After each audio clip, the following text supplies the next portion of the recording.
day 2, and it all comes down to all these teams that fought tooth and nail to get here, and we'll see who we are going to crown as our Season 8 champions. Absolutely. After a grueling weekend that a lot of our teams have played, especially the ones with KEL yesterday as well, today is the end all be all. It's going to be a great time here tonight.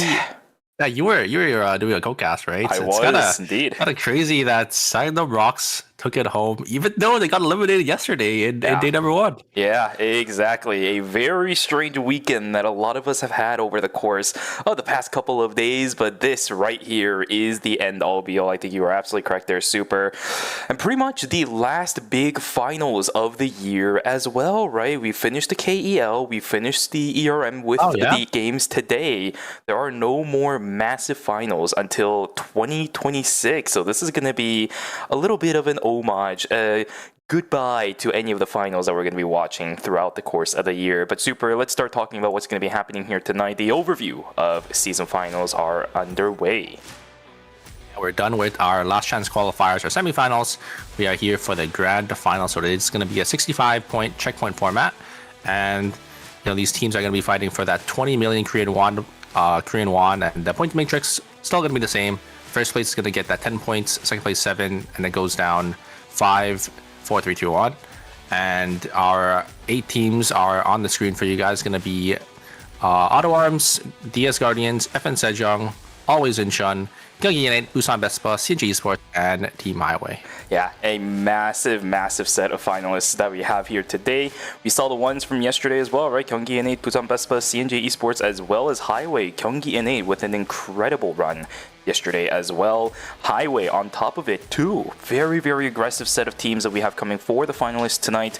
We'll see if our top 4 seeded teams coming in from the regulation season is going to be able to hold their candles up against it. Yeah, I'm excited to see how they're going to do and how they're going to pair up to these teams that made it into day 2 from the regulation season. So we'll have to see exactly how they kind of pair into it and what these teams are going to be picking as well, because it's going to be a lot different from the KEL, since there is going to be, not that pick ban restriction that they had over there. Absolutely, but the thing is, a lot of the teams that are playing here in the finals tonight are the ones that played yesterday. Save for Team Highway, every single one of those teams were there. So it's going to be a pretty interesting way that I think this entire lobby is going to go. It's going to be a fun one here tonight, Super. You and I are going to have a bit of a banger. I also think, actually, now that I think about it, Busan Vespa wasn't there yesterday for KEL finals because they did get eliminated earlier on. I think it might have been day 1 that they were kicked out of day 2, but it just gives us a little bit more of a different dynamic if you were there to watch the KEL, not just from the teams that are available, but you're absolutely correct too, no KEL ban system. So that means if Signum Rocks got kicked out day 1 in ERM and Busan Vespa got kicked out day 1 in KEL, that means Busan Vespa's going to take it home, right? Looking at the statistics for the season and the end of the year tournaments, maybe that is going to be the case. Busan Vespa definitely has a lot going for them as well, right? We do have Bunghwa on their side, we do have Rosner on their side, same thing for Seonser as well. All previous finalists, winners, and champions of Eternal Return Masters. They're able to hoist the cup once again today. I definitely don't think they'll be complaining about that on their way home. Yeah, but it's going to be a tough road ahead. You could see the other teams that are in here for the season finals: Auto Arms, Guardians, FN Sejong, Always Incheon. I mean, these are some powerhouse teams going into the finals here. Will be a crazy one, and I'm so excited. It's a checkpoint system here today as well, Super. You and I are in it for the long haul. Because we're here on Friday for day number 1, you know how long of a ride we had in order for us to finish the series. But today, I'm hoping that we don't have any issues like that, and I really do wish that we get a series as good as we are hoping for. Super, I believe the teams are going to start entering the arena now, so let's start introducing some of the teams that we're going to have in here. We have seen the 4 that are going to be upcoming in just a moment, but we'll give them a little bit of a pep talk and also talk about what things we are excited for today. I think this should be Team Busan Vespa. They were our 4th seeded team coming in from day 1 here.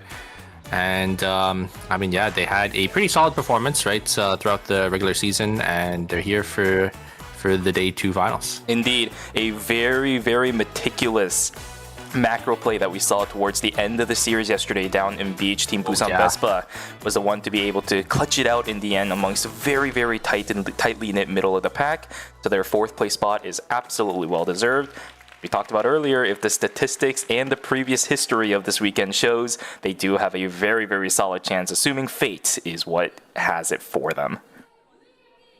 Yeah, I'm still kind of sad, Sangram Rocks did end up going down, a little early in that final game, but, they were able to redeem it yesterday in the KEL finals. And we got our second team here. I think this should be Team C. Oh, no, it's going to be Team Highway. It looks like they were the 3rd seed here coming in from day number 1.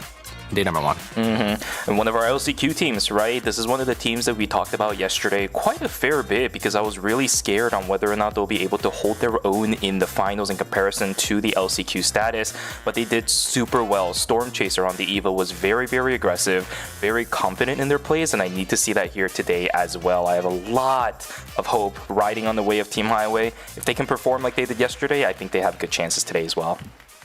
Yeah, I mean, I think this is definitely the wildcard team, right? They're the only non-National League team here in the finals, and they performed. They performed yesterday. They absolutely did. We're going to have a lot of fun things going on for the EVA. If she's able to hold her own, we'll be a powerhouse, but until then, we will have to see. The next team up on the chopping block, CNJ Esports up on the stage today. Very, very fun games that we had yesterday with this team, right?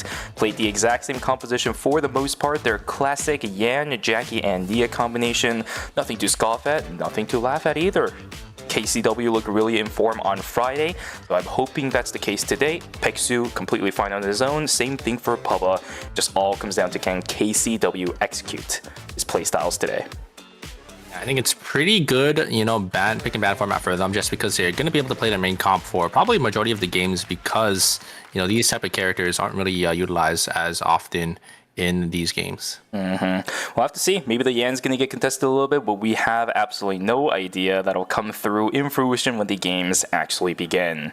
The next team that's going to be coming up onto the screen, I see them to the right there. It's going to be Gyeonggi Innate, our 1st place team yesterday from day number, not yesterday, but a couple days ago from day number 1 of season finals. Amazing gameplay, so stable, so confident, nothing going wrong during day number 1 at all for this team. They should be able to perform like that again here today. This is not unfamiliar territory for them.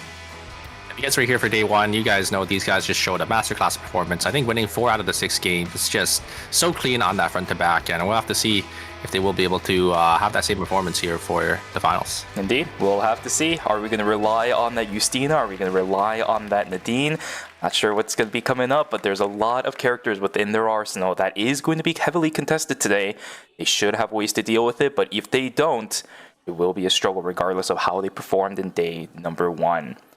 All right, so that's our 4 teams coming up from day number 1 of season finals. Now we're going to start going into our top 4 seeded teams, and the first ones up on the chopping block will be Team Always Incheon as they make their way onto the stage, Super. Yeah, and Always Incheon, they're always, kind of flip-floppy in the regular season, but I think this time around, they had a pretty solid performance. I think they didn't really, start from the lower bracket or the lower knockout stages like they usually do. They just had a pretty clean season overall. Them playing Blaster and Atasia, I think just showed some prominence, and obviously Luminal coming back on the Shoichi again for season 8 here. Indeed, with the team slogan of all roads lead to Incheon, I'll have to say I'm very excited to see this team and what they have planned for us. Even if it's not the Shoichi, we've seen some fun stuff with Blaster and Luminal both being on the roster at the same time alongside Seraphine. Seeing the double backline plus the support coming through for this roster. They have so many plays in their playbook, so very excited to see what they can bring to the table here today. Next team up is going to be FN Sejong, our 3rd seeded team coming in from the regular season. Super, what have you got for me for this team? Seed, right? It's kind of a surprise considering it's FN Sejong, but obviously, another team that's just really consistent. They are our previous ERM winners, so they're coming back to defend their title. Absolutely. Can they do it? Or will the curse of Checkpoint be the bane of the existence on this team once again? Performance throughout the course of the season, not that amazing, but at the same time, that's also according to FN Sejong's specific standards, right? 6th place and 2nd, it's not bad, but for us, it's like definitely weird. Yeah. Definitely an amazing season, but FN Sejong standards, right? We usually see them always, winning at least one of the phases, getting to that first or second seeds. So, yeah. To their standards, not what we're used to. Will they be able to maintain their championship title? I believe this will be their 3rd win in a row. If they do, it'll be a good time if they can. Next team up on the chopping block is going to be DS Guardians. Daegu Susung Guardians up onto the stage today. 4 players up on the stage, but of course 3 is going to be playing for the majority of it. This is a tricky one. Yesterday was a very rough day for them in KEL. Are they going to be able to turn around their performance from yesterday and make sure that their finals performance for ERM is going to be a good one for G-Works' potential last series for a very long time in professional play? That's true. We'll have to see if he can take it home here because, I think it would mean so much for him to, get the win before he, gets sent off. But yeah, very excited to see how this team does. This is one of the teams that, primarily plays that dive comp, while, a lot of these other teams are playing, that typical standard front to back or, the 3 backliners that we usually see being played now in the season. So, and after that, we have one more team to go. Our first place team in the regular season. We know who they are. You guys know who they are. It's going to be Team Daejeon Auto Arms walking up to the stage with the camera work absolutely befitting of the tyrants they were this entire season. First place for both Phase 1 and Phase number 2. Dominating performance throughout the entire season overall. There were really no contenders against them this entire season. So, are they going to be able to perform once again the finals, or are they going to flop? That is the big question that all of us have here today. Yeah, I don't think these guys need an introduction. If you guys were here for the previous phases, these guys just had a dominant performance in both phases, just, completely just outplaying their opponents, every time. It's going to be a fun one today. I want to see the Yan, I want to see the Subame, I want to see the Mai, but I did see some funny stuff yesterday during KEL as well, right? The Kenneth, Hyunwoo, as well as the Lenny comp that we've seen them play during the phases. I also saw some other interesting compositions as well. Didn't get too much confidence out of those specific comps, but we know they have a lot of things in their playbook, and we know the execution of this team is top-notch no matter what composition they play. So that's all the 8 teams that's going to be playing on our stage tonight. Everybody, checkpoint system and get your chats ready because I'm hoping this doesn't go to a Game 10, but it definitely could.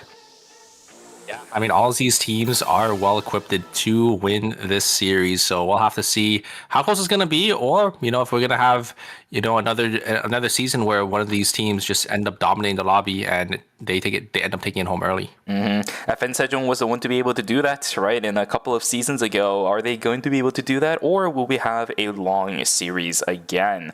I think with the teams that are here, we can definitely have a bit of a all-out brawl for the first couple of games. We saw how bloody it was yesterday. We know how competitive these teams are going to be.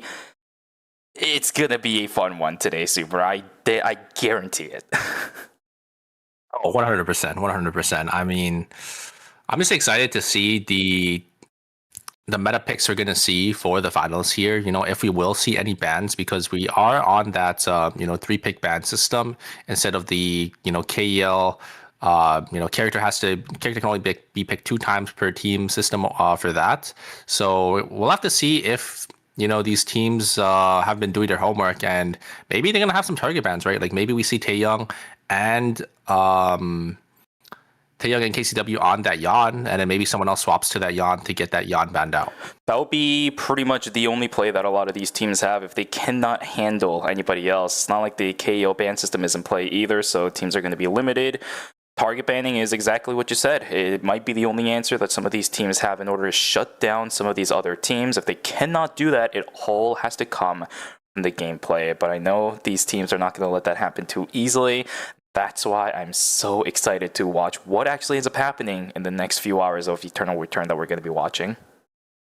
I remember 7 out of these 8 teams are National League teams, so they should have other picks. Obviously, that they basically have to have other picks to kind of play because then the National League format requires them too. So I think for most of the teams here, they should be fine with the ban. But I'm really curious to see if certain characters will be targeted. Probably Yan, right? Let's be real here. Yan is definitely going to be a prime target. We know that Justina has also been Yeah, go ahead. I think maybe Mai is probably going to get banned. Definitely. Maybe Cicella. We do see lots of Cicella bans. I think Cicella is really strong right now. We'll have to see though, right? Going into the final game. Maybe even Kadi as well. Oh, Subame too. Subame we also did see ban, and Autoworms is going to be here, and FN Sejong. So maybe they might try a Subame comp for those two teams. If anything, I'm also really wondering what kind of compositions overall we'll actually end up seeing today, because for those of you guys who were watching KEL, or at least a part of it yesterday, we saw some very interesting comps coming from teams that we normally wouldn't expect those kind of compositions to actually come through. A lot of double DPS supports, a couple of triple DPSs as well. Are those going to be played in the ERM finals, or because of the freedom in what kind of compositions you can pick for the most part, is it going to be a little bit more, let's just anchor down player comfort picks and see how it goes?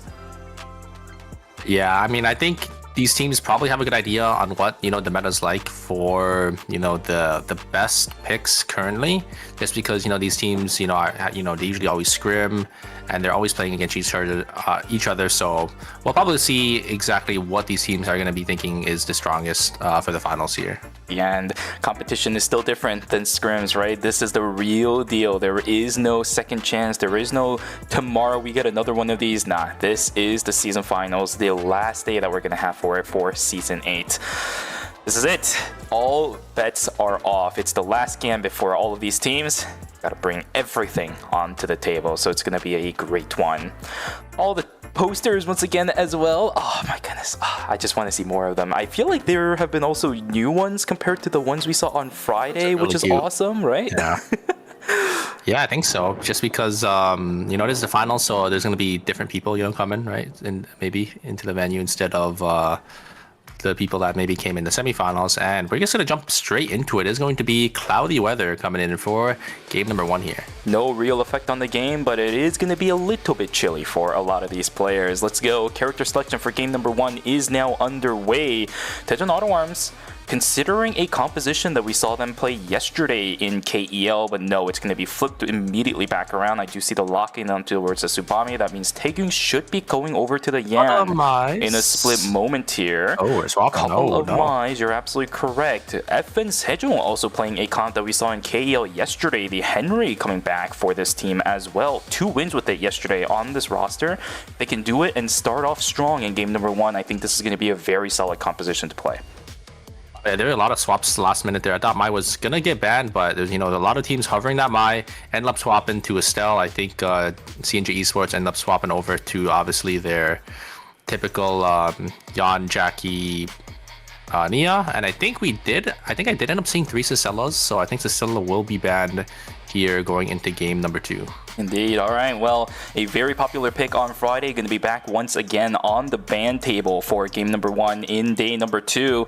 Let's see if these teams are going to be able to deal with it, but that's for a later time. For us right now, game 1 is about to get locked and ready. And as soon as the zoom in onto the hockey puck begins, we will begin our descent into the fiesta. That'll be day 2 of season finals in season 8 for Eternal Return Masters. What's your prediction, Shubi? How many games are we going? Are we going to today? Oh man, that is a great question. I am at least expecting 7 games just because of how competitive all of these teams are. But if we start ending it very early, this is going to be a completely different story than what we would normally expect for a season finals. There has to be multiple teams that dominate today, or else we're going to get a very, very short series. 7 games, so I'm gonna say 6, just because I think Team Autoworms just had such a dominating performance, and I think they're gonna take it all in 6. Yeah, I would very much agree with that as well. And it's actually a little bit surprising because for those of you guys who weren't watching KEL yesterday, so just a little bit of a reminder on how the ban system works while our day 1 shenanigans goes through. KEL, after game number 6, all bans are gone and no more bans exist anymore, right? So you would theoretically assume Team Auto Arms was going to play their bread and butter, but they didn't. And you can definitely see the struggle on that because they weren't running the standard compositions. But they are running it now for game number 1. No ban in theory coming through, assuming that the pattern is going to be consistent. So we'll see how it goes as a break is going to start us off inside of Hospital day 1. DS Guardian starting us strong, and Buzambespa taking the fall for it in day number 1. 4 early kills for DS Guardians. You have to be feeling pretty good about that, especially, you know, in this checkpoint format here. Looks like Luminal is going to get jumped on here by the side of Team CNJ Esports, and yeah, there's a Jackie jump in, and they are just going to go down. On the other side, though, FN Sejong going to be able to get a pick for themselves as well. Also, I just realized this as well. There actually is 3 Mize. CNG Esports, even if they swapped around, Highway and Buzambespa are also playing it, so there are some ban threats going through after game 1. It looks like I was correct here on, you know, these characters that are going to be banned now. Maybe not the Kadia, but, you know, Mai and Tassila both going to be banned out here in game 1. And there are 2 Yawns, so anyone can swap to the Yawn to get it banned out, but it looks like these teams are just going to be sticking with their own game plan. Now I'm worried a little bit for teams like Tejan Auto Arms and even teams like Highway as well. I think the Mai has been such a crucial part yesterday, especially on what a Team Highway was able to do with the exclusive. Same thing for Buzambespa. It's a pretty classic one for this team to be able to pick it up. We'll see what the responses are going to be. Will Tejan Auto Arms bring out some funny comps, or are they just going to default back over onto the Kenneth, Hyunwoo, and Lenny comp? I'll just see in game number 2 as we're going to enter night number 1. Every team just in their own respective quadrant of the map. Nobody really fighting at the beginning of night number 1. I see a couple of swords flying around, but it's just one person down. That is about it at the moment. Yeah, it looks like it's going to be a pretty quiet night 1 here. These teams are just getting their farm in, trying to get as much mastery and credits as possible. But it looks like Jackie did end up finding Cinema here, but they are going to have that speed to get themselves to safety. G-Work going to look for an angle onto this Acela. Great combo. They're coming out from the Adela, and the Acela will end up falling. So Auto Arms or Guardians finding another kill. They already had 8 kills for themselves here. Romantic. Ooh, completely outplaying Sadans there. Very nice on Acela, gonna be able to get that pull, and FN Sejong gonna be able to pick up another kill. Yeah, waiting for the execution technique in order to get the pull in with Wilson. Nicely done. Taegyung also trying to do what he can to stay alive. That's a great parry coming from Baeksu. Tetragon down, but I don't think it's gonna matter. Blink over the wall, but a follow through from Baeksu. That's gonna be a couple of early kills for CNJ Esports as well, sitting on 3 as we're gonna continue on in towards this chase down on the south side as well. Ingu will be able to get himself away, and the chrono field invested from the Henry means he's not gonna have that for the day 2 objective fights. It's a bit of a long cooldown at level 1.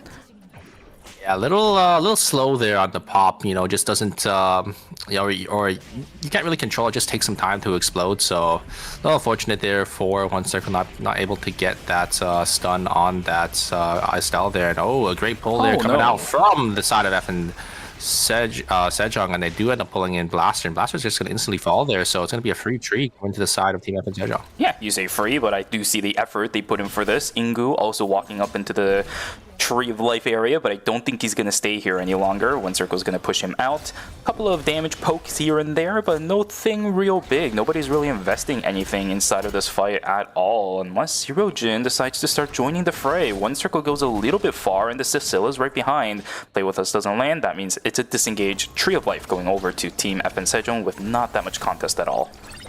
What up from Nia? Nia's gonna try to turn it with the Nia's game world, but it's not gonna be enough. Number gonna be able to pick up the kill, but there is the Jackie teleport and a huge explosion shot, gonna be able to push Jackie away. So then Dean should be able to get themselves to safety. Okay, even more fights happening on the southern side of the map. It's going to be a hotel that has an absolute massacre. Char's going to get taken down first. Rostam trying to chase on through, but the distance has been made from DS Guardian. So the day 1 lead that this team was able to find hasn't been able to be transferred over on towards any leads in day number 2. Blaster's also going to take the fall. So a lot of fights that we didn't see in night number 1 all going to happen at day number 2 instead. It seems like they just don't have any food here, so they're going to drop that Hunter spot and probably get their buy-ins. You could see the credit counts on DS Guardians, even though they don't really have, you know, too big of a lead. They're already getting their force buy-ins so early into day 1 here, just because they had those 9 kills in the first cycle. So yeah, they have a pretty good tempo swing here, getting those 4 scores a little early.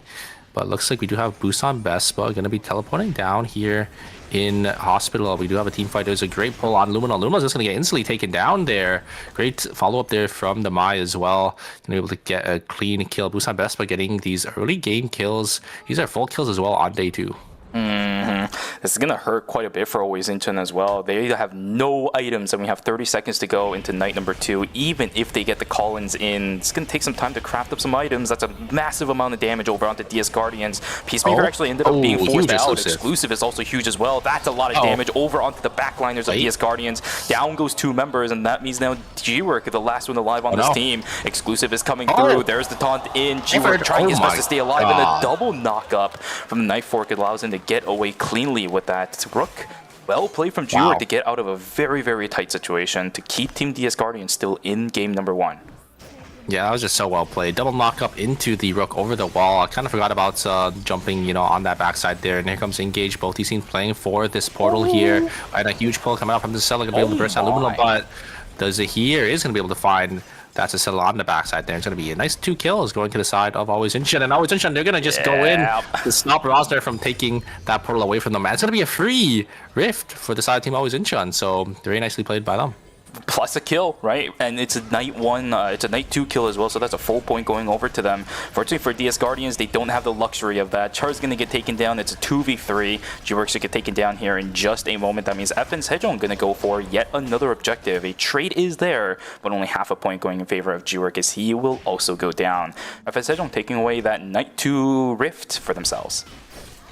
Yeah, but still, you know, that connects their other points. So they got 6 total points here. I think they are still the front runners of this lobby so far. Maybe not in items, but definitely in tournament score here. If I had to give it to any team that has a lot of items, it's going to be Gyeonggi N8. Already 4 items on the Nadine at the moment. Probably on the crossbow at this point, right? The only bow Nadine that we saw yesterday, on day number 1 was Team Highway. I don't think any other teams run it. But a fight inside of Beach, there we go. Nice execution over onto Storm Chaser. There's going to be another kill over onto Bear as well. Chronofield wasn't a little bit wide, but the damage was enough to secure at least 1 or 2 members on the side of Team Highway. Yeah, just a great engage there from the side of Team FN Sejong, able to pick up a nice early pick on that Eva, and once Eva goes down, that's a lot of your damage on the side of Team Highway, so just easy pickings for FN Sejong to finish up with that team fight. Quite frankly, the items on FN Sejong are looking pretty decent as well. The Heart finally getting her weapon up, that's going to be massive, but another fight up on the northern side. Always Incheon seeming to fight it out up against Team Busan Vespa. There's the catwalk in, but just crowd control lockdown forever. Rosner can't find a way in. Blaster still looking for more as the Paradiso was invested over onto Sanzer, who just bubbles to get rid of it. Min still looking for a little bit more. It might be a disengage, but do remember, Cenopine is on the Charlotte. There is health everywhere for this team. Beautiful dash of hope in order to get away from Rosner, and now this Mai is completely isolated. It's day number 3. Intervention coming in to deny any other responses. Rosner's going to go down. That's an early -200 for Team Busan Vespa. Yeah, this is staying there for the side of Team Always Incheon just way too much. That Charlotte just healing and shielding all the damage off that the side of Team Busan Vespa is doing. So it's just easy for Always Incheon to win on that trade. And just once you're up on so much HP, the Mai was completely isolated. They just turned on her. And it was just an easy kill. So great for Always Incheon to pick up that day 3 kill. So to get that. They get that full point and they get those extra credits. Okay, well, this does create some situations where some teams are gonna start falling behind, right? It's a season finals. Every single instance of -200, even if it might just be -200, is still gonna be catastrophic for some of these teams. We'll see if that's gonna matter. KCW looking for an angle over onto the Justina and gets the insta burst in alongside Bubba. Beautiful combination. Now G-Work stuck in the middle of everybody. Can he get away? Absolutely not. A clean 2 for 0 from CNJ Esports. KCW making the plays happen, which is such a good news for Team CNJ Esports today. Yeah, I'm surprised G-Work tried to turn it there. Just tried to look for an angle, but wasn't able to find anything. And they're going to try actually finding this Heart. The Heart is completely isolated in the middle here. Is going to walk into red, but CNJ Esports are on the chase. They should see the Heart, and they're trying to run the Heart down here. Jackie should have the movement speed from their... I think the the quick step there, and they're going to be able to find them, and I think that is going to be it. The jump from Jackie should come through here, and that is going to be Diaz Guardians going out in 8th place. Wow. C&J Esports is doing it once again. Their mid-game secured. One of the checkboxes have been marked away again, right? But the question is the question we've asked ever since the inception of C&J Esports, can they actually finish this game? The mid-game is secured. They know what they're doing. They have the lead. Just got to make sure they can execute correctly through the end game, because this is, after all, once again, checkpoint. Yeah, it was really nicely played by C&J Esports to recognize that they have the quick step on the Jackie. They could just use the jump pad in to get on them. No, Zero-Jin ends up going down. So much poke there coming out from the Eva. And Gungi are going to lose one here. Team Highway, they're sitting in a pretty comfortable spot here, and I think that Foursquare is going to be used for that solar system miniature to make that Mai a little more tanky. But look at the points for the side of Team Highway and their items as well. Quite surprising that it was actually a crossbow Nadine. Remember that Nimue has been running bow a couple of times during day number 1, but with the crossbow still, the bullseye damage was enough. Well played to Team Highway, but we have our rifts now. It's night number 3, which means this could be pretty dangerous for these teams. There we go. A fight is beautiful. Cenefine trying his best to stay alive. Same thing for Blaster, but he's actually trying to kill the members of C&J Esports. Such a beautiful totem, but instantly responded by KCW. Uh-oh, this is not looking for good for Team Always Incheon. If they wipe here, that's the end of their game. Lumino getting dangered. Oh my goodness, Pegsu just eliminates him. Down goes Cenefine. That is it for Team Always Incheon. C&J Esports gets another wipe in game number 1 to secure themselves the rift in night number 3. Always Incheon gone. And that's 2 of our top 4 teams down so early in the first round here in 7th and 8th place. That's so well played by the side of Team C&J Esports. Perfectly timed by the Nia on that totem come out there, and they just instantly bursted down that Tazia, and it's just free for Team C&J Esports at that point. Usually with this composition, the totem has to be utilized by the Tazia in order to buy your team time to do more damage. But the Zahir and the Charlotte was way too far away, couldn't actually assist, and the fight was over even before it began for Team Always Incheon. Youngie N8 though, still looking for a fight up against Busan Bespa. This is a fight inside a cemetery. That's a double play coming in from the front line of Busan Bespa. Can they get the damage in? That is a question. Min jumping in on towards the backside. Beautiful snipe down over onto Zero-Jin, but the counter kill is there. His Hunter HP way too low, and the other side's Nadine is still alive. Kyunggi with a 2-for-1 will be able to win out on the trade, but they also get the res, minus 400 once again to Busan Bespa. Yeah, I saw the angle there, but I think the DPS just isn't there for the side of Team Busan Bespa. You can see the item difference that Nadine having 2 more items than the side of Team Busan Bespa. The mod just getting completely shredded there from the side of Team Youngie N8. There comes to engage both the Yawns, but a huge find from KCW should be able to actually get him here, but the White Lily's going to be there to get himself to safety. There is the Nia's Game World. It's going to be a lot of damage traded, but Sadan's in the back just wreaking havoc with a huge roundhouse kick, but the exclusive in response. I think Team Auto Arms should be able to take this one here. Taeyong going to go in onto Bobo, but they should be able to get themselves to safety. C&J Esports just barely escaping with their lives. Turning that fight around. Taegyung, how the heck do you find an angle on that? Sad Hands also getting a snipe down onto the backside as well. Incredible plays from Team Daejeon Auto Arms. It was a great attempt from C&J Esports, right? KCW got the jump in. He had the unyielding stacks and tried to get the resets, but Taegyung just responded to it way too well, bought way too much time for Sanans to actually get the damage in, and the spacing was there on top of it. Well played to Daejeon Auto Arms. This is the Daejeon Auto Arms we want to see. Yeah, I mean, it was just a really chaotic team fight there, just swung back and forth. I'd actually thought, it was going to go to the side of Team C&J Esports when Taeyong did end up getting caught out, but like you said, Taeyong just able to turn it there with that Mai, and then the perfect exclusive at the very end there to save Sad Hands from getting blown up. Yeah, it was that exclusive that really sealed the deal, so cool stuff. Kyunggi Nate Zero-Jin playing with fire a little bit. He's a bit away from his teammate. Busan Bespa also hanging around, which means this could be a rematch between these two teams. Remember, Kyunggi Nate won the first one. There was a minus 200 that went over towards Team Busan Bespa, but the fight has begun. There's a rift right here, but none of the teams are looking to take it because the fight in their front of the eyes are what the prio is. Rosner are going to be forced to use out the exclusive early on themselves. Not going to find anything as Kyunggi Nate just steamroll Team Busan Bespa inside of Cemetery. I think the item difference is a little too big now. You could see Kyunggi Nate having both 2 blood samples actually since the last fight there, both on the Dean and the Cicella. No, Busan Bespa getting caught out once again. It's going to be the Zella this time, and that's going to be a minus 400 for the side team Busan Best, but that they can't afford. Look at the credit counts,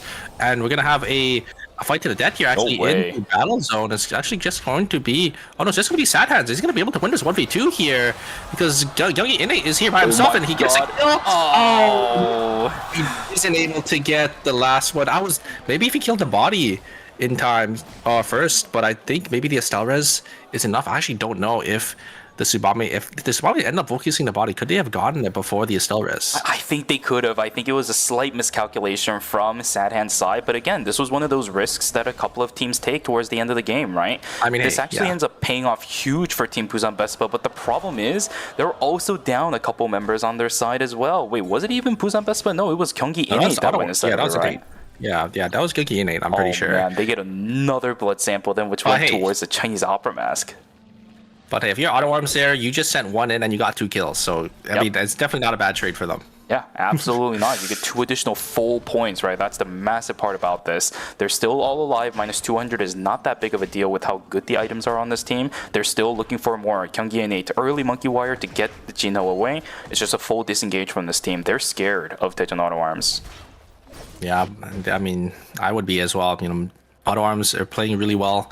They got full items here, and they're looking to close out this series, or close out this game. But you know, all these other teams are relatively well equipped to stop them here. You can see KCW having that blood weapon team, Gyeonggi Innate having 2 blood weapons, well, actually 3 bloods on their carries here, so they're looking pretty strong. And FN Sejong, it's been a pretty quiet game for them. We haven't really seen them much at all in the mid to late game, but they did get the wick line, and they're looking really strong as well. The one problem that I'm seeing for every team outside of Daejeon Auto Arms that has a tank on their side is they have no items. Look at Gyeonggi Innate's Estelle right now, just ended up getting the tactical skill upgrade, so that Soul Stealer just got upgraded to level 2. An arm piece is what they have. It's probably the Solar System miniature, so it is a great value item, but outside of that, no real tankiness on the Estelle. Same thing for Team Highway, just sitting on 2 transitions for that Mai. It's going to be a rough one for a lot of our tanks. FN Sejong trying to find a kill over onto Min. He doesn't really have that much gadget points, and it's going to be a timer disadvantage for this player. Romantic trying to chase on through. The White Lily is there to grant him some space, but one circle is just looping him around. Can't really do it too safe, and I love the play from FN Sejong. They are keeping an eye out, understanding that the map is not in their control, goes for the CCTV instead to obtain control over Warehouse instead. Sorry, Doc. They know exactly when to stop the chase, right? They went into a completely zone that they have no information of. They don't have CCTV. They don't have any vision in this zone, so can't really risk it. So they end up stopping the chase, and they didn't get away, but they're gonna secure this Doc final zone. Now here comes engagement. KCW hits a 2-9 knockup, but the great exclusive in response. But never in this back here. Oh, Storm Chaser ended up going down from that shot. He just immediately bursted down with that knee as well. Very well played from the side of Team CNJ Esports. A huge engage from KCW. Yep, a huge fight from Team Gyeonggi Innate as well. They're going to be able to find 2 members of Team Daejeon Auto Arms. The fight looked great, but they couldn't execute anybody. The exclusive was there to save somebody. Don't remember who it was, but Bear now also getting ran down. 3 solos trying to get this revive. You're right, 3 solos. They have Lumi anywhere around. It's right at the entryway of Chapel, but is it coming down? Yes, it is. Yeah, I think so as well. They have the credits just barely, maybe. I'm not entirely sure. I think they do, just barely enough. If they can get the catch onto Lumi, maybe there's one, and the second rush should come through. There it is. Daejeon Auto Arms is full back. While that happens, Ming gets caught out. Down he goes. It's a fight being forced out, though. There is the catwalk trying to keep themselves safe. Is it going to be possible? Real Last is going to buy them a little bit more time. CNJ Esports still looking for a little bit more fight. There's the quick spin as well. Cinema trying himself to get away. I think he can. Lumi is paused out, and the safety gadget's going to be used. Daejeon Auto Arms somehow keeping their tournament lives alive. He doesn't have much time left here. They have to just beeline it into Cemetery. Oh, wow. They are completely out here. They're going to be able to reset for this final zone. It's going to be a 4-team final zone here. I think Team FN Sejong are going to be able to secure the bottom side for themselves. Cinema, you gotta be careful. Forward. Cinema, you gotta go back. What's your timer? They'll have 10 more seconds. So. Yeah, but they're still sending so much of it in a situation where they just use 2 safety gadgets to get out. I don't know if this is good for the temp zone. Now they have to send it on a team, right? They have 4 seconds. It's gonna swap again. They'll get another 10, so it'll be about 14 seconds for this temporary zone. But I think they wanted to push away one of the teams to have a clean 3v3. But CNG Esports, they're double backing. They're coming back here. They're gonna look for a third-party angle. Auto Arms, I don't think they know. I think maybe they think they went to the bottom side here, but it looks like they're going to walk back to try to check.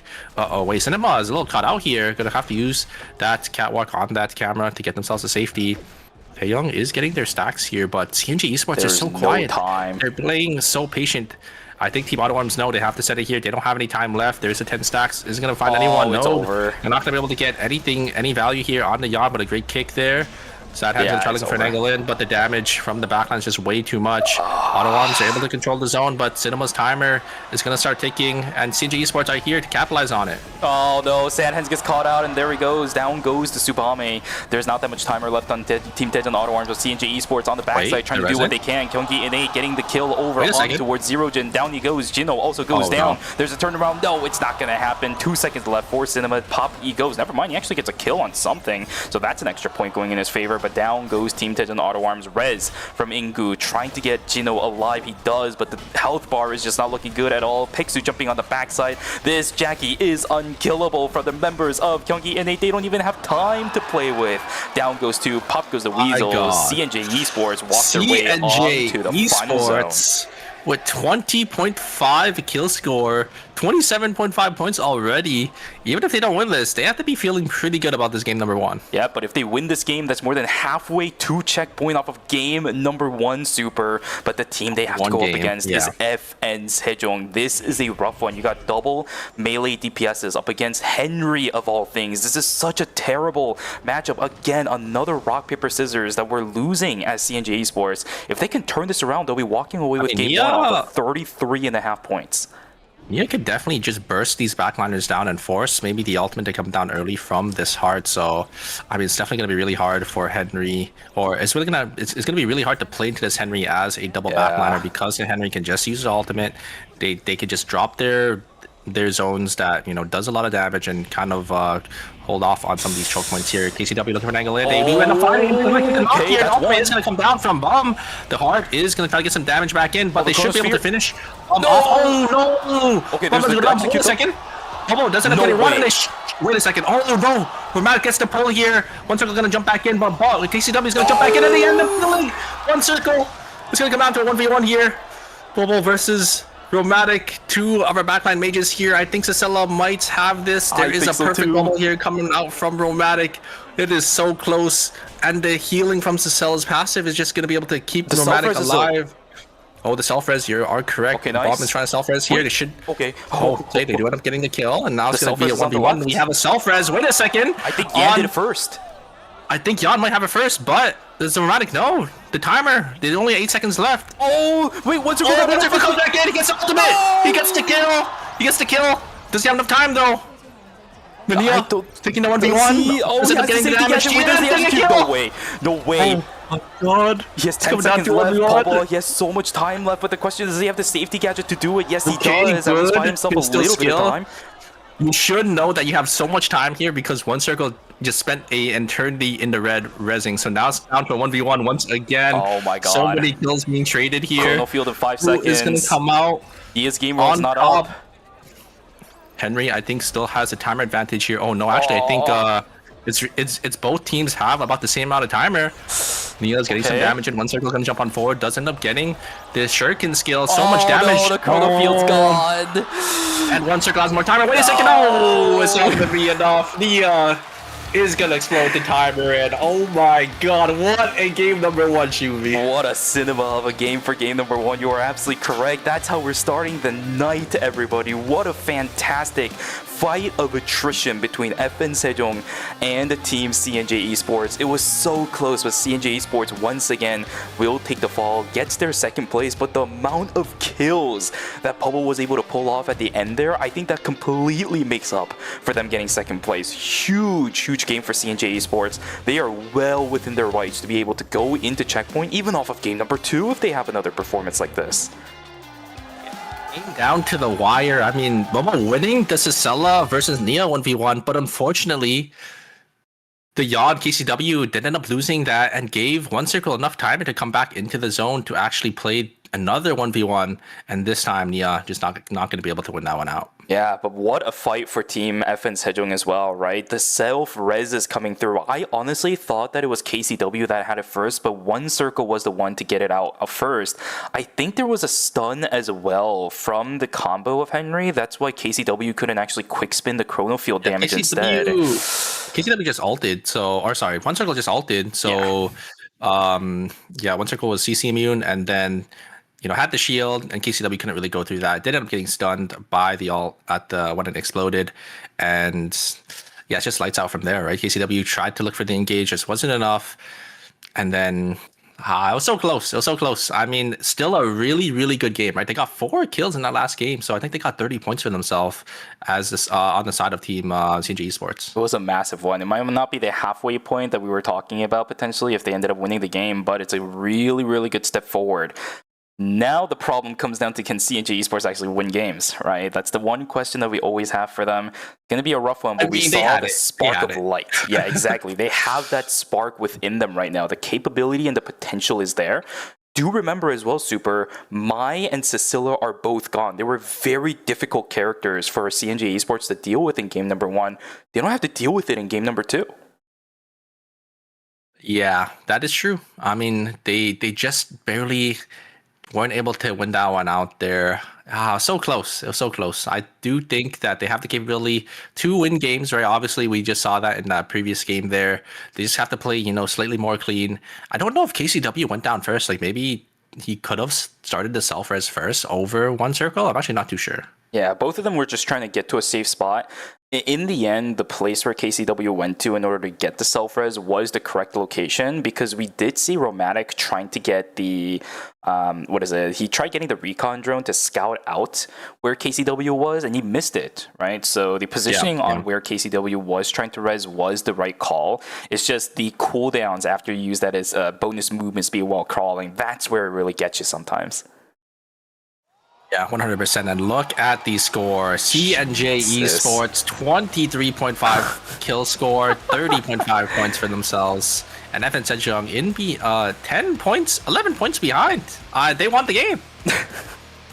Absolute insanity. This is what we want to see from CNJ Esports, though, right? We just see them creating havoc in the middle of the game. They knocked out 2 teams, for God's sakes, in day, 3 and 2, if I remember correctly. Correspondingly, those 2 teams are the ones at the very bottom of our screen right now. My goodness, what an absolute ransack of a game it was for CNJ Esports. They'll have to do it again if they want to go into checkpoint off of game number 2, get themselves 3 extra points? No, 4 extra points compared to what they were able to get in game number 1 in order to get into checkpoint after game 2. But man, oh man, how fun of a start to the series was that? And the one good thing about CNJ Esports, obviously, is they don't have any characters that are threatened to be banned. Actually, maybe Yod, but I mean, Mai, Cecilia are going to be banned. They're okay with that, right? They're actually probably happy that the Mai is going to be gone going into game 2. Indeed. Wow, some posters here talking about how G-Work is going to be going to the military. The middle one says you cannot go. You can't go to the military, and the one on the left says you have to win. Okay. No, I like the support for G-Work. I love it. I love it. Got the G-Work emote there at the very left as well, so Omega. Wow, and these beautiful little chibis on the right side, and some great art on the left. Even more art as well. I'm gonna miss this for the next couple of months. There is no ERM again. Why can't we just have offline events for like every ERM phase weekend? You know what I mean? Yeah, but I think it's probably like a logistics issue. And what is the one in the back? And damn, that is a really nice drawing. Yeah, interesting. Like, there are so many meme references that even I don't understand for the KR side of things nowadays. But that art, even the bottom poster, What does that one say? DG. All right, let's see. I dream that you guys won. Oh my god. Okay, it's a cinema and it just like rotates through characters. Elena, Priya, Chloe, Sua, Adriana, Justina. Yeah, no, that's too real. Cinema has had an absolute character ocean this entire season. I think Justina coming into the picture for a lot of these teams has been revolutionary, right? We really didn't think that that character was going to have any impact in the pro scene after the couple of nerfs she had after her release. But pro teams really found out how much value there is in that character. The amount of investments they put into her early on into the game, only to slam the Blood Half Moon immediately at day number 4. It is insane what some of our prime Justina players in KR have been able to pull off. 100%. So I think after we saw maybe maybe about a month after since Yusina's release, we saw a lot of teams picking her up because she's one of those backline mages that has a lot in her kit, right? She has a lot of damage. She's pretty safe. She has that ultimate, and she has a lot of kind of utility as well. She has really good chase in the way that she can kind of split up team fights as well. And speaking of Yusina, it looks like we're gonna see maybe 3 coming out here to force a Yusina ban right after the Cecilia is gone. Not surprised about that at all, because look at the top of our screen. We actually have 3 bans coming in. The Nadine was also banned out for game number 1, which means with those 3 bans, things are going to have to swap up. You can see the results of this already. Tejon Auto Arms, I talked about this composition earlier. They will be running it. FN Sejong subbing out the Cecilia for the Kadia instead on their side. Triple Subame, I apologize. So that's not going to be a factor for game number 3. That means Tejon Auto Arms getting kind of ruined in the composition they want to play games 2 and 3. Yeah, just both of their picks being banned out separately. So I don't know what they're gonna maybe swap to here going into game 3. But we know Auto Arms, they got a lot of picks in the ban. Brazi, maybe even just Kadia on Loken or Sadance. Yeah, I think there's a possibility we might actually end up bringing Loken instead of Sandhands for games 3 and 4, if that is part of the playbook tonight for Tejon Auto Arms, just because of how some of these ban rotations are going. But with the character selects now locked in, I saw even a Marcus in for game number 2. We're going to zoom in onto the Hockey Puck and get round 2 started to see how all these characters changes are going to make a difference for game number 2. Yeah, we got a lot of swap ups here, right? We have the Yusinas coming in, we have the Subame still being picked, and then since Mai did end up getting banned out, we have some rotation for the tanks as well. And for Auto Arms, we do have that Kenneth being picked on the side of them. They are playing that Kenneth, Hyunwoo, and Lenny.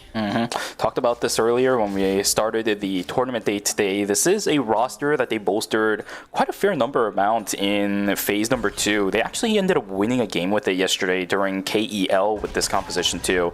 You'd think that it doesn't have a lot of damage, but it has a lot of chase potential and quite a lot of damage over time if you just let this team do what they want. I mean, Hyunwoo and Kenneth, they're 2 really, really, tanky brawlers, but paired with the Lenny, with that elf dress and healing factor, right, it gives a lot of stats that they could actually just dish out a lot of damage, and a great blink away coming out from G-Work to actually deny the Subame from getting the kill here. And there's a hard auto, it's just going to be enough, and CMB is going to be able to take out Junho there on the side of Team Young ENA. Beautiful spacing from G-Work, right? Gino was just completely lost on who to target. By the time he wanted to try killing G-Work and maybe had the range for it, oh, nope, too late. He's already gone into the fog of vision. Oh, you see him again? Nah, he's a little bit too far away. Perfect plays across the board right now from so many of our teams, as picks are going to happen across the board. CNG Esports also picking off somebody from FN Sejong. Bum's in a little bit of trouble himself, but that's just a pre-weapon level 5 Ekian. That's an easy free amount of damage going for Bum. He will just walk away with it. Yeah, everyone just slowly getting these picks. Everyone just slowly split farming to get as much credits and stuff as possible.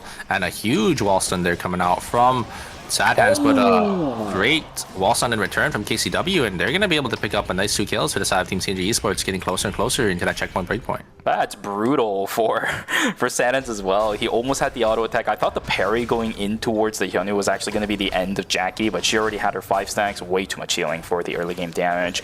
G-Work finds an angle over on towards the Marcus. Full on damage with the additional armor break from that frailty means that Marcus has completely lost his health over on that fight.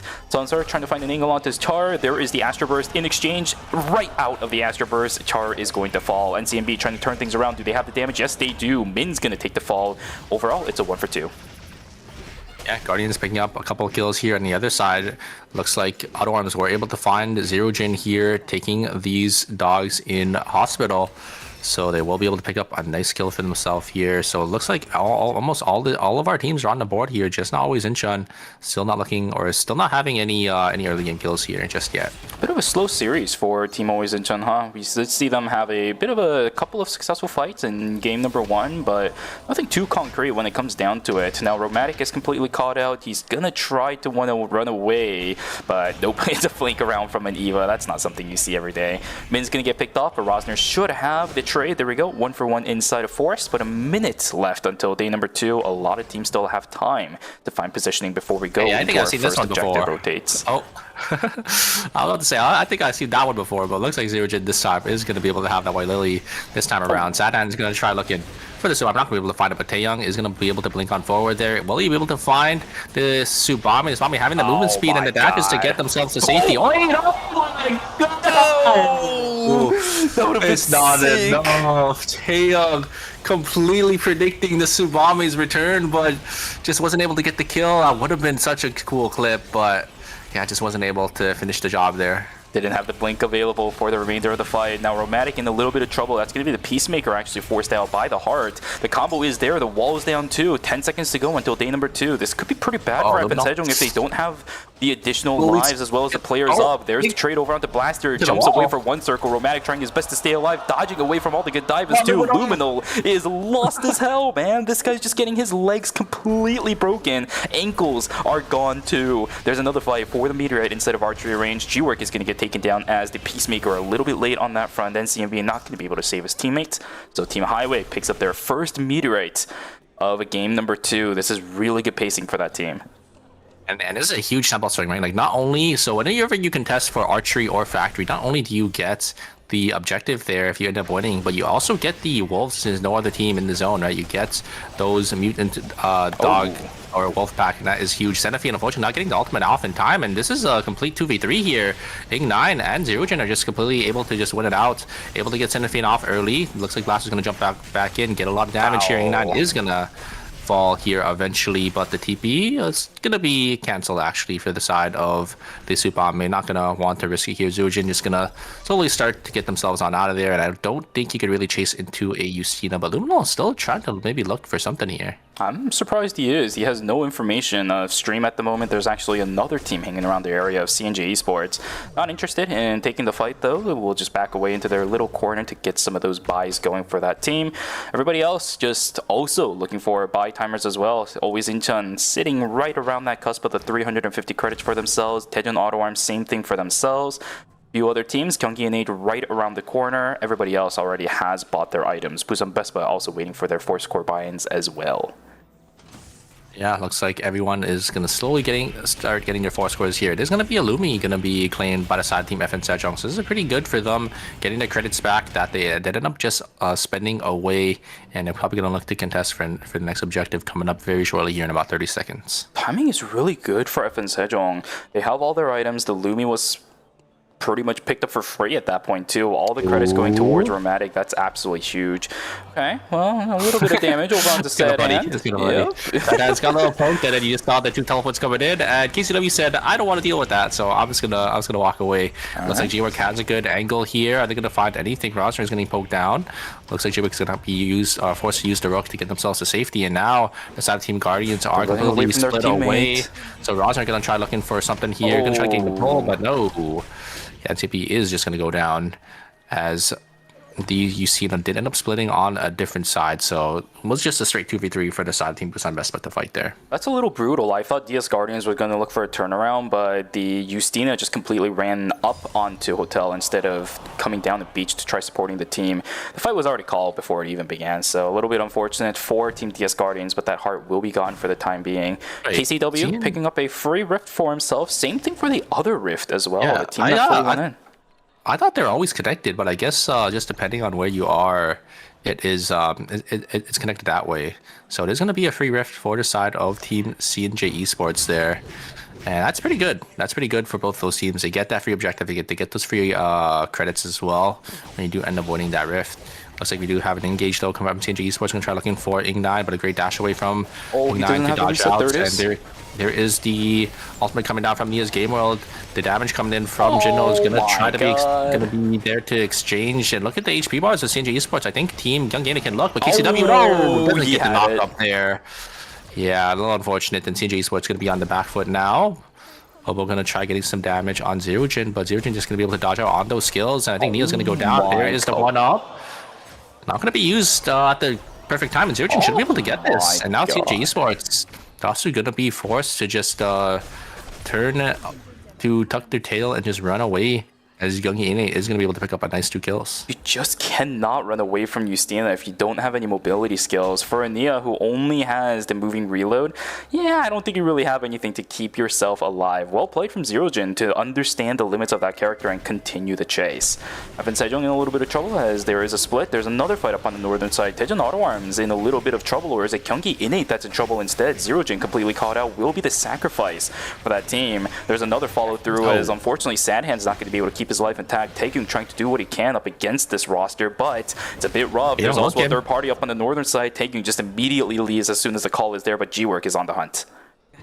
Yeah, Taehyung blinked on forward. I was actually surprised. Tried to look with the Lenny, being on the top side there, and then the third party going to be there from the side of Guardians to split the fight away. So a little unfortunate for Auto Arms. I think maybe Taehyung could have looked for something more, but I think it just ended up knowing that there's a team behind them, so can't really push any farther there. Sadhands should be able to respawn up with their Kenneth here in gas station. Very lucky for the Lenny to be able to get away from there too, right? Cinema could have been collapsed on by Team DS Guardians, but they were focused a little bit more on the meteorite that was inside of the red in alley. The free objective going to them, but Lenny gets out and a bit of timer invested for that objective. DS Guardians trying to do what they can and get something out of day 3 at least. For the side of Team Auto Arms, because I think Sadhands did end up actually spawning down here in Beach, and Sadhands might get caught out, but no, it's just going to slowly start to regroup here in the forest with their team. I think maybe saw that Beach was free, but team probably just ended up walking in there. Sadhands just gonna kill the boar a little. We didn't see that versus attack. Yeah, I'm surprised though that it was a Beach prio at day 3, because there really isn't anything here in day 3. I think it was the Lumi that was up, but it was just instantly outdated. Yeah, I see it zooming across the warehouse right now. Yeah, because Busan Best did end up tagging the Lumi, and they were able to get the credit charge. I think maybe that's what Auto Arms was looking for, but just not able to find anything. And I think another reason is just because their spot in gas station was just really bad, just because everything around them was already farmed. So you kind of want to just send it into a zone to try to look for any farm that is available. Exactly. Being proactive with your time, right? Here's a fight, though. Tejan Auto Arms trying to do what they can. That's a beautiful spring trap. Oh, my God. Picture perfect as 2 just gets completely locked in. Rosner goes down. Same thing for the Justina. There goes Hulensar. Min, all of a sudden, just left by their lonesome.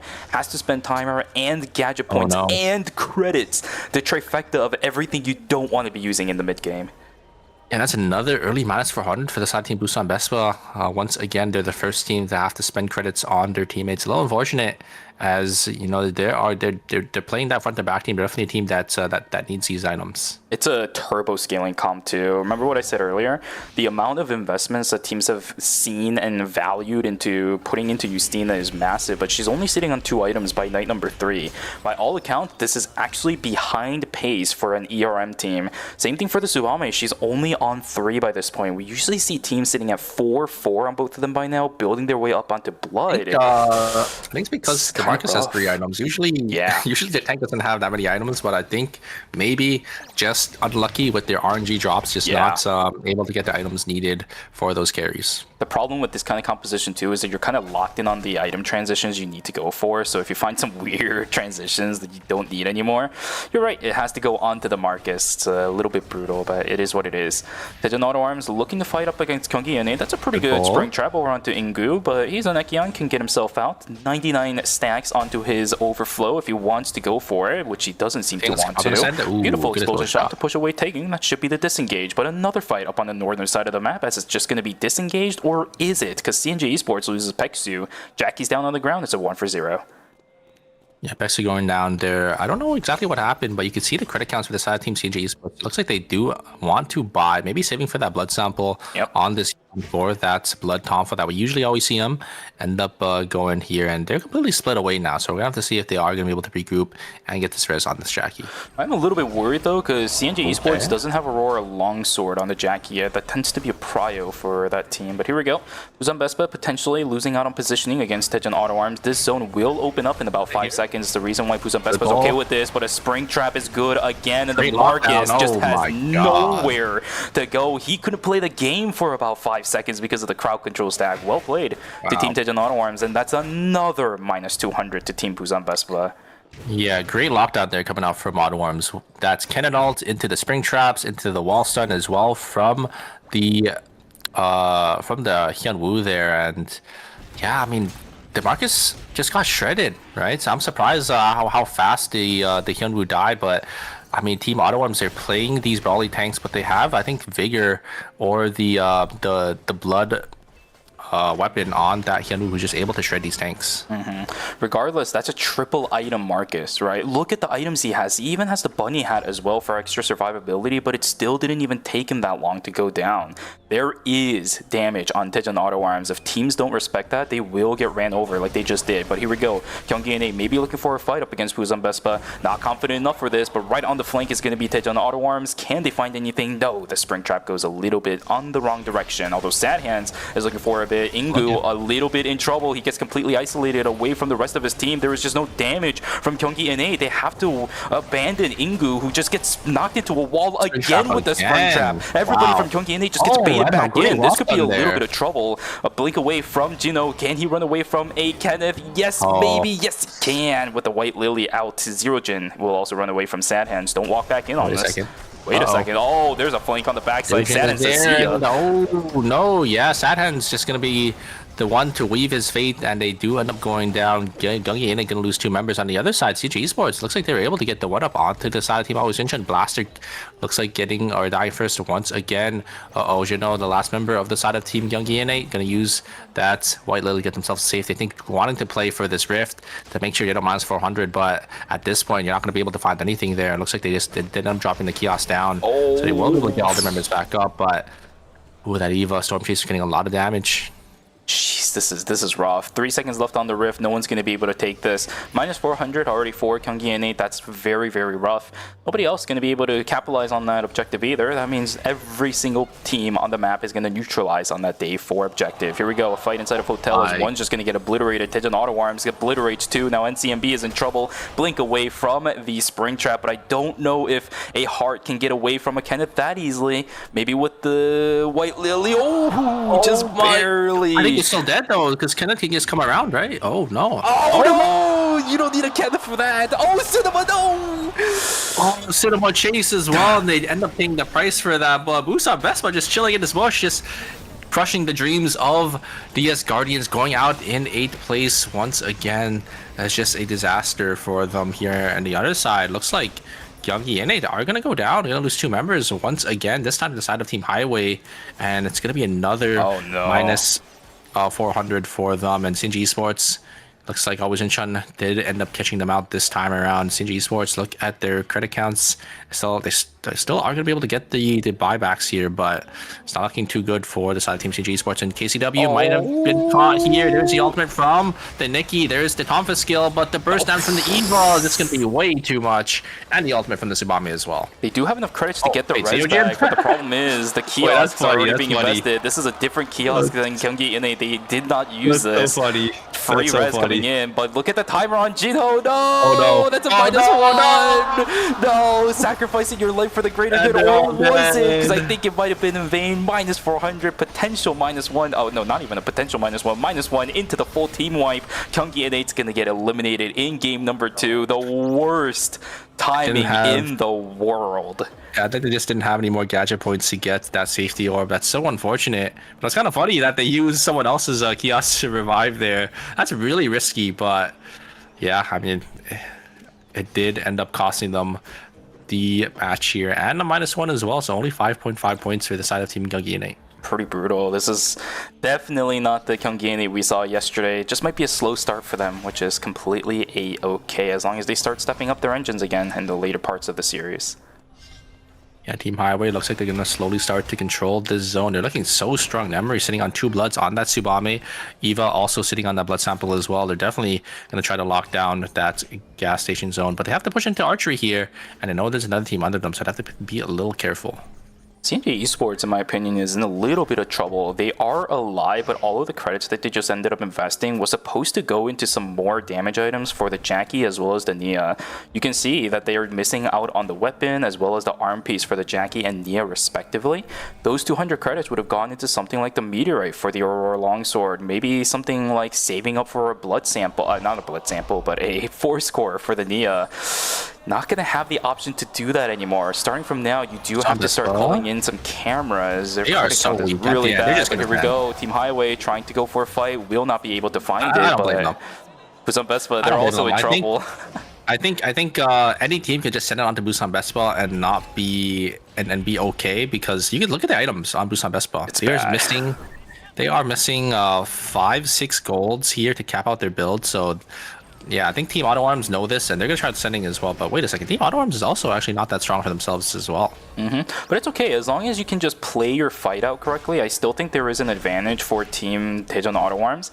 Once somebody makes a mistake, you can just run their team over. So I think it's fine where they are right now. But there's a lot of teams sitting inside a very tight corridor of archery range. Look at this, 4 teams hanging inside, and we also have Highway who can potentially make their way move up. Possibly 5. And Team FN Sejong, I think, is just no team wants to fight Team FN Sejong. They know how strong they are on that comp, and they ended up getting the wick line as well, so they're gonna be able to hold that zone for themselves. A huge mistake here coming out from CNJ Esports. Are caught in the middle here. They end up getting tornadoed off of the jump pad, and they're gonna take the wipe here.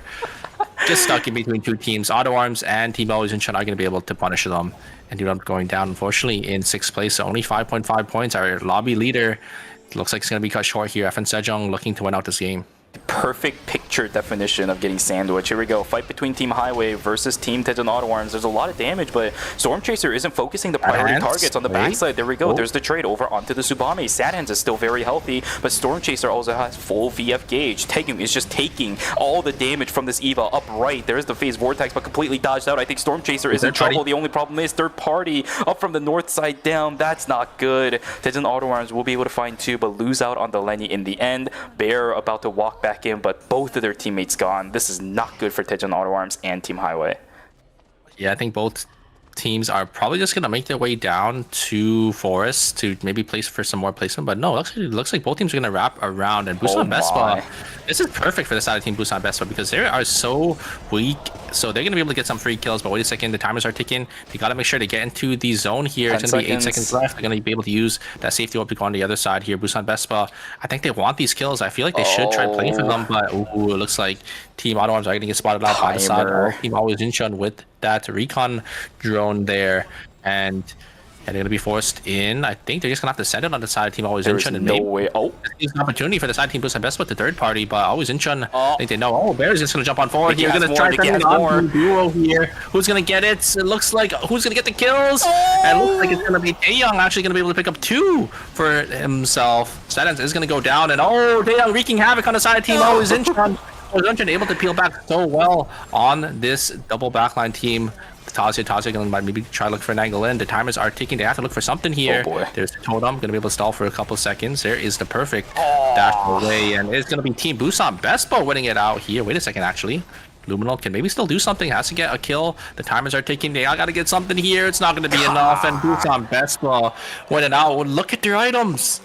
They won this whole zone by just playing the macro game really well. Now you have to really think fast for Team Busan Vespa. You got a ton of credits from all the bodies that are lying inside of archery range now, but it's a long walk from archery range where they are right now to the Chronosphere inside of hotel. It's thin corridors everywhere as well. I think they have to get ready for a VLS because there is no way you're going to walk down from archery range from where the kiosk is and expect to not have any retaliation.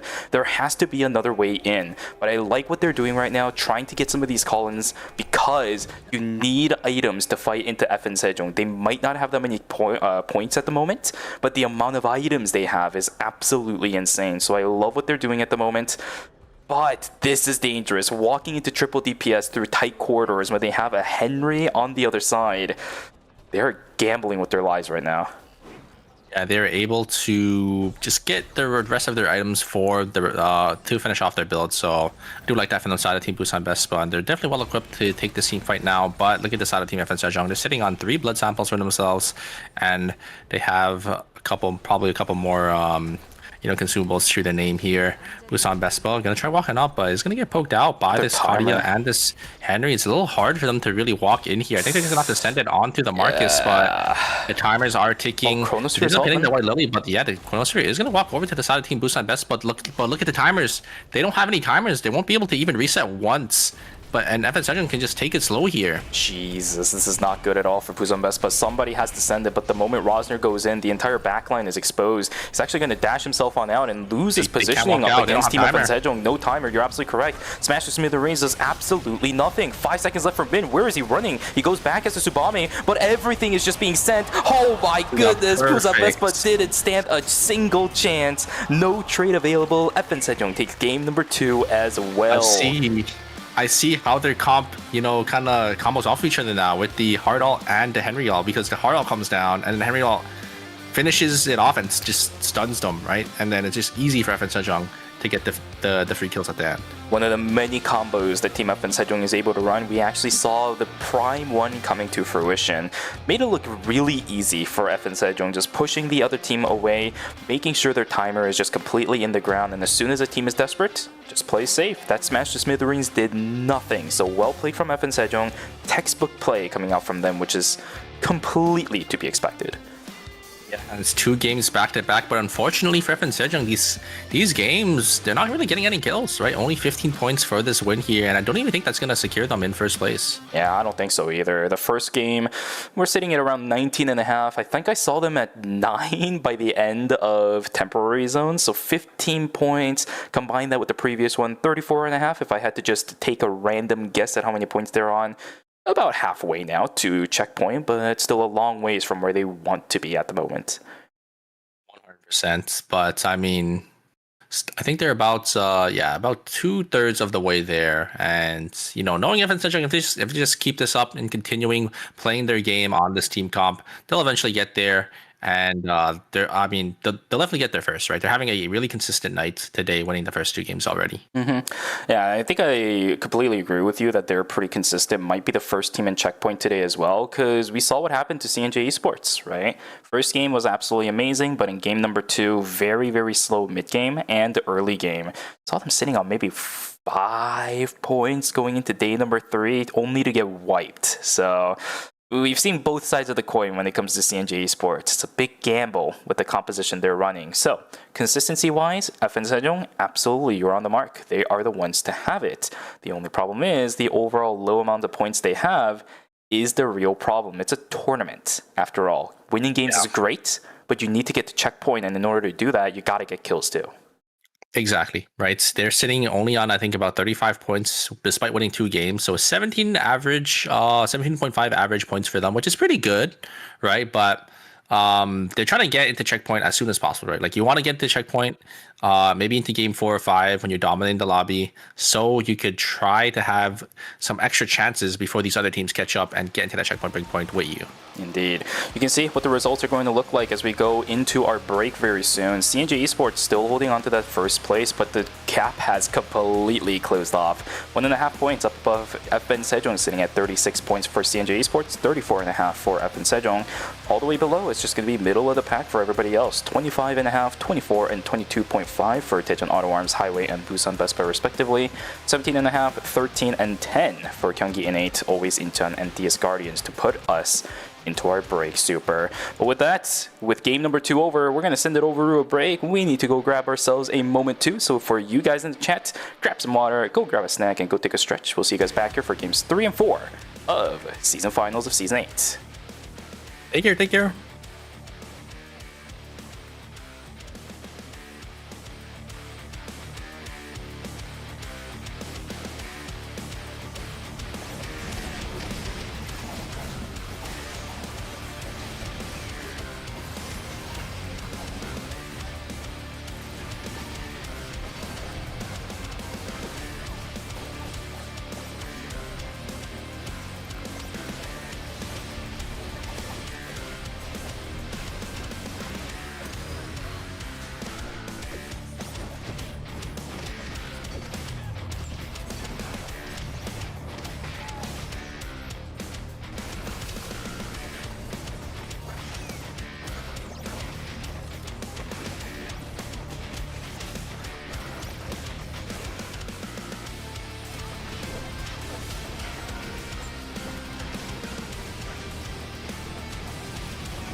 좀 많이 뜨거울 텐데.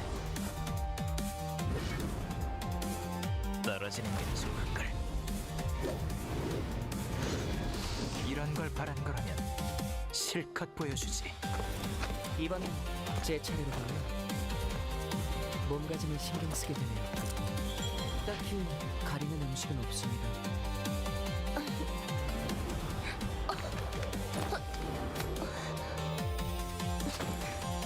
수상한 짓은 그만두는 게 좋을 거예요. 정말 즐거운 축제였어. 운명의 붉은 실은 쉽게 끊을 수 없어. 가자. 너와 나의 영원한 축제로. 내가 느끼는 기분을 너도 느꼈으면 좋겠어. 지금을 영원히 기억하자.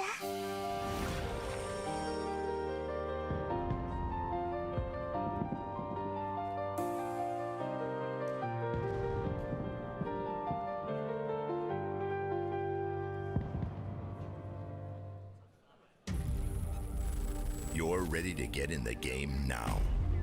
The last thing you want is to wait. WD Black, performance storage, purpose-built for gaming. SSD speed that obliterates load times. Performance to transform your game. Expanded capacity to store more. Customizable RGB. WD Black. Because the game never waits. WD Black. Drive your game. 해변 같이 갈래요? 오늘은 저 혼자 왔어요. 다음엔 어떤 걸 쪼개면 되나요? 짠!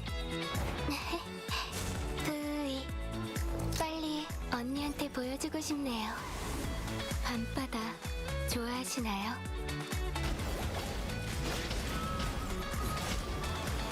큰 파도가 올 땐 피하는 게 나아요.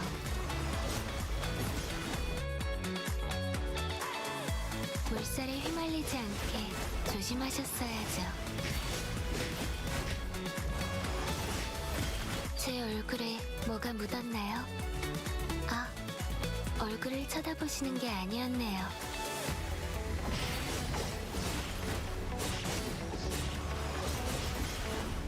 저와의 여름바다는 충분히 만끽하셨나요?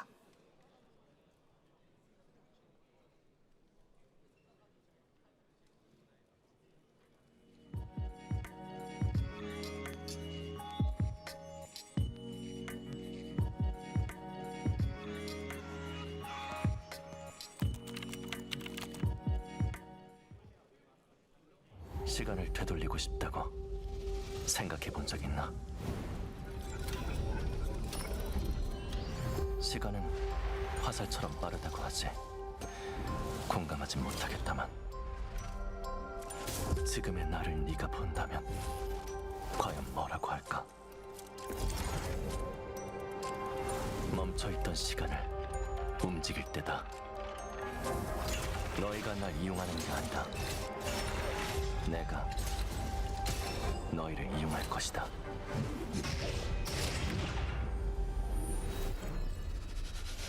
감사는 표하도록 하지. 다만 허투 수작은 그만두는 게 좋을 거야. 흐릿해져가는 기억을 붙잡아야 해. 잃어버리지 않게. 각오는 이미 끝났다. 다시 한번 그 미소를 볼 수 있다면.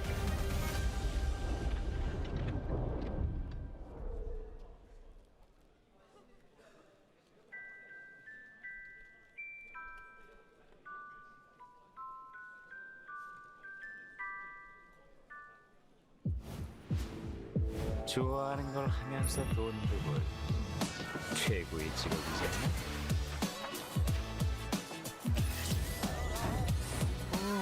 비즈니스를 감정적으로 하지 맙시다 우리. 풀스윙으로 깨부숴주자. All right, ladies and gentlemen, welcome back from the great. Welcome back from the break. I hope you had a great one. That's what I meant to say. We're randomly getting a martial arts contest between the caster and the player. Well, that's a fun one. All right, let's bring it back over onto us.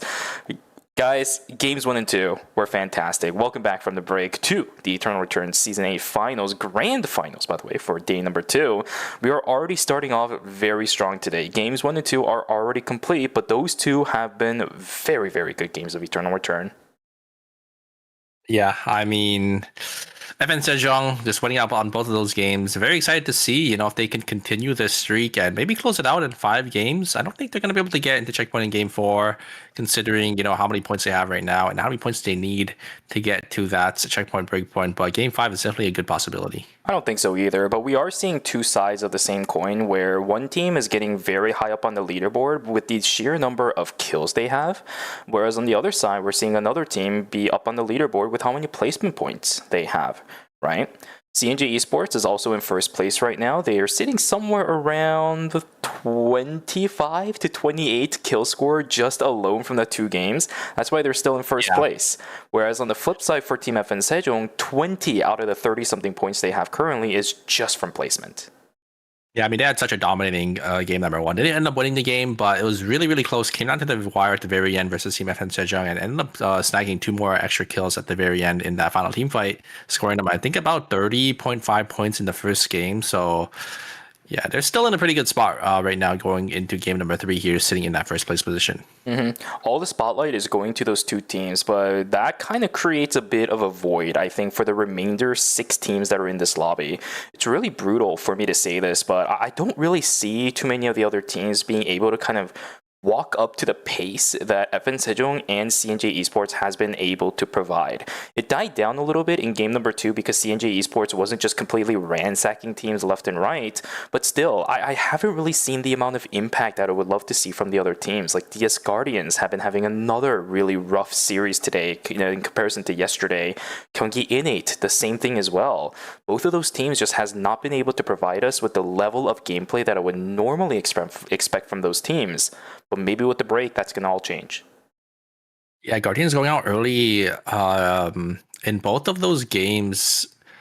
I think in 7th and 8th in game 1 and 2. So they have to be a little careful going into game number 3 here because, these teams are going to slowly start to get into that checkpoint breakpoint. If they're so far behind, they're not going to really have much opportunity to come back here. It hurts to say this, but these teams are running out of time. Right. Just with how CNJ Esports and FN Sejong are playing, I don't really expect the series to be a super long one tonight unless we get some genuine politics going on towards game maybe 5, maybe even 6.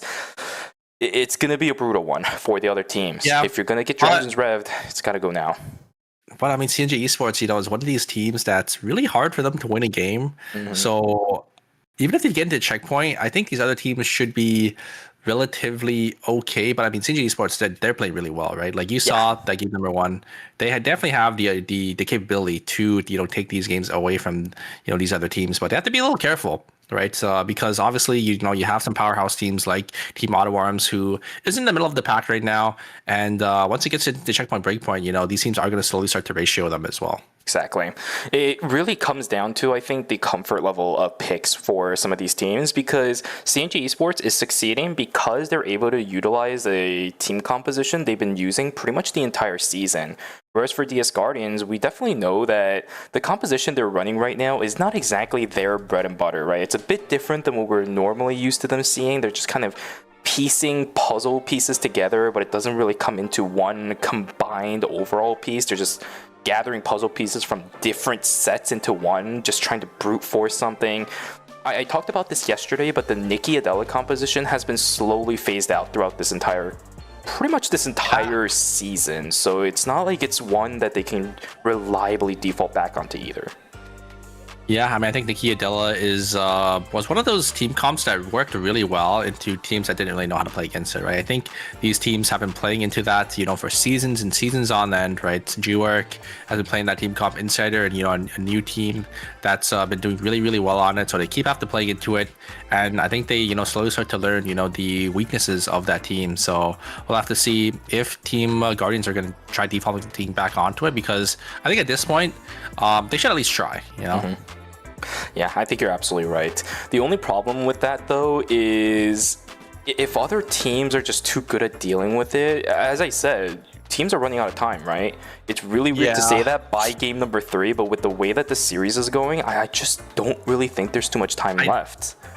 Do you also think it's going to be a little hard just because Mai is rotating back in as well? Right. Mai, is really good into that Nikidilla team comp. Maybe on the Mai ban games, they could try to go back into it maybe on game 4. But game 3, we got Mai, Cecilia, and Nadine all coming back for these teams. And I think there was one team playing exactly all those 3. I think we're probably going to see that team playing that team comp again. Exactly. Only one out for game number 3 upcoming is going to be the Tsubame. She was picked 3 times in game number 2. Outside of that, all bets are off when it comes to picks available. Yeah, I think you're absolutely correct. We're going to see a lot more resurgence of the Mai, absolutely the Cecilia. Not sure about the Nadine. There have been alternatives for that character quite a lot throughout the end of the season as of late. So not sure if Nadine is going to be up on the chopping block, but most definitely the Mai, most definitely the Cecilia. Yeah, I think Nadine is... So how it works usually, for these backline carries is they just pick whatever the strongest ADC is, in the meta. And I think right now, looks like it is Nadine, right? We saw Kadia's in the previous phases. I think Kadia is really good when you're playing the neutral game, but these teams are playing that Mai, that's Cecilia, and they're trying to maybe have these explosive team fights that he can sort of monkey wire and play a little aggressive. And I think she has one of the highest DPS in the game with that Wolf Assault. Exactly. With the adrenaline, you can even run the bow. We saw Nemery running that on Team Highway for a little bit, only to switch over back on the crossbow just because of the consistency. There's so many different ways for you to pilot these kind of characters. So, yeah, it's one of the reasons why they're one of the most often banned characters, or the character archetypes for Eternal Return Masters, alongside the tanks that we also love to see. It's all going to come down to game number 3. So that's going to be film 1. All the while, we've been watching the posters again. I actually, now that I think about it. Is that Wolf one getting eaten on the left? He should be, right? Unless it's just regular wolves on Lumia Island. That could also be the case. It could be, yeah. Oh, is Kadia there? Is that Sua in the little corner at the bottom left? And then the auto arms picture, I think that is done by, I'm pretty sure that's done by, I remember that was done by Tay. Was?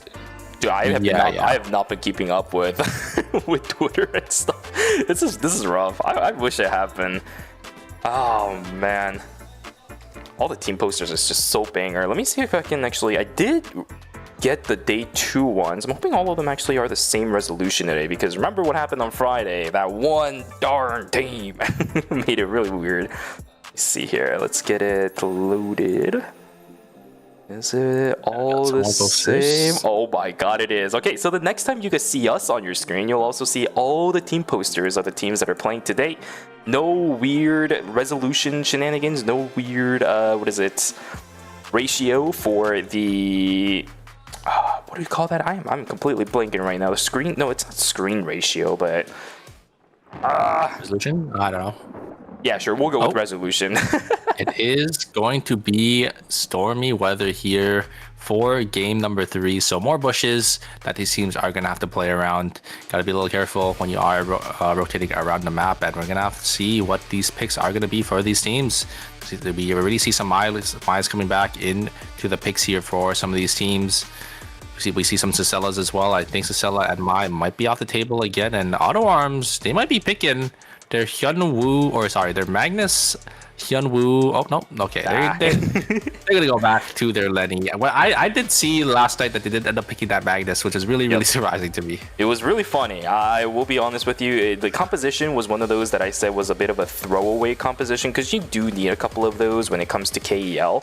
But if you're really not forced to burn any of those games, then you don't really have to. It's just the Tsubame that's banned after all, which means up and available are Kenneth, Lenny, and the Hyunwoo, which is pretty much never gonna be in contest for being banned. CRM, you don't need to go to any 3rd or 4th compositions that you have on the side unless you're really forced to do that. Good call from Team Digital Auto Arms, whereas everybody else, I also saw the Justina being banned, so 2 DPS characters actually being gone, pretty important ones, all substituted out with possibly the Nadine and the Cecilia coming in. We'll take a look at what characters were actually picked the moment we go into the game, which is going to start very, very soon. Yeah, game 3 here. I don't think there's too many bans here. I think I saw some teams rotating back off the Mai, so I don't even think Mai is banned, and I don't think Sicilla is banned either. Take a look here. Actually, no, I think Sicilla is going to be banned, but Mai is definitely not going to be banned here. And always Incheon, they're going to be playing this full dive team with the Laura and the Abigail here. I think they have the Abigail, Laura, and Ekion, so we're just going to try the full sentence on any of these backmen. That's really gutsy, but I do see where they're coming from because Always Incheon is also a team that really needs these points. It's been a slow series for them, right? We saw even during game number 2, Always Incheon really didn't have any kills during the day 1 cycle. Probably the only team that actually didn't have a single one going into day number 2. This kind of a comp, if piloted correctly and snowballed correctly, can get a ton of kills. So, love the plan here for Team Always Incheon. You might as well send something this early on into the series, see if it works out up against the Sicilla that's going to be picked pretty often throughout the course of the series. Looks like it is going to be Storm Chaser getting caught out here, but you do have teleports on for the side of Team DS Guardians, and they should be able to pick up 1, maybe even 2. There's an MRS gate in. They should be able to get the Sicilla as well. It's going to be 2 kills going to the side of Team DS Guardians. A great start, and they're going to be playing this triple backline team G-Work on that Arda, and we have that Nadine and that Heart there. I mean, you have to play the Heart if you are playing, these triple backline teams. There's another pick over onto Jinho, and while I'm on that topic, there are 4 Nadines this game, by the way, so she'll be banned away until game number 5. Oh, wow. Yeah, it's going to be a long one until we see her coming back. Oh, actually, sorry, game number 6 is when we'll see her coming back. Xenophine trying to go back in onto towards the fight. It's not going to be enough, at least for this early of a game. Huge. Beautiful Twilight Highs from Lumino, but can they actually get any picks is the question. Oh, no, no, they cannot. Kyungkwae also pushed back. He's going to go over into that downtime with this. Oh, maybe actually. Oh, hold on a second. He's somehow up in level 5 already. He gets the overflow, gets the reset, but it's still going to be a break over onto Always Incheon. At least it's a trade 1 for 3, but that break doesn't really help them at all. Yeah, just not enough damage early on into the game. A character like Laura needs those items to dish out enough damage to really have that burst when you're looking for these dives. And unfortunately, Always Incheon not going to be able to find it. They still have 3 kills early on here, so it's not too bad for them. But yeah, just not going to be able to get anything there. And it looks like on the other side, Xenophine going to be able to catch out the need from Team Highway there, getting Team Always Incheon another kill. Okay, G-Work, maybe potentially trying to snipe away these animals. He's gonna get it. Oh, he gets 1. I think Sadhan has just picked up 1, but the dice combo is just a little bit too much. He gets another one. He gets another one. I'd say that's a worth pretty much because your death timer is still pretty short. 18 seconds is nothing to scoff at, but you do get the experience off of 2 mutant boars as a Hyunwoo. You don't really get that much damage early on. I'm surprised he was able to snipe away too. I mean, if you're gonna die there, you might as well just try to get some value before you go down there. And you're gonna be engaged from KCW. Great Roundhouse kick with the ultimate, able to lock down that Sicilla. This is gonna be traded 1 for 1 though. General gonna be able to jump on forward actually with the monkey wire, trying to look for the Nia, but the Nia's game wall is gonna come down, and CJ Esports should be able to clean this one up. There's just gonna be that Estelle. Oh, the explosion on the body is gonna be able to knock down the Nia there. Very nicely played. As now comes down to a 1v1, but you're not escaping a Jackie here. Wait a second, actually, the Estelle should be able to get this White Lily, should be able to get themselves to safety there.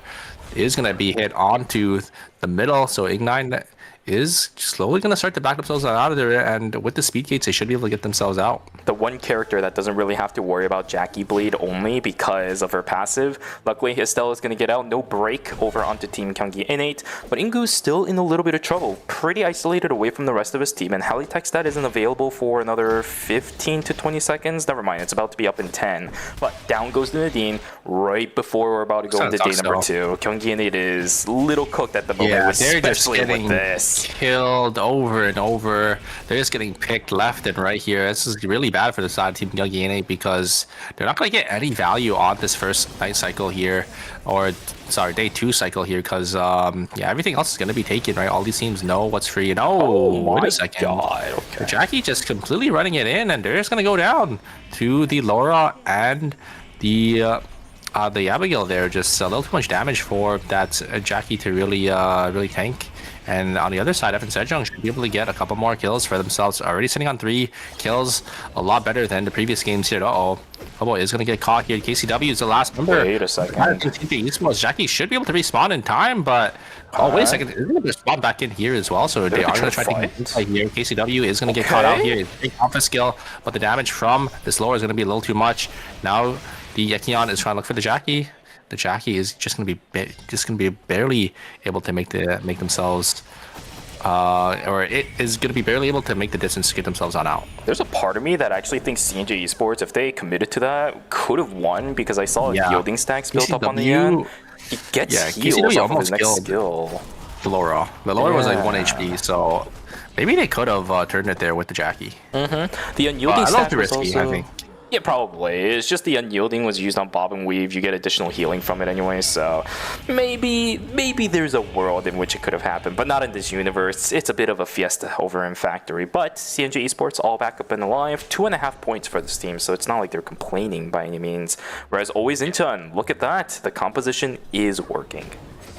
Big skills already for them. FN Sejong gonna try looking for an angle, maybe to deny this box here, and they get the 2-man ultimate. Is gonna stun both the Scylla and the in the back here, and it looks like Min's gonna get caught out, and the box is gonna go to the side of Team FN Sejong. I think that might have been a 4-score.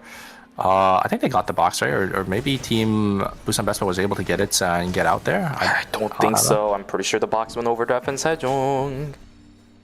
Let's see the items here. Busan Bespa having just... Yep, I see. There it is. Yep. Oh, the killer heals. Yeah, that is a disaster for Busan Bespa at minus 350. I don't know if you've ever had your 4-score stolen, but that's one of the worst feelings, especially on the first cycle as well. It's going to set your team so far behind, and I think Busan Bespa might be a little cooked this game. Oh, I don't know what... Okay, Rosner is deciding to go for the Rift when there's so much crowd control on the other side. A bit of an interesting decision. They're actually going to give it over to Team C&J Esports instead. A free point going in their favor alongside it. Are they going to fight any other teams, though? It looks like Auto Arms is going to fight them in this rift. They were able to get in on the top side here, but yeah, Busan Bespa just getting farther and farther behind. Is not able to find their footing this game. It's a disaster, and here comes Engage coming out from KCW. It looks like KCW is actually just going to walk back in here. I don't know if they have enough damage to really kill through these two bruisers. Maybe Nia has to put in some work here, but this Jackie, I mean, Jackie is really good into characters like Kenneth and Hyunwoo, but I think Hyunwoo can just out DPS them because Kenneth's also really good into these bruises here. Looking for KCW. Not when you do that. And a huge pull, push into the wall with the ultimate from the Kenneth, and yeah, there's just not enough damage from this Nia, as Delaney is going to be able to keep them alive, and it's going to be an easy, clean 3 kills in the rift for the side of Team Auto Arms. That's just really good micro from Team Taejon Auto Arms. Positioning on both the Kenneth as well as the Hyunwoo was in a spot where they can respond to each other getting jumped on, but they aren't going to be able to get jumped on at the same time by KCW. He looked for an angle, and that instant maybe he saw it, but it just wasn't enough, right? There's way too much health bar. Pixu was a little bit unconfident in the fight. Same thing for Pava. Nia's game roll goes down, but it just had 0 impact.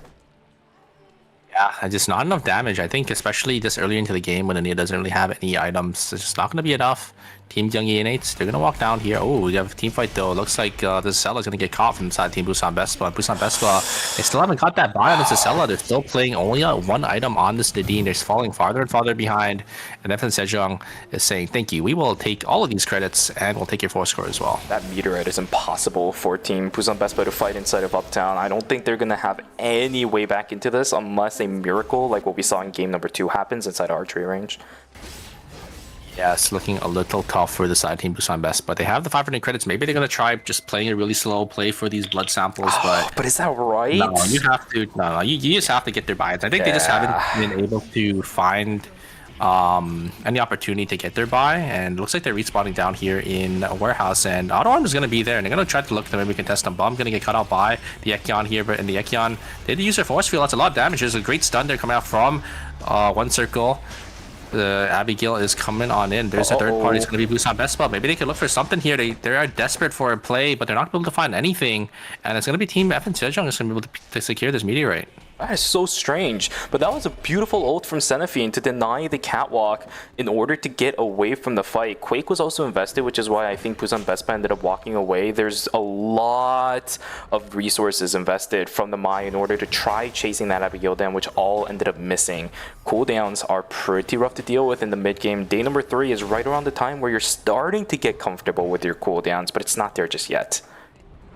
Damage from G-Work there to poke down the Estelle, but the Cells is just going to be able to rest it up, and it's going to be a little hard for the side Team Guardians to maybe take this team fight. I think they might just jump on forward here. They're looking for this Nadine, and a huge find, but a great response there with that Estelle ult. But now this Estella is on the backside, getting a lot of damage, but There's the Arda, it's Nimrod Gay, and they're going to be able to close the gap. They do end up getting one. They do actually end up knocking down the Nadine, but yeah, the side of Team Young Unit are a little too far away to really make that make anything work with that knock.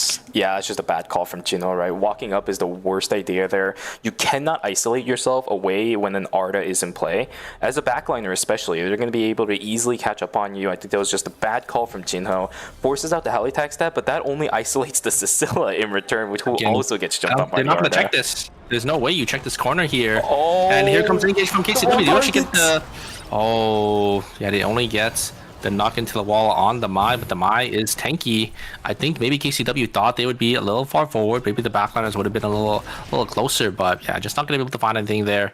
CNJ Esports just going to walk it off. Great play, though, from CNJ Esports. It does force out a couple of blinks on the side of Team Busan Vespa, who only is going to get it worse at this point, right? They have a couple of items, but here we go, another fight. This is not good because CNJ Esports just invested a lot of cooldowns fighting up against Team Busan Vespa. KCW completely caught out, minus 200 going over to CNJ Esports in the blink of an eye. Yeah. This time they're eating what they just did to the other team there, and they get vision played in that bush. They're not able to check the bush, or they just didn't end up checking the bush. They ended up getting punished for it. So Yojin taking a lot of damage in the back here with that Eva. It's a little hard to play into that corridor or playing into the Eva there, and I think the 4-score was secured for the side of Team Highway. Was it? Oh yeah, it was. Look at that. Solar system miniature built up for the Mai. That is massive. I'm honestly surprised that they were able to pick it up, because the priority on the item wasn't actually on Highway's favor. It was actually on, I think it was Gyeonggi N8's. Yeah, I think the cell just wasn't able to grab it there. I think probably was taking a little too much damage, but this is huge for the side team FN Sejong. They're getting a blood box, and you can see their items. They have all their slots open. Yep. Yeah, they have all their slots open to get full value on this blood box, whether it be a Queen of Hearts on the Cicilla, or maybe Burgundy on the Hearts, or maybe an arm piece for the Henry here, or shoes for the Henry, or shoes for the Heart. They literally have any option they want here. There's going to be shoes. What is it going to be? It's going to be, oh no, it's going to be the arm. It's going to be a Nova Shield going to the side of the Henry there. Nope, it's going to be exchanged over to the Sicilla. And then they're going to give their arm piece over to the Henry. But this is the power of being able to coordinate things like that, right? The value that you can get out of these boxes are huge. Xenophine. No, playing with fire. I know Busan Vespa was able to hear them. Oh, they're going to see them now with the crow. Yeah. Yep. Wait a second, Bob. Almost finishing it on memory there. Is going to pop the ultimate there. And they find the angle. Great, huge pull coming out from the side of Team FN Sejong. But there's a third party. Oh, what the? Sad hands. FN Sejong can jump here. They are in the corner, but they're going to be able to just walk into the red. And I think Team Auto Arms aren't going to pursue that, because they know if they play into this Henry, it's going to be a little tough for them, especially since there's so many teams nearby as well. They don't want to get third partied. Yeah, summer break is over, I guess. Everybody wanted to go back to classes. A bunch of teams sitting inside of school. Yeah, I think FN Sejong just don't want to take any team fights, because they look at the credit counts. They want to make sure they buy in. And Team Highway, they did end up wiping off screen. I didn't even realize. You're absolutely right. Highway goes away, and CMB about to get taken down. Down goes the Heart. No Peacemaker available because the timer already ran out. Luminal trying to heal himself up to the best of his abilities. It is a 2v3, but Xenophine is just caught out in the middle of nowhere. No damage to deal with the double backliners, which is really brutal for Team Always Incheon. Rez is going to get called in for both of the teams, but there is a jumping coming in from Team Dead and Auto Arms. Can they find an angle? No, they cannot. G-Work just uses the Nimrod's Gate to get himself on out of there. The only character that probably would have gotten out in that situation. That was a little close. I mean, a blink over the wall probably would have done it as well, but yeah. I was a little scary for the side of Team Guardians, and oh, wait a second, they lose their Deed as well. They ended up getting caught because they ended up walking upwards to the side of Team Gyeonggi N8 there, probably ended up dying. So another minus 200 for the side of Team DS Guardians. Everybody's just so scared of each other. Always Incheon is also still doing really good regardless of the result that we just saw, because they're sitting on 11 points right now. 10 kills with a composition with dive. That's really good. Have gotten the snowball capabilities. The only problem is now they have to execute their comp into teams with late game backline transitions. So this is, it's only going to get worse and worse for Always Incheon.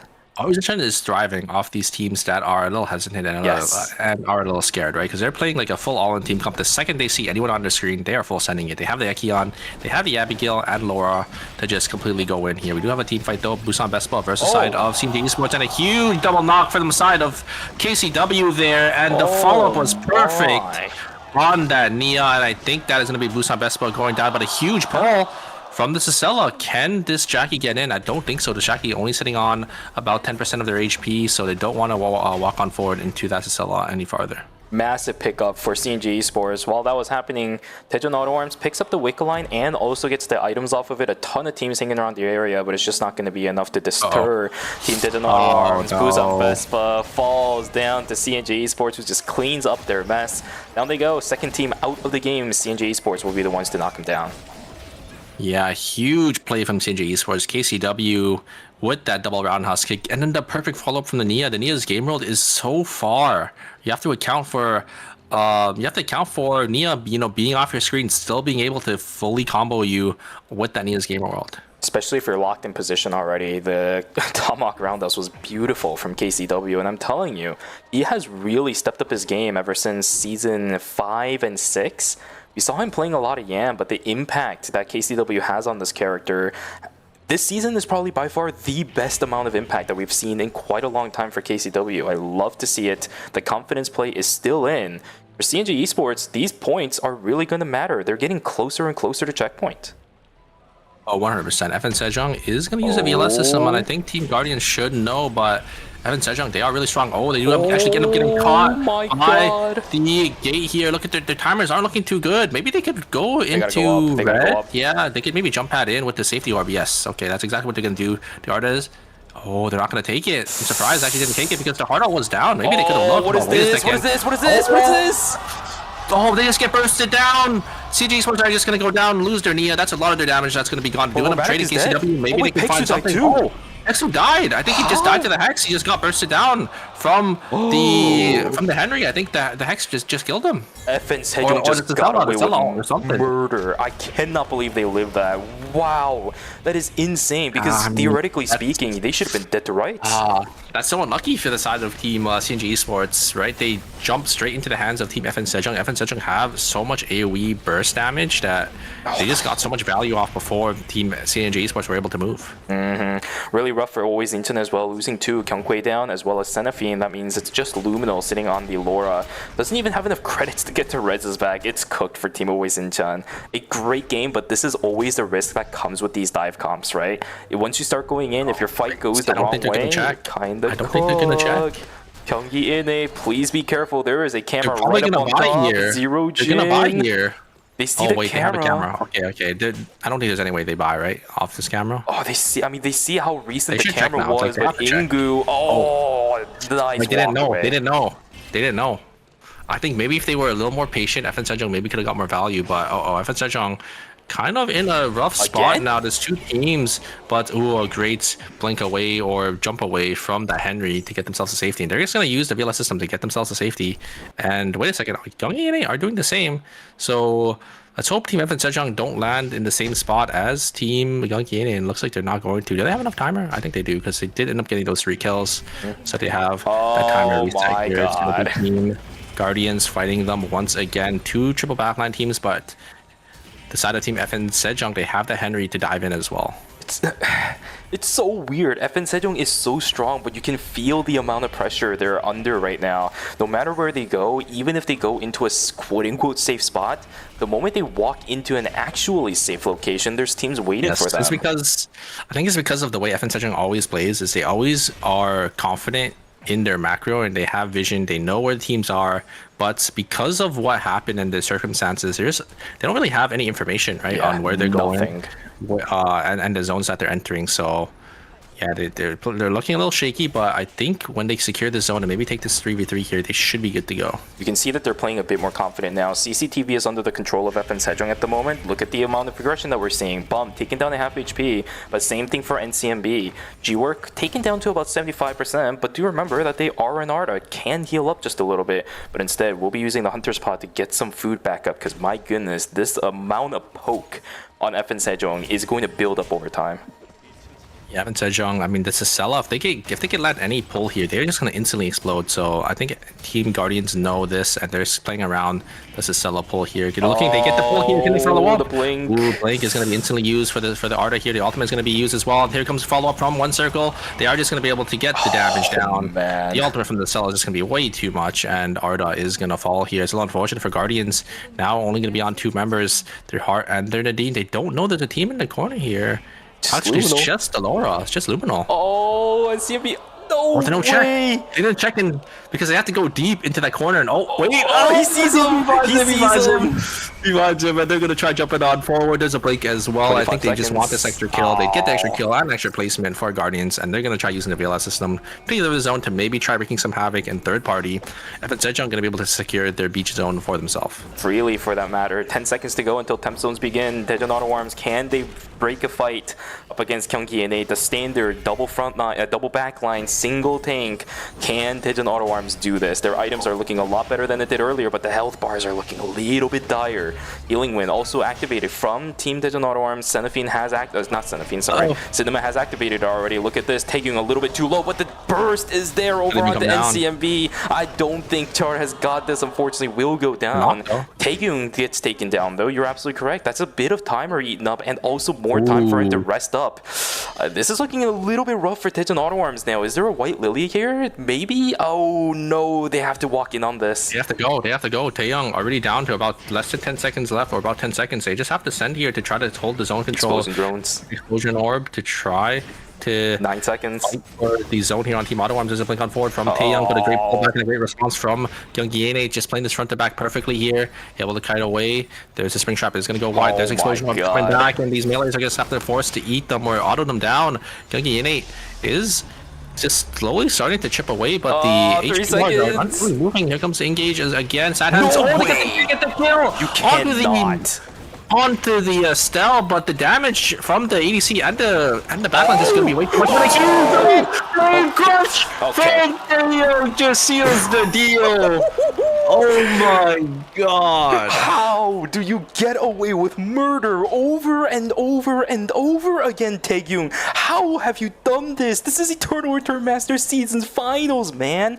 Oh my goodness. The beautiful double flame crusher to save the team fight, and a beautiful follow-up from everybody else. But the game's still not over, right? We can't complete the hype just yet. If Daejeon Auto Arms finishes this gauntlet with another win up against FN Sejong, this would be incredible. Springtrap is going to go completely wide. The fight's going to reset a little bit. But man, oh man, oh man.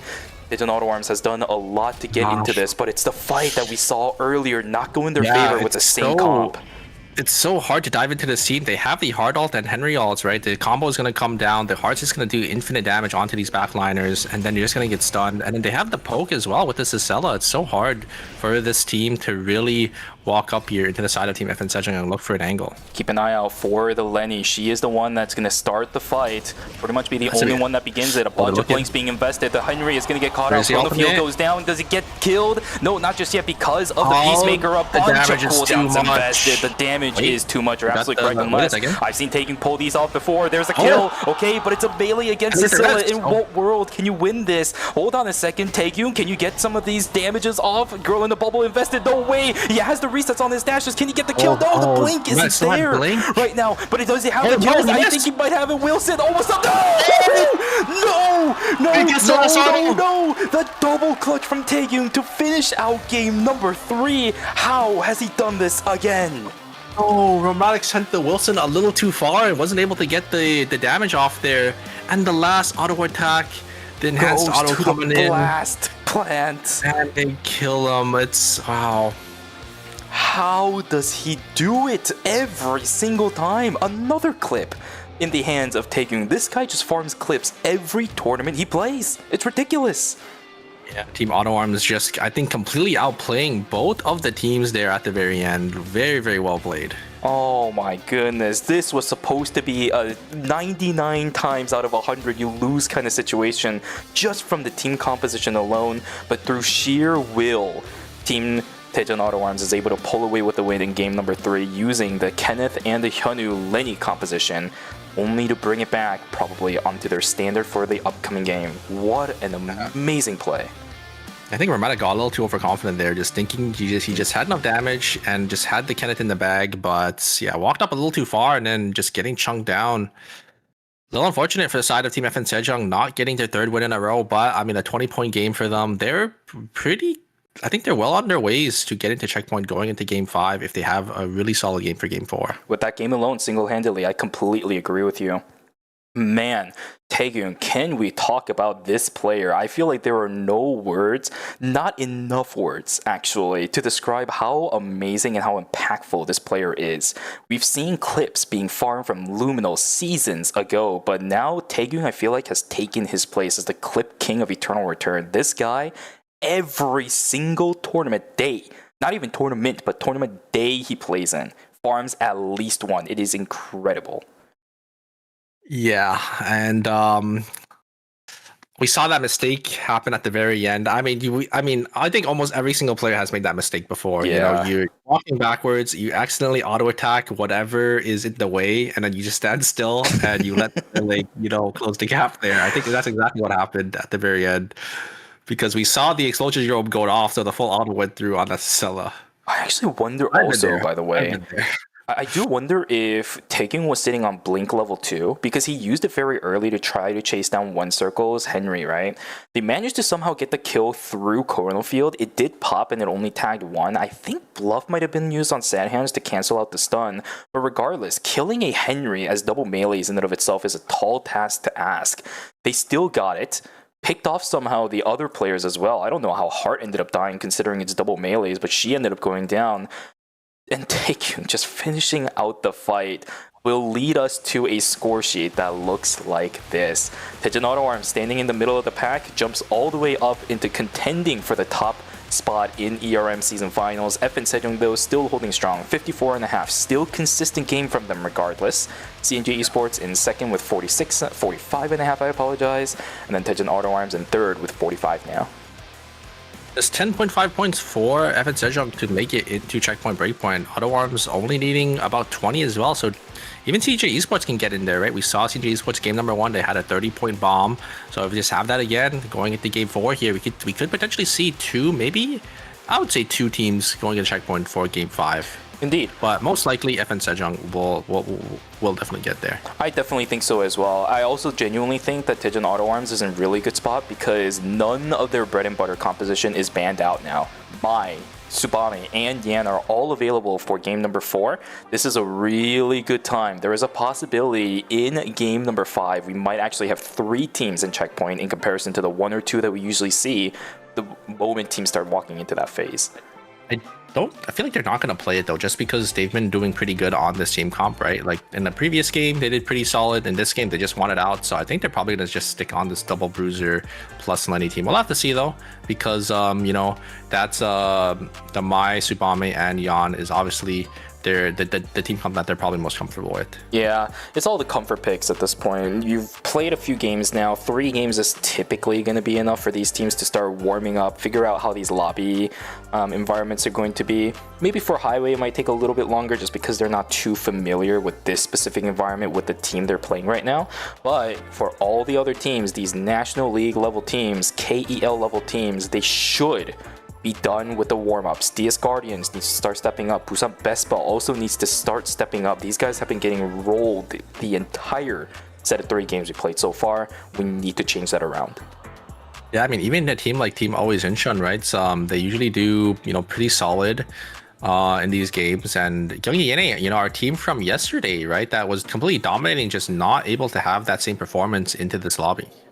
It's the way that season finals are gonna go. Day number 1 and day number 2, it's almost impossible to compare how different of sets of matches we're gonna get between these.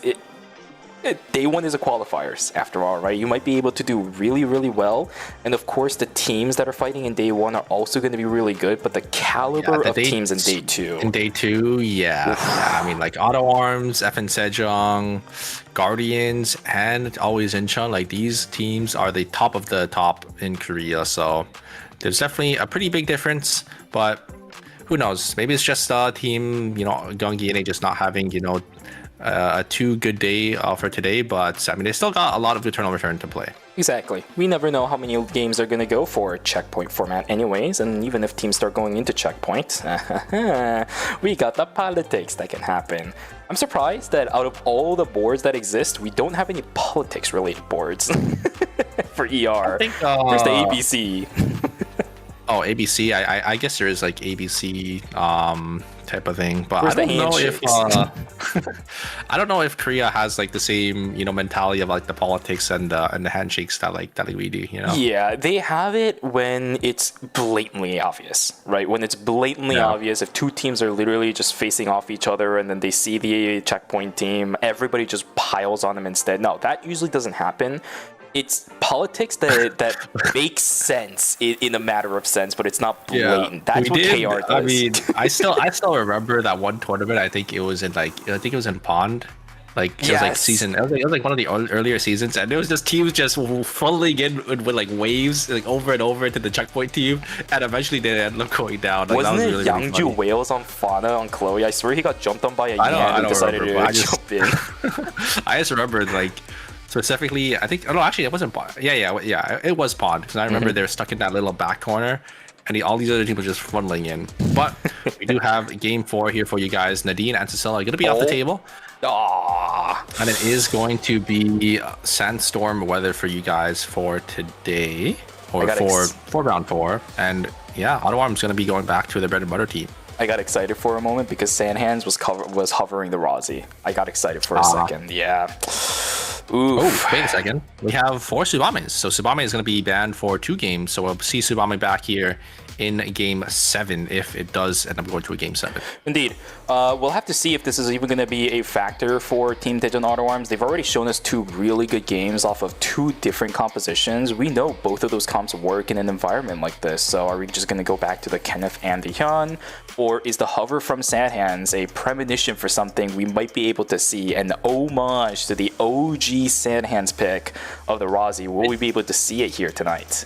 I think they're probably just going to go back to their Hyunwoo, Lenny, Kenneth, just because, I mean, they won a game. They had a pretty good, first game that they ended up playing that team comp. So I'm pretty sure they're probably just going to go back to that once the Tsubame is going to be off the table here. But who knows? Maybe once they get to checkpoint, if they do get into checkpoint, maybe after this game, they want to play a team that's, kind of safer for that checkpoint breakpoint. And, having an ADC so you can scale up to that late game is... I would say it's pretty safe. Probably going to be the case as well. It's just a hypothetical, and a man can wish. A man can pray. Wait a second, Chuvy. Is that Luminal on Shoichi? Yes, it is. Indeed, it is. We actually did see it yesterday in KEL. I'm really excited that he is bringing it back out, but it almost feels like a desperate move, doesn't it? I just don't think this is the right time to bring it out, even if it is his.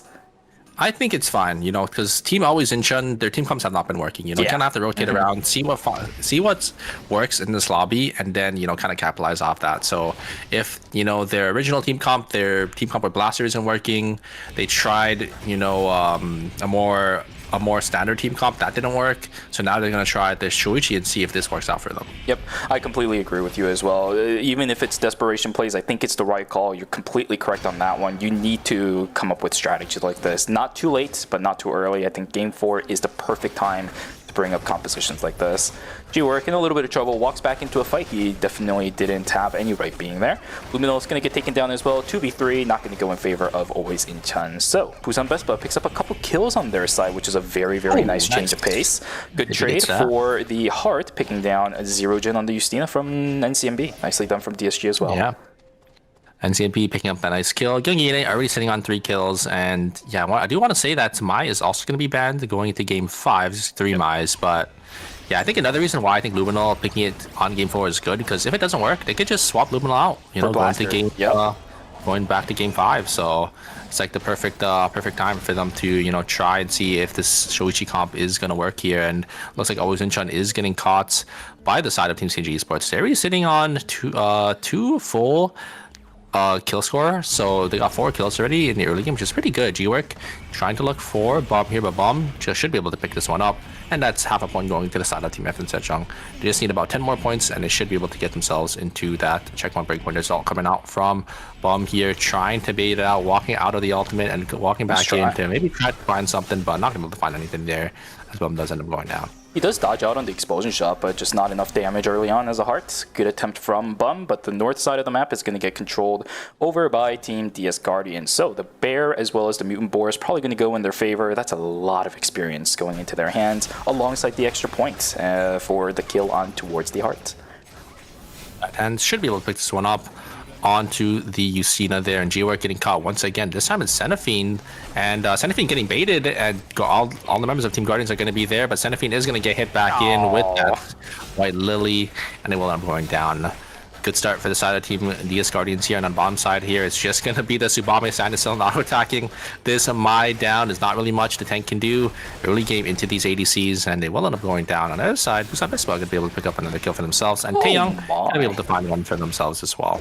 There's a lot of picks during night number 1. A lot of teams are opting to actually go for the split farm strategy now. It's a little bit different than what we've seen throughout the past couple of games. There's another one, but this was a 2v3 that Busan Vespa had no rights walking into. One circle will be able to pick it up. Chrono Field invested, but 30 seconds to go, plus the Executioner bonus. There might be a chance he has that Chrono Field up for that Tree of Life fight. The thing I want to talk about is look at the credit counts on some of these teams. FN Sejong is so much farther ahead than the rest of the lobby here. Yeah. One circle already on 300 credits, and it's not even night or day 2 here. And a huge find there coming out from the side of Team I think it's going to be TNJ Esports, as they do end up picking up 2. Both the backliners are dead, so yeah, E9 going to be forced to run away. It does end up getting caught by Bobo there on that Nia, and it looks like it is going to be that meteorite going to be secured for the side of Team CNG Esports. Good call. Another fight up on the western side of the map. Down goes Storm Chaser, obliterated as just a stack from Always Incheon will be able to knock him down. Nemery in a little bit of trouble himself, as the damage over onto the Shoichi is looking pretty good. Do they have it? No, nice. They do not.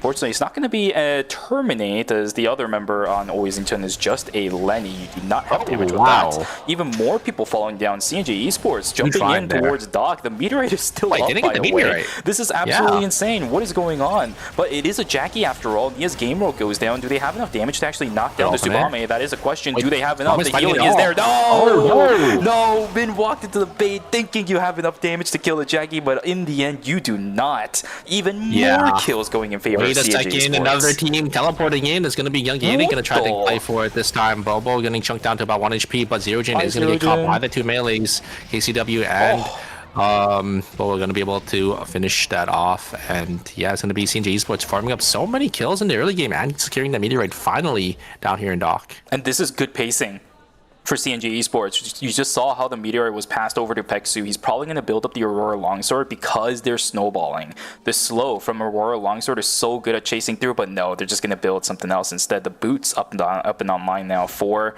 CNG Esports. But the amount of value they've got out of day 2 also has a ton of credits to go into Warehouse to build the 4 scores up with. CNG Esports is happy where they are right now. Yeah, they're in a pretty good spot, right? They got a lot of kills. They got that meteorite. They could buy their 4 scores. You know, you get that first objective timing, and then you get your 4 score timings, so, you know, on the perfect rotation there. We do have Team Gyeonggine maybe gonna look for the side of Team Busan Vespa here. A lot of poke damage being exchanged. Busan Vespa still don't have their buys, and actually both of these teams don't have their buys, but they both have 1 item apiece here. It looks like the UC is getting engaged on there, and a huge dodge out on Jinhu, and Tsubame is at 1v1, and they pull back now from the exclusive, and it is going to be the side of Team Gyeonggine winning it out here. And Busan Vespa, they might wipe here. I don't think it's going to get away. No. Oh no, Busan Vespa got now in 8th place. No. Oh, Busan Vespa. What is happening today, my friends? Goodness gracious. This is not the way that you want to go out. Like for Busan Vespa, we had such a good day yesterday, but today is just not working out at all for that team. Are in 5th place, but with a 2.5 point finisher in game number 4, they're going to fall further and further behind compared to everybody else.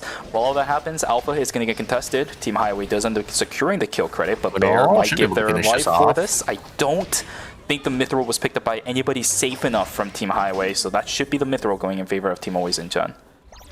Good. FN Sejong, though, are going to contest this rift on the side team CJ Esports. They're going to try jumping on Dramatic, but completely goes wide there. But there's the ultimate coming down from both the Heart and the... Oh, wait a second. Okay. The Jackie's going to jump on in. He's going to get the reset, but is it going to be enough damage? The great parry there. One circle versus Bobo here. It is the back to the 1v1, but the HP advantage onto the side of the one circle, and a huge blink teleport on in with that stun. Huge find from one circle is going to be able to secure the rift for the side team FN Sejong. That's cheating. He had the blink advantage in comparison to the fight that we saw earlier. What's that, man? Come on. Nice attempt, though, from CNG Esports. Hey, all your cooldowns are reset, so, I mean, I guess Bobo used her blink earlier to make that team fight as close as it was, and CMP is going to get caught out here, but the side team Guardians are going to be there. There's an Emerald's Gate to get them to safety. Blink invested for the Heart, though. That's going to be a 90-second cooldown that the Heart's going to have to deal with for quite a bit. Yeah, that is true. FN Sejong going to try playing for this tree. I don't know if Team Auto Arms wants to contest them. They're just going to walk down, maybe play for this box on the bottom side here. CNG Esports still in a pretty good spot, though. They got another 2 kills. They're getting more and more points. They could definitely get into checkpoint breakpoint if they just have a pretty solid game here. They get a couple more points, a couple more kills, get into that 20-point mark to make sure they could, try to win this tournament. The south side of the map is a little bit barren, though, for CNJ Esports. I wonder what their strategy is, because the purple box inside of Forest will go into the hands of the team that was inside of that area. What was that angle? Okay, oh, there we go. Yay! All right, the map looks like this. Daejeon Auto Arms will secure the purple box inside of Forest. I don't know if there was any inside of Uptown. I'm not sure why that team is down there right now. DS Guardians picking up the tree. We'll get that one for... So I'm gonna try bluffing, maybe try to take the Yusina off the tree, but Charles not gonna fall for that and just gonna completely stick it, and it's gonna be Guardians gonna be able to pick that one up. And we do have one team that did end up dying early, so the map is slightly more open, so we're not gonna see too many teams fighting just yet. Teams are just gonna slowly get their next objectives, get their buy-ins, and maybe look for an angle here. FN Sejong looking really strong. Romatic already sitting on 5 gold, the Bum on 5 gold. And one circle only on 1, but this Henry is just there for the counter engage and to look for those angles to get that CC. With the way that One Circle has been piloting this Henry, plus he's on the Sentinel as well, he's not the main DPS focus of FN Sejong. I think he's there more as an interrupt in the middle of the fight, which he's been doing excellently, by the way, right? Holding on to Chrono Field always until the last moment, exactly when he needs it, will send it. But the fight is going to begin. CNJ Esports as well as Daejeon Auto Arms both looking to fight over Lumi. The credit going to go in favor of Daejeon Auto Arms for the time being. KCW does end up using the Tetragon. I don't know if this was the right time. Now the ultimate value is in favor of Team Daejeon Auto Arms, but it doesn't matter for now. KCW a little bit too split away, taking going for a little bit too much, but he has the skills, he has the lands. Unfortunately, Cinema goes down, Bubble isolated. Oh my goodness. KCW is just gonna get outdone again by taking one more time on this Yan. Yeah, the Neo was a little too far forward there. They did end up getting a lot of damage, a lot of value out, but yeah, the Yan unfortunately just ended up going down a little too early. KCW gonna be forced to eat a -400, but they don't even have the credits to get their last members alive. Maybe they should have readied for this rift, honestly, instead of taking the full res here, because yeah, I don't know if they want to play for this. I feel like they should have just ate the... Or I feel like they should have just went into the Chapel Rift, but maybe they saw some pings and they didn't really want to risk it, so just gonna eat the res and gonna start to look for this for the farm here. Maybe gonna try resing in school. Surprised they're not going to the rift right now. There's nobody in Chapel. There hasn't been any pings for quite a while either. KCW is walking away from it, so I don't think Pixu's gonna walk into that either. I'm not sure, but here we go. Fight between Kyunggi and 8 and DS Guardians. Damage output over onto Ingu is looking really good. They don't just barely are missing enough damage to knock that one down. I do see that the res came through for CNJ Esports, so I guess Pixu ended up walking into it by himself. But this is a 2v3. Uh-oh. This is going to turn into a -400 to a -600. Oh, just for one. Why did KCW leave? Daejeon Auto Arms has no way in hell they're going to lose this fight. Yeah, they just tried. I mean, it's like a coin flip at the end of the day, right? They tried. It's a high risk, high reward. Unfortunately, they did not get the free rift, and they're going to pay the price for it, a -400, and now they're going to get sent even farther and farther behind. They tried to, I think they just thought maybe, people, our teams wouldn't enter the rift just because, it is a pretty risky rift after day 3. Usually, teams don't enter, but Auto Arms was there, and they're able to secure that rift for themselves. This time around, though, CNG Esports doesn't get terminated by Daejeon Auto Arms inside of a Night 3 Rift. That's the one benefit that they have. Highwave duking it up against Team Always Incheon. Damage output over onto Bear isn't enough to kill him, but with the block over with it, will deny the res. Uh-oh, Luminal gonna follow up over onto Nemery. There's a blink on over, and the White Lily will get him away. Minus 200 over to Team Highway, but Luminal is already grabbing value with this Shoichi. Yeah, they just don't have enough damage right now. Look at the items on Team Highway. They're missing so much items. I think they're saving for that blood sample. But yeah, it's just 3 items on both of the carries. They're just not able to really dish out enough when their Nikki goes in. Nikki's also not really tanky, right? Sitting on no items for themselves as well, because they're just trying to funnel this Eva, maybe get the Chaser online, but they don't really have enough credits here. Very slow game for Team Highway, which is quite surprising because I could have sworn they had, with this low amount of kills, you would think they've been farming the map correctly. Maybe their macro has been a little bit iffy in that regard. I would have assumed Highway had more items by now, but just looking at how they did on Friday, but no. They're struggling quite a bit in this game right now. Yeah, I mean, I think these teams are just able to just out-tempo them here. Highway just in a rough spot. I think they just, I mean, they're trying to like walk into these zones to get farm, but they're just not able to find anything. And Team Auto Arms, ooh, they see how weak Team Highway is. They got blood in, or they definitely smell blood here. They want to get this team fight going, but Team Highway, I think, recognize that Team Auto Arms is so much stronger than them, and they're going to try to avoid this team fights as much as they can. Immediate escape. Daejeon Auto Arms is running the south side of the map at the moment. Highway splits apart a little bit as the Tsubame. Why is Nemery over there right now? This is weird. Highway is split into 2. Daejeon Auto Arms sees this. It's not going to be an easy way out for this team. He has to eat a bit of timer for this as well. Safety gadget on top of it. This is rough for Team Highway. I don't think the macro play was just right for the few moments that we just saw for this team. And Team Auto Arms are going to just back themselves on out of their wick line. You don't have timer. In a rough spot, they're gonna run straight into the hands of Team Auto Arms, and they have to fight here. Q on the they don't have timer. They're gonna try sending it. Taeyong gonna look for an angle onto this. Wait. They're gonna be able to get it. They're just gonna be able to win 2v3 just straight up. Silence isn't even here. Neck is gonna go down. Highway, your macro, this game has been catastrophic, really rough. Storm Chaser, they do have enough credits, but this is all credits building up on towards the blood sample. They are absolutely dead to rights. Will Romantic be able to finish this off? Yes, they can. There it is. Kill going over in favor of Team F and Sejong. So a 2-team sandwich over onto Highway will knock them out. That's really good for the side Team F and Sejong. They need a couple more points. I think 5 more points to get into that checkpoint breakpoint. Auto Arms and CNG Esports are also still in contention, and they're in this game. CNG Esports leashing the wick line, but there are a couple items behind on the side of Team Always Incheon. I think Luminal can probably just go ham onto this team comp. They have to be a little careful though, because the combo from KCW and Bobo are going to be there. CNG Esports are caught in the middle here. Does Team Gyeongi want to push it any farther? I think they know there's another team nearby, so they actually don't want to. It's actually is trolling. And Wickline just gonna use that damage reduction to heal up as well. And CG Esports are gonna try getting it. There's the ultimate coming down. Neil's Game World gonna try bursting down the Wickline here. Gonna try to zone these teams off as well. I think they do end up getting it, and CG Esports are gonna be able to get themselves on out, but they don't really have any timer left. Yeah, Pubbo's sitting on 6 seconds at the moment. They need another safety drone, or they have to take the jump pad over. They're gonna use another safety drone for that. That's a lot of. It's worth. It is, but that's so many gadget points invested at Night 4, by the way. We're getting close. The items are really bad for the side of Team CG Esports, so this is pretty good. Oh no, the balance is going to go wide there, and Gyeongi are going to press onto the backside here. No.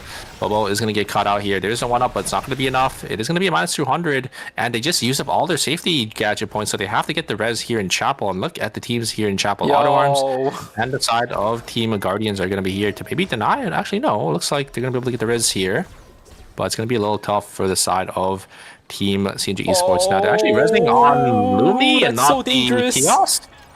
What? That's so dangerous. Pablo is so low at the moment. Chrono Field is gonna knock.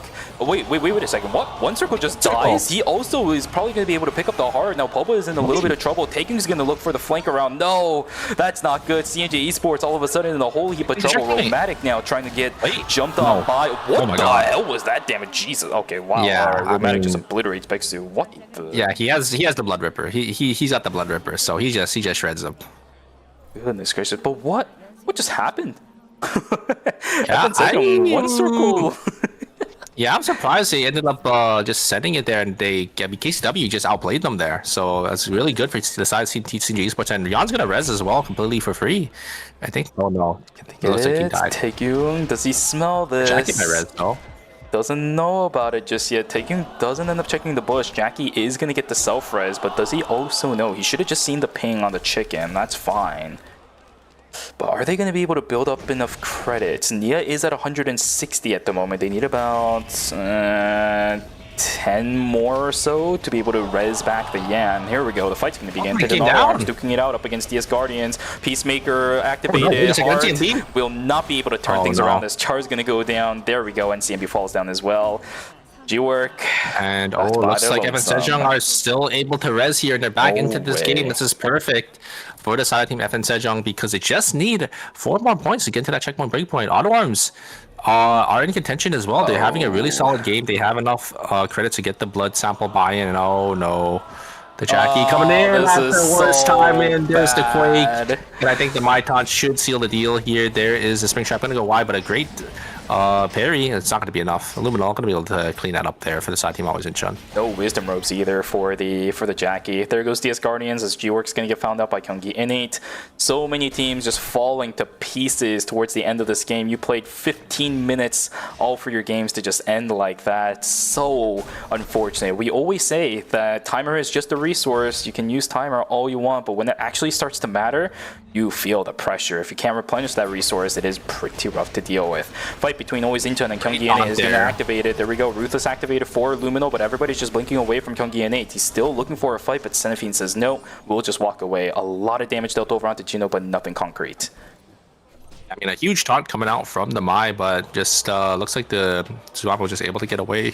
Oh no, Bobo is going to get caught by Sad Heads here. He's going to try running away, but look at the timer.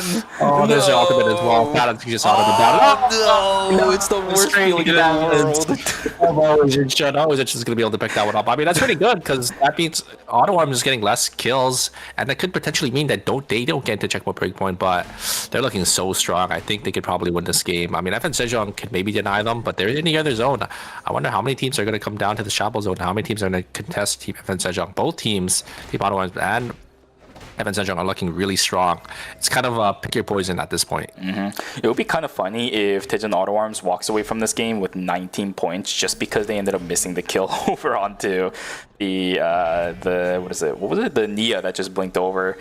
Well, let's see how it goes. Daejeon Auto Arms holding pretty safe inside of their own little cubby. If they do end up getting all of the teams out, I think there is a possibility they actually end with 19.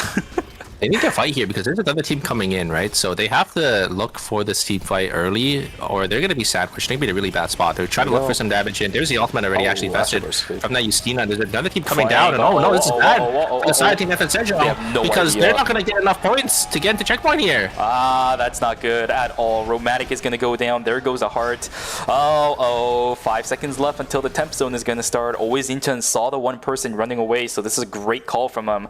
Yeah, you don't want to take that jump pad over right now. 40 seconds until one circle is going to eventually pop. Always Incheon, they smell blood. They know what's up down here. Senefine is going to be able to scout this out. One circle is found. This is a heavy investment though from Team Always Incheon. It's just a single kill. They have a long way to walk back. I think they want to shut down Team FN Sejong from getting to checkpoint. I think they know, right? Because they know their points, they know their team comp, and they probably did the math. They're going to use the safety orbs to come back in. FN Sejong now not going to be in that checkpoint breakpoint, and Auto Arms going to be... And Auto Arms are going to be the one that might be able to get in there. Okay, here we go. Ekion is a tank. Luminal is a drain tank. Ultimate invested from both the Shoichi as well as the Mai exclusive, and the Ruthless are gone. The daggers disappear as well. Timer for Always Incheon not looking that great. Astroburst activated for the Justina, but she is going to go down. The positioning from Zerojin has been a little bit more to be asking for this game. Nice. Gino goes down as well. Always Incheon will be able to take away the temporary zone. Walking up from the bottom of pond, only to win that temp zone is not an easy task. Always Incheon completes it with ease. Yeah, I think it was fine, right? You shut down FN Sejong from getting to that checkpoint breakpoint, and then you get the timer back, so you still have some timer with the safety orbs as well to make yourself to make your way back into that zone there. So FN Sejong unfortunately not going to be in that checkpoint breakpoint because if they ended up taking the team fight, right? If FN Sejong just ended third place, they would actually have enough points, right? Because they get 2 points from 4th to 3rd place. So I really like that heads up play from Always Incheon. And now they're going to have to try to shut down Team Auto Arms from also getting into checkpoint breakpoint. If they can take a clean 3v3 and they can lose one member, they just can't lose two. They can just, yep, exactly. Just 2 kills for Daejeon Auto Arms, and they're in. Will be the only team in checkpoint, by the way, after that as well. Nope, actually, no. Yeah, because CNG Esports also didn't get enough. Let's see how it goes. Chronosphere at the moment is in favor of Daejeon Auto Arms, but Always Incheon is positioned pretty well. The cemetery area is very easy for Shuichi to just kind of run everybody down because of these tight corridors. If Always Incheon gets the fight they're looking for, this could be good for that team. It's all up to Luminal, but the item difference is so big, right? Guardian or Auto Arms have 3 extra bloods on sample level. No. Wait a second, they just got out, but their world where the Sandstorm is perfect to get them to safety, and the ultimate is down. They can just full reset. But Luminal finds a solo kill out to Taeyong here, and I think it's going to be Always Incheon being the gatekeepers for this game. No team is going to be able to get the checkpoint. Wait a second, actually, Madhands is going to be able to get them damage. He's going to be able to get one. Puts over the wall as well, but Luminal, can he deny it? He does end up denying it. Sadhounds end up going down. It's 19 points. It's 1 point away. Can someone get a kill? I don't think so. It is a bye. Always Incheon here as the gatekeepers of this game. Wait a second. Timer? Can Cinema live long enough? I don't think so. Wait a second. If he can maybe just have go bloody out, Ninetales, but I guess rest here. I don't see it. He's got about 30 seconds before this Chronosphere is going to disappear, but Kyungkwae is max HP. I don't see it. Yeah, Luminal is going to have Ruthless up. He does have it. Drain Tank will disappear. Cinema, nice try. 19 points, 64. If Cinema actually, if he knew, but obviously, you know, it's like he can't really tell, but if he actually knew how much timer he, like Luminal had, if he had that 1 extra second, I think he maybe could have blown up Luminal. Maybe. But in the end, that's not the way that it's going to go. 64 points is where Daejeon Auto Arms is going to end. The curse of the 1 point will strike once again. Always Incheon, Luminal, Shuichi, Coin.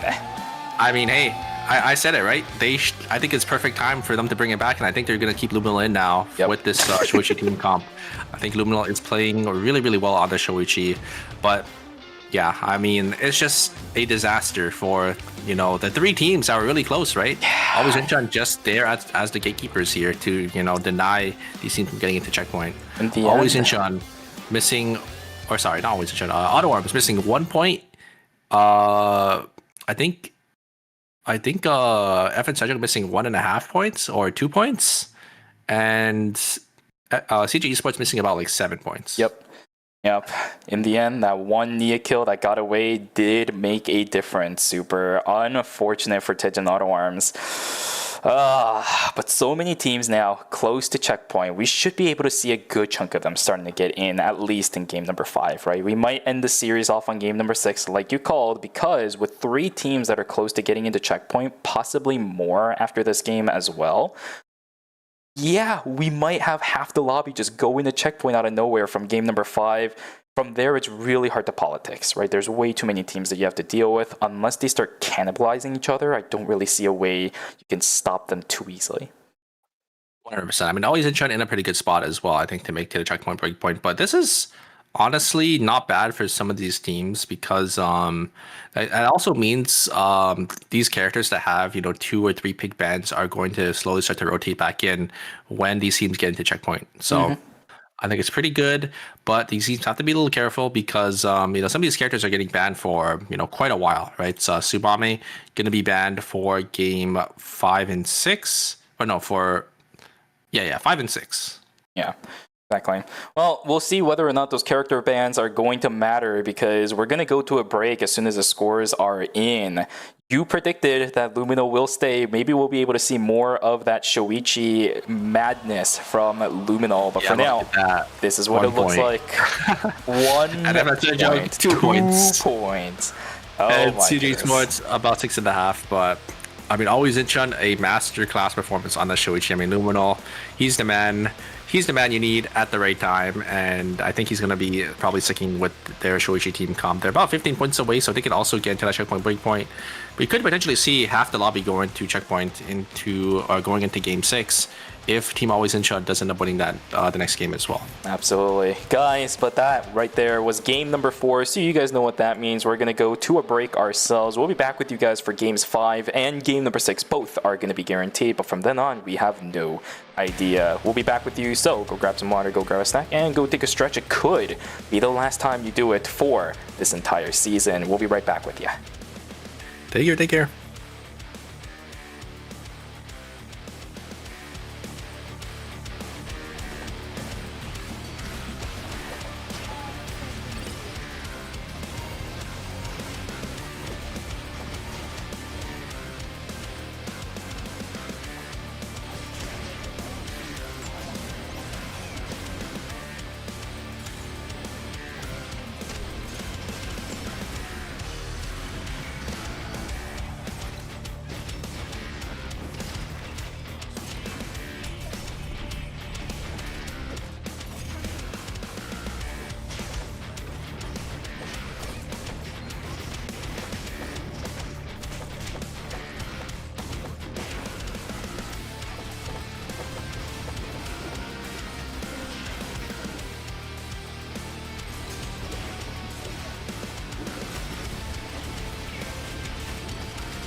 좀 많이 뜨거울 텐데 떨어지는 게 좋을걸. 이런 걸 바란 거라면 실컷 보여주지. 이번엔 제 차례로 가요. 몸가짐을 신경 쓰게 되네요. 딱히 가리는 음식은 없습니다.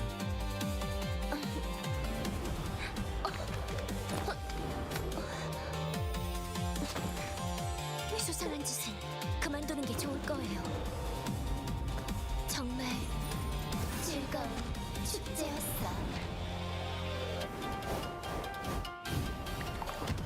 운명의 붉은 실은 쉽게 끊을 수 없어. 가자. 너와 나의 영원한 축제로. 내가 느끼는 기분을 너도 느꼈으면 좋겠어. 지금을 영원히 기억하자.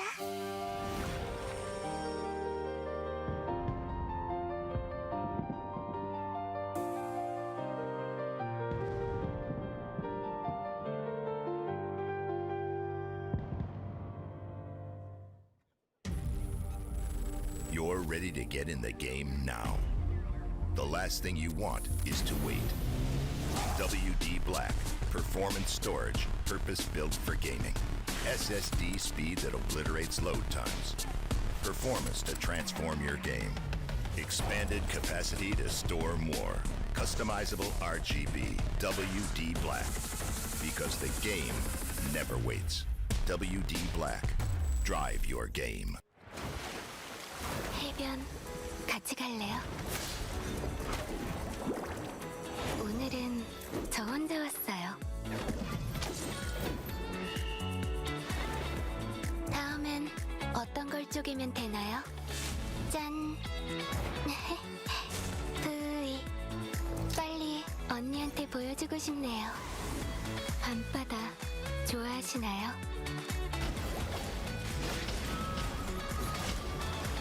큰 파도가 올 땐 피하는 게 나아요.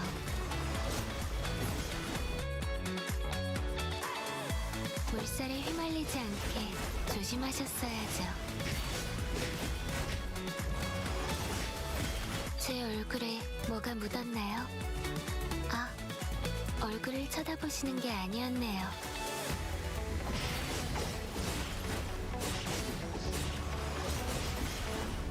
저와의 여름바다는 충분히 만끽하셨나요?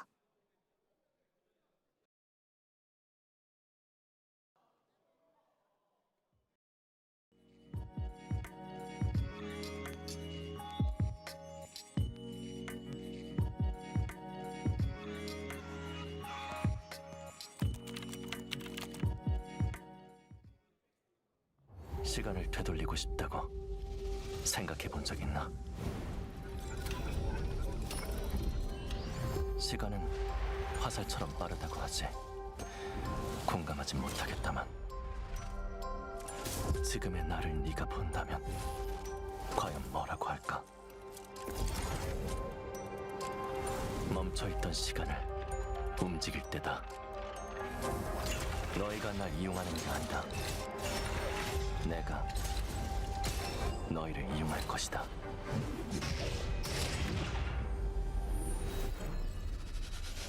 감사는 표하도록 하지. 다만 허투 시작은 그만두는 게 좋을 거야.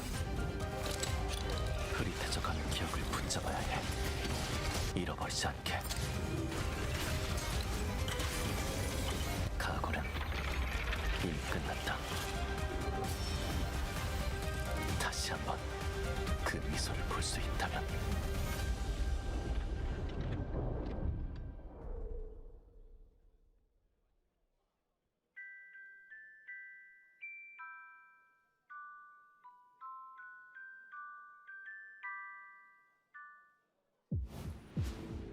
좋아하는 걸 하면서 돈 벌 최고의 직업이지 않나?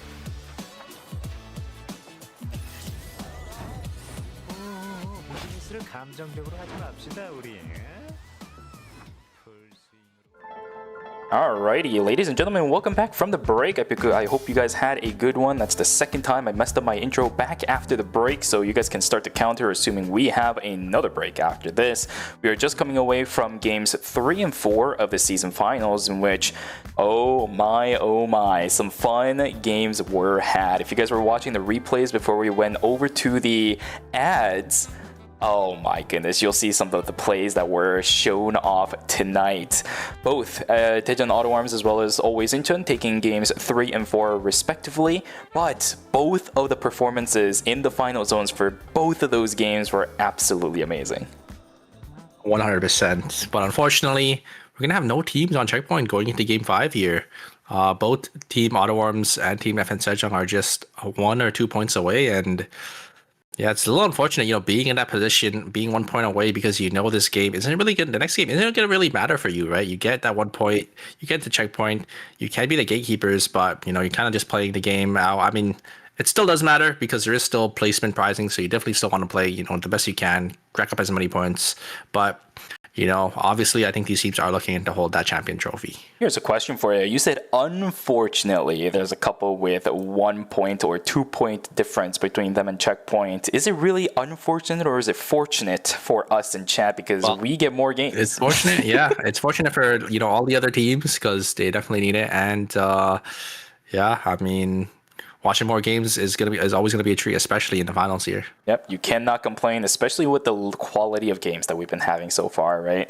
A lot of our teams have had some immaculate plays tonight, some really good examples of how to macro, some, I will say, poor examples of how to macro. We've seen a couple of those here today too. We're getting the whole package today for how Eternal Return just kind of works in professional play.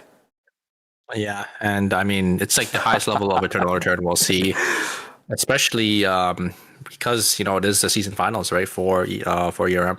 Another great reason why these games lasting long is good for us is more drops. You're absolutely correct, Shadow. Indeed.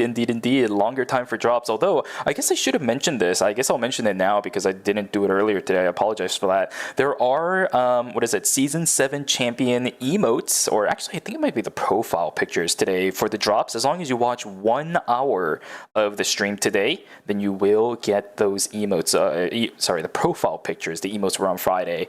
Make sure you guys, if you do get those drops, connect your accounts to the Eternal Return account for Twitch and then go into your mailbox in game in order to pick those and redeem them up. Yeah, they are FN Sejong, I think, because they were the previous winners. I think it was a Cicella, Natapon, and actually don't remember the last character they had. I don't either.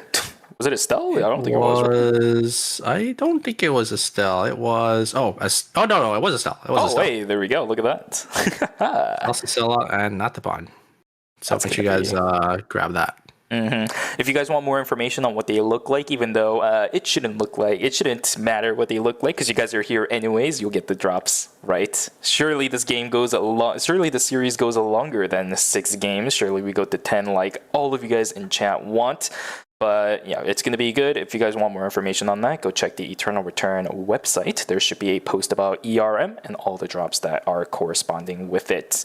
Okay, so now we're going to go into games 5 and 6. Game 6 is guaranteed because, as Super said earlier, we are not at any point where teams are in checkpoint. That'll change probably, very likely, almost guaranteed with game number 5. But as of right now, we are not at that stage just yet. Game 6 is therefore guaranteed, but the number of teams that are about to come into checkpoint now really makes it possible that Game 6 could be the end of today. Because I think the main reason is because Team Auto Arms and Team FN Sejong are the 2 teams that's been winning these games, right? FN Sejong, I think, won 2.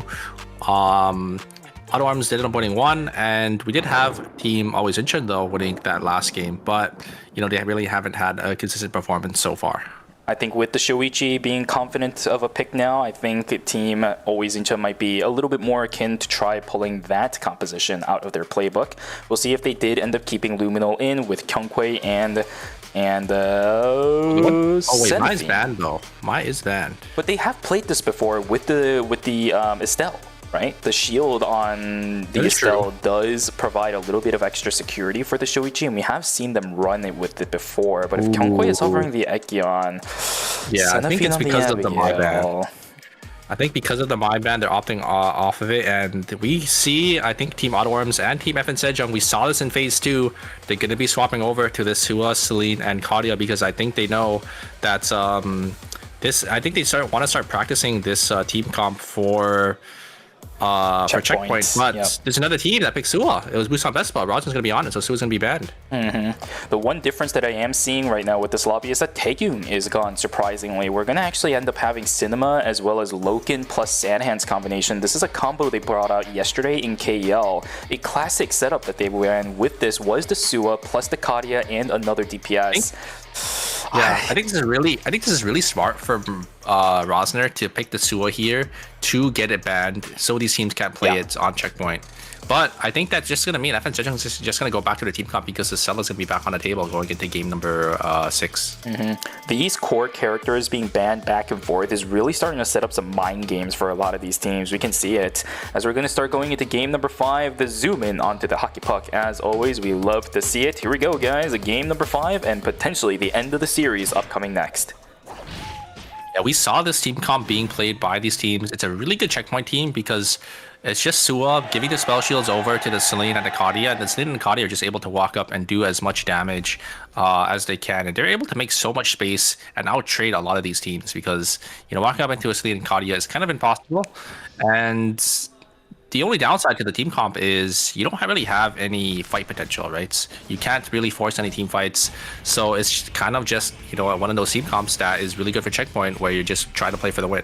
Luminal trying his best to get away. Wheelan getting picked off by Nemery. They're going to pick up the first blood of game number 5. And in the end, there is a Razi. Unfortunately, it's not in hands of Sad Hands, but Gyeonggi Ine will try their luck with that character. It looks like Kadia is going to be off the table as well. We do have 3 Kadias from FN Sejong, Auto Arms, and the side of Team Guardians here. One Circle trying to get some trades back in. Isn't going to be able to find the Kadia there, as Guardians is going to be able to pick up a nice kill for themselves. So Yujin is going to get caught out though. Wait a second, there's the ultimate coming down. I think that should secure the Adriana kill, and does end up getting that highway. Going to be able to find 2 kills actually here up in archery, but there was a trade back in. It's going to be Lalore going to be able to trade Nemery back. Surgeon on the Adriana is not one that I haven't seen in a long time. I'm quite surprised that this is the composition that they will be running with, but it is a great pairing alongside the Razi because it does give you the space to work with. In a little bit of trouble as Pixu's going to teleport on in. Can you get the kill over onto KCW with the quick spin? Maybe not. There's the dash away. Beautiful plays from KCW to deny the kill. There goes Bear down to the ground. No, that's not Bear. That's Cinema, I think, right? Yeah, I think that is. And One Circle is going to die, so it's going to be a clean break for the side of Team FN Sejong. Ooh, great. Coming in from Ing9, they're able to just dash on forward, and a blink on forward from the Razi. They're actually going to be able to put the Razi a little too far forward. It's going to get chunked down, but the auto attack and the blink away coming out from Jino is going to be enough. Ing9 going to be able to finish off KCW as well. A huge start from the side of Team Gyeonggi Ine. Going to be able to pick up a nice couple of kills for himself for Matic. He's going to be able to get a couple of kills here. Celine going to be there as well. I think this should put FN Sejong in checkpoint, and a huge ultimate coming down from that Kadia. Going to be able to actually get the wipe onto the Gyeonggi Ine there. Clean break as they will be sitting in timeout for a couple seconds. That's a bit of an unfortunate timing too. Night number 1 has popped. That means Gyeonggi Ine will not be able to take advantage of it unless there is an open zone where no one is at the moment. That has quite a lot of value, which there's quite a fair number of zones that you can pick from it, but this is ERM season finals. If there's 7 other teams that also have a plan, you're probably not going to get anything out of it unless you're there at the beginning. Really brutal for Gyeonggi Ine, as we're still seeing picks go on through. CNJ Esports loses Peksu. We saw Kyungkwae getting taken down. Like, this is all over the place.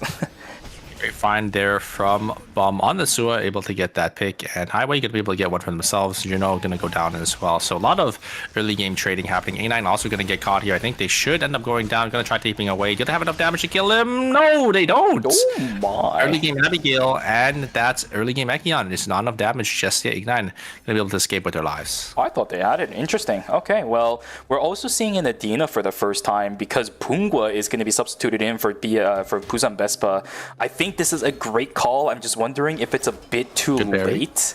Here we go. Peksu, can you... Oh no! There's a flank from One Circle. Pabba also in a little bit of trouble. Nia's game world will be activated, and there's quite a bit of immobile mages in this, but it's too early for the Nia. One Circle just doing a little mini game there, dodging out on the little 0.6 on Nia's game world. So I mean, FN Sejong getting another clean wipe, 4 points for themselves. They're already in checkpoint, but they're just snowballing this game even more. They don't really need this game, but I mean, it's a good setup for, you know, the final game here. Rosner going to find the blink engage there, able to get the knockup onto this Kadia, so they should end up going down, but no, not getting the last skill rotation off there, and Asua's going to go down first. That's going to be a day 2 death, and I think they're going to have to retreat here. They're actually not going to be able to get this objective. Is it a fight for another meteorite? Yeah, it is. There's been a lot of Dock meteorites so far throughout this series.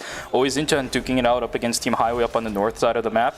KCW also joining the fray. That's just a third party coming in. KCW is here saying hello. Storm Chaser is going to get taken down, and that's actually a terminate. Highway is gone. Oh, he's gone. so early into the game. Once again, a disaster for Team Highway, just not able to find their footing in this lobby. Just playing the triple backline team comp, shopping over to the heart, but it's not going to be enough as they do end up going down. Welcome to day 2, Team Highway. This is a whole different story than what you've been experiencing throughout the entire LCQ as well as day number 1. Another fight between Always Inchan and CNJ Esports. Beautiful combo from the Nia, but everybody has Blink. Doesn't matter though, Lumino will still get taken down.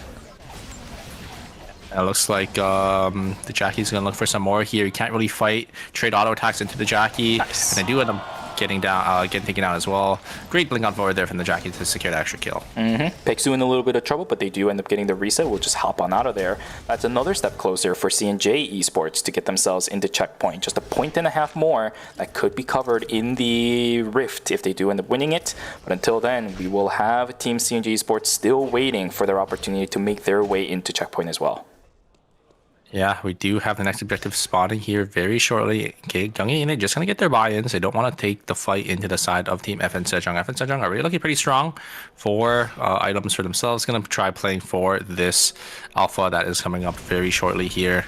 Do have Lumi being contested here for the side of Team Busan Best, but should be able to get the full value and all the credits from this Lumi. By the way, now that I think about it, for Busan Bespa, isn't this the exact comp they ended up running when they actually won season finals? Was it Adina? I don't know if it was Adina. I know it was Pungo was in the roster, wasn't it? I don't think so. I know it was Sua Cecilia, and then there was a +1, but I forget who that +1 is. Well, here we go.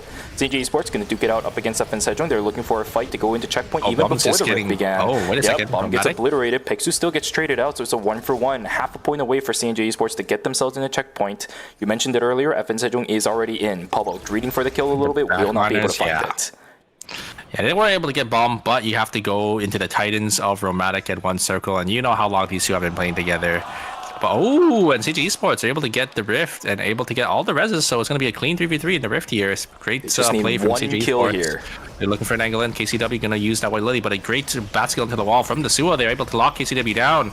They are going to be under threat on the Nia's game world. A lot of damage being traded, but it's not going to be enough. Busan Despero should have this here, but a great parry. No, is going to get denied with the stuns and the CC lock from the side of Team Busan Despero. A very clean 3v3. Can't even get the half a point they need in order to get into checkpoint. We'll have to look for that outside of the Rift. Well played to Kyunggi to take away the Rift for themselves as well up against Always Inchan. So we know our two teams that ended up winning the Rift. Oh yeah, Autumn is also in checkpoint just because Team Highway did end up getting wiped in 8th place already. So they don't need to do anything else. Two teams in checkpoint already. I think they're just going to play Kingmaker to try to deny maybe these other teams. CNJ Esports can definitely get in there, or they're just going to play their own game, try to get as much points as possible for the extra placement. Is probably what you should be doing here if you're those two teams.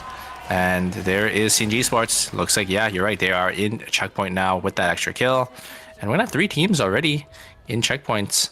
Always Incheon already sitting on 5.5 points. They could also potentially get into checkpoint. They just need 10 more points here going into day 3 here. And Kyunggi are going to find the Jackie, but Jackie is just going to be able to jump themselves on out. I said it earlier, but eventually we're going to come to a time where in a single game, we're going to have multiple teams going into checkpoint. I was talking about 3 earlier, but that was off of game number 3. Now that we're in game 5, it's definitely possible we get half the lobby in. I talked about that before the break. So the dynamics of this entire lobby has shifted in a couple of games where maybe we were considering 1 to 2 teams going to checkpoint at once to 3. Now half of them in one single game. This really could end in round number 6. Oak here coming out from the side of Team Auto Arms. There's the tree coming in for the side of Team Auto Arms. Blink on forward, a lot of damage onto one circle, and Loken gets so much value. Soul Stealer in return, and they could just try to maybe send it here. A lot of damage. Gonna be exchanged. Bomb getting chunked down. About 1/3 HP. The Cypress Skills are coming out, but the Spell Shields are going to be there. Oh, Romantic!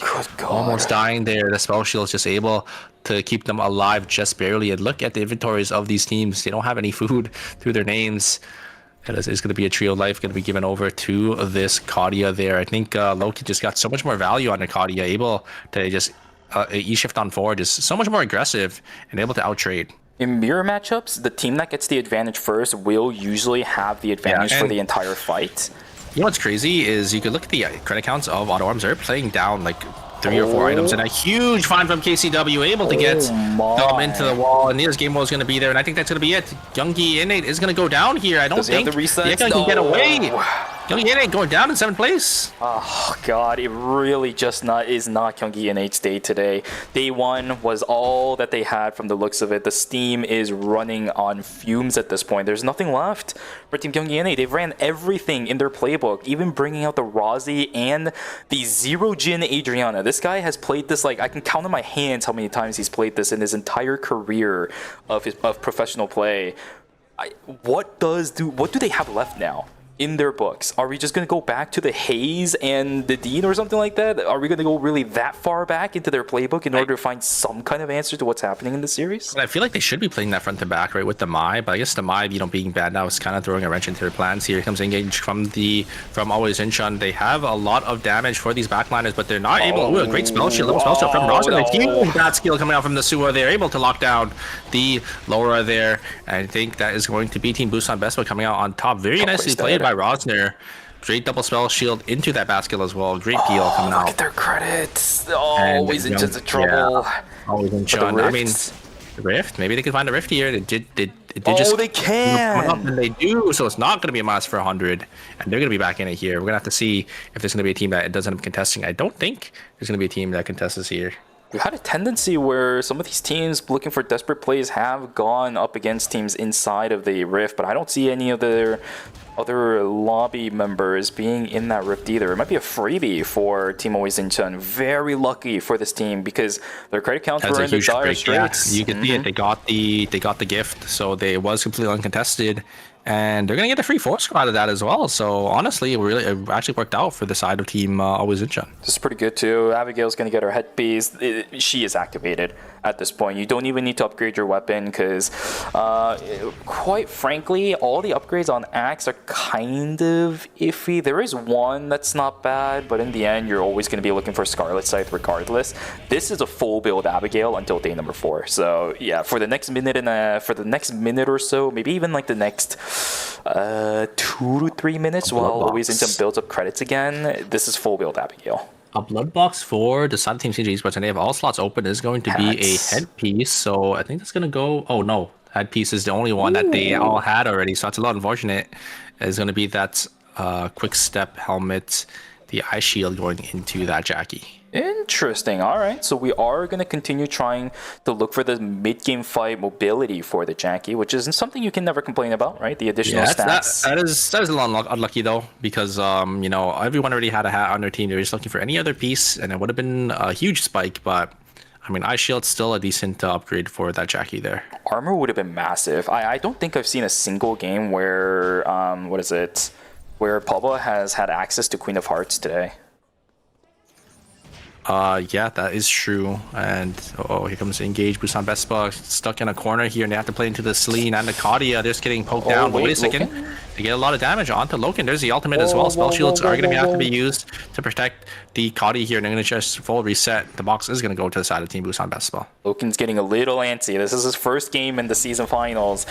Yeah, you need to calm down there a little bit. There's still a lot of turnaround potential from Busan Vespa if you start mispositioning a little bit. They have enough. They're just calling 3 bloods here, and they're just gonna turbo. So they were playing down 1,500 credits in strength. They just call it 3 bloods. Oh my god! 0 items on the Cinema. Yeah, this is like classic. I mean, the Suwa is just there for the spell shields, right? So Loken, because you just funnel these carries, and they just have so much damage.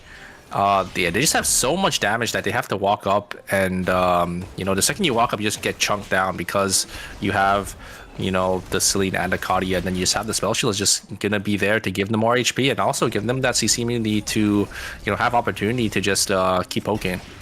The longer this fight takes for anything to happen, the better it is for Tejan Auto Arms, because Sadhands has the bikini. He hasn't been able to utilize the shield from it just yet because he's been in constant combat ever since he bought it. Let's see if he's able to get that going at all for himself. DS Guardian's trying to pull away. There's the shield from bikini. Now everybody knows exactly where Team DS Guardians is standing. G-Work just eats a whole chunk of his health bar with a single auto attack from Loken. You just cannot fight Tejan Auto Arms with this comp right now. But the problem with Team Auto Arms is they can't really send, right? That is the problem. That's the reason why these teams play it on checkpoint, is because the team could just walk away and you can't do anything, right? You could poke them down, but it's only when they play into you is when you could, start winning these team fights. So that's the main reason why these teams only played on checkpoint.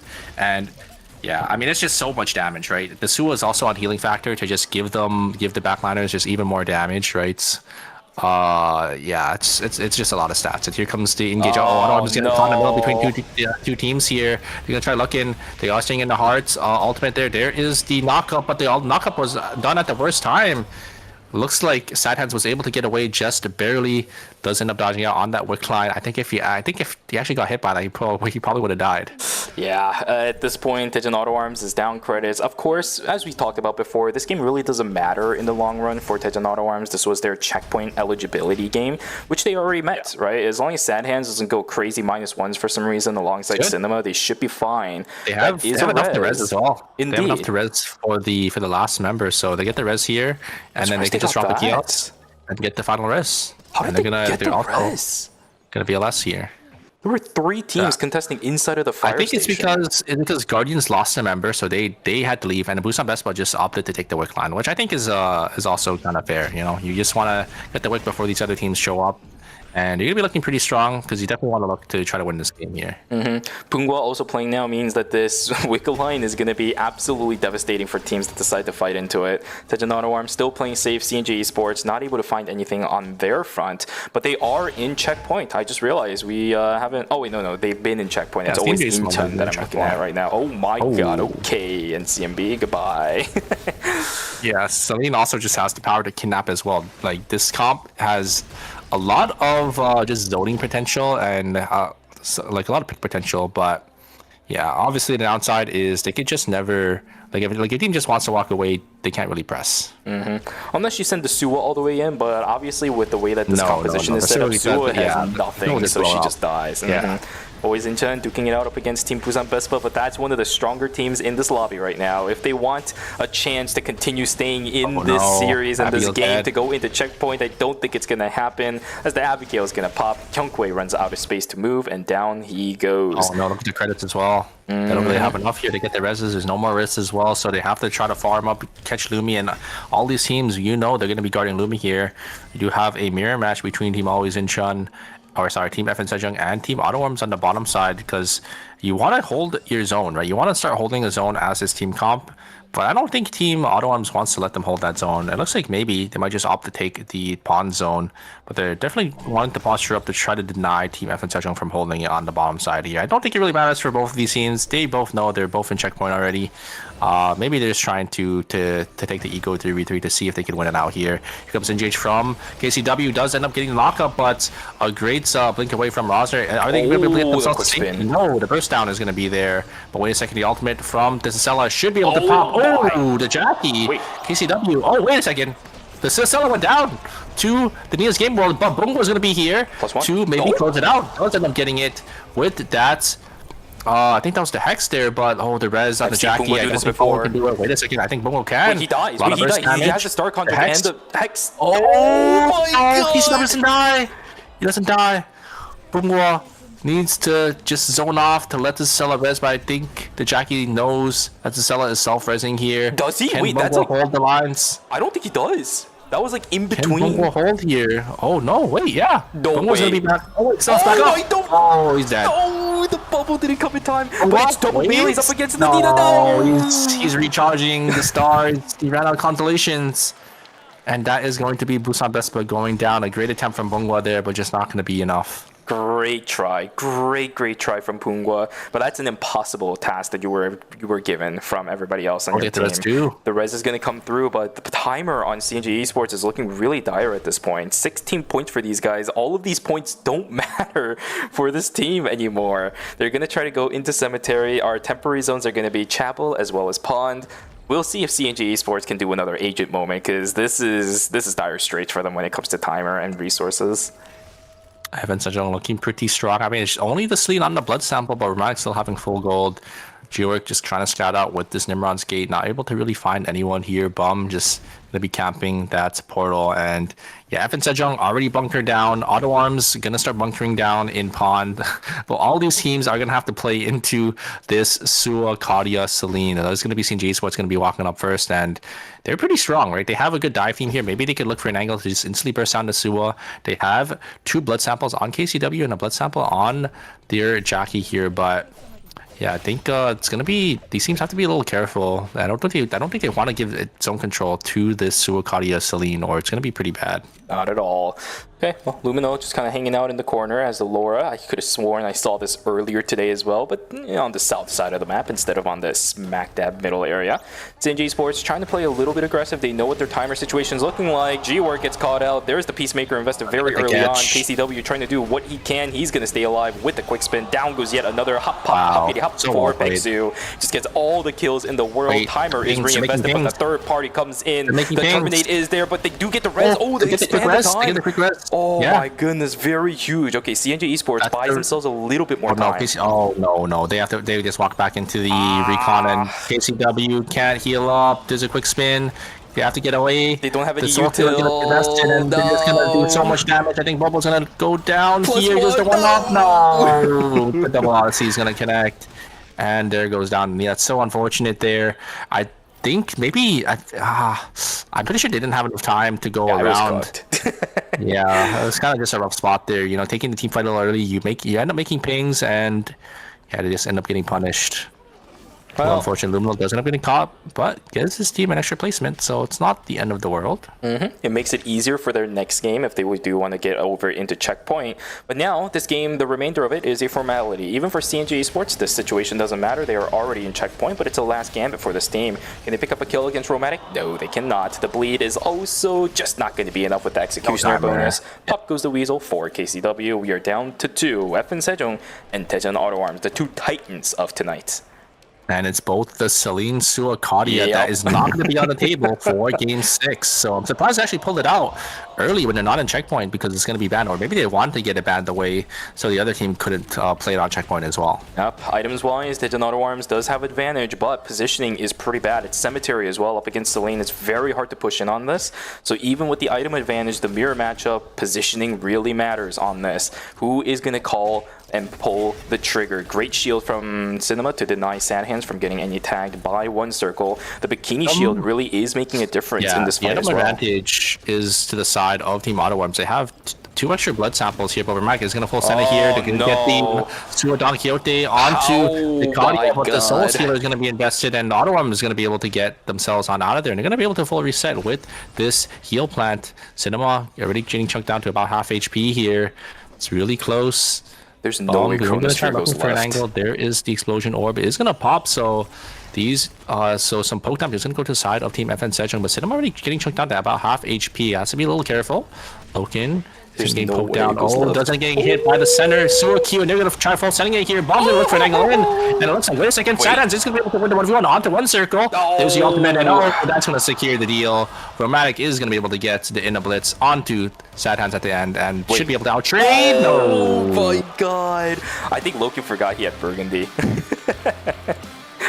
Yeah, just the HP difference was a little too big, and FN Sejong do end up coming out on top in that mirror match. Very, very well played. They were playing down 3 bloods as well, or 2 bloods as well, and they ended up just completely outplaying Team Auto Arms there. Yep, I think it was just good positioning from FN Sejong, right? Again, when it comes to the mirror matchup between their specific composition, positioning really matters. And the worst of all, it was Cemetery left side for Tejan Auto Arms. I think they just landed in the wrong spot with the VLS, because putting yourself in a corner with tight corridors to the only entryway to the main arena of Cemetery, when you're up against the Celine, even if you're down items, right? Funnily enough, actually, I think being down items actually helped FN Sejong, because what that allows is, instead of Bikini, guess what was on the Celine or one circle? It's Blood Cloak. You get the bleed, which means nobody on Tejan Auto Arms can heal. are you talking about for Blood Cloak? I don't know. Blood Cloak doesn't give heal cut. Oh, you mean like it just has debilitation. Yeah, so it denies the timer for Daejeon Auto Arms to be able to heal, which I think was even more massive. It buys more time for FN Sejong to bully away the members of Daejeon Auto Arms without giving any spacing away. Yeah, I mean that is true, but I do they usually run Blood Cloak? I feel like they run like Holy Orders. I think it depends. You can run both, but I could have sworn Debilitation was proccing onto Sad Hands at one point when One Circle and Sad Hands was doing the 1v1 at the bottom side. So I just assumed that it was Debilitation. Yeah, I mean if that is the case, it's definitely sealed in the deal. But I think more so, I think Loken just got caught by one, Center Sua Odyssey, and I think that just gave the green light for FN Sejong to just send it. The HP bar, I think the HP difference just went into the side of Team FN Sejong, and they just pulled the trigger, right? So it's just I think FN Sejong just played the fight so much better than Team Auto Arms. I mean, One Circle or Sad Hands was able to get the 1v1 on One Circle, but just wasn't enough. Indeed. I mentioned it earlier, but Loken is getting a little bit antsy with it. This is the first game he's playing tonight, so when it comes to all the warm-up that I was explaining about earlier for some of these players, he doesn't have it, right? One game is enough for Loken, for a player like Loken to be able to warm up, so I would have to assume if they run... they can't run this anymore, but if they do decide to have Loken on another backline DPS like the Kadia, I think that's available. Yeah, no, the Kadia is not available either. So the problem is the Kadia and the Sua are banned. Yeah, they can't run this anymore. They subbed in Loken probably for this exact team comp, so I'm not sure what they're gonna do now for their checkpoints. Game, because this gives opportunity for FN Sejong and for CNJ Esports to close out the series here. Yep, I don't see it right now for Team Daejeon Auto Arms. I think the substitute with Loken might have just been the wrong call, but at the same time, great responses from everybody else, right? You talked about it at the beginning of game number 5. It was a great call from Rosner to pick the Sua to just get that band away. And it's not like that's an uncomfortable pick for Rosner either. He's won ERMs with that pick before, so denying it from other teams going into the 6th game where it's going to be oh so critical because so many of these guys are going to be in checkpoint, that was a perfect call from him. Yeah, you can see the leaderboards here. FN Sejong in first place, and wait a second, Team CNJ Esports, they're back. They're in second. They're outscoring Team Auto Arms here, also in checkpoint. They had a pretty good game in game 5 there. 86 points for Team FN Sejong, 79.5 and 74 for our Team Auto Arms. Look at the number of kill scores CNJ Esports has. That is single-handedly upholding CNJ Esports' chances of winning this entire tournament. The number of kills they have. But that really goes to show that for CNJ Esports, it's looking real rough to actually win this tournament. For Checkpoint, you gotta win after you're in this spot. But for CNJ Esports, their track record with that is just not that great. Yeah, 100%. Very excited to see where Game 6 goes here. We're gonna have a couple bans coming through, right? This Sua is gonna be banned with that Kadia. I don't think there are any other bans coming into fruition. So very curious to see what these teams are gonna play. I think FN Sejong might just go back to what they played in game number 1 and 2, and they did end up winning those 2 games. For Daejeon Auto Arms, you can't go back to the Yan because Taegyung is not in play anymore. What is the other option? Even yesterday during KAL, we didn't get pushed this far for Daejeon Auto Arms. When we had Loken, Sad Hands, and Cinema in, they were able to freely play the Sua, Kadia, and the Celine all the times they had this roster.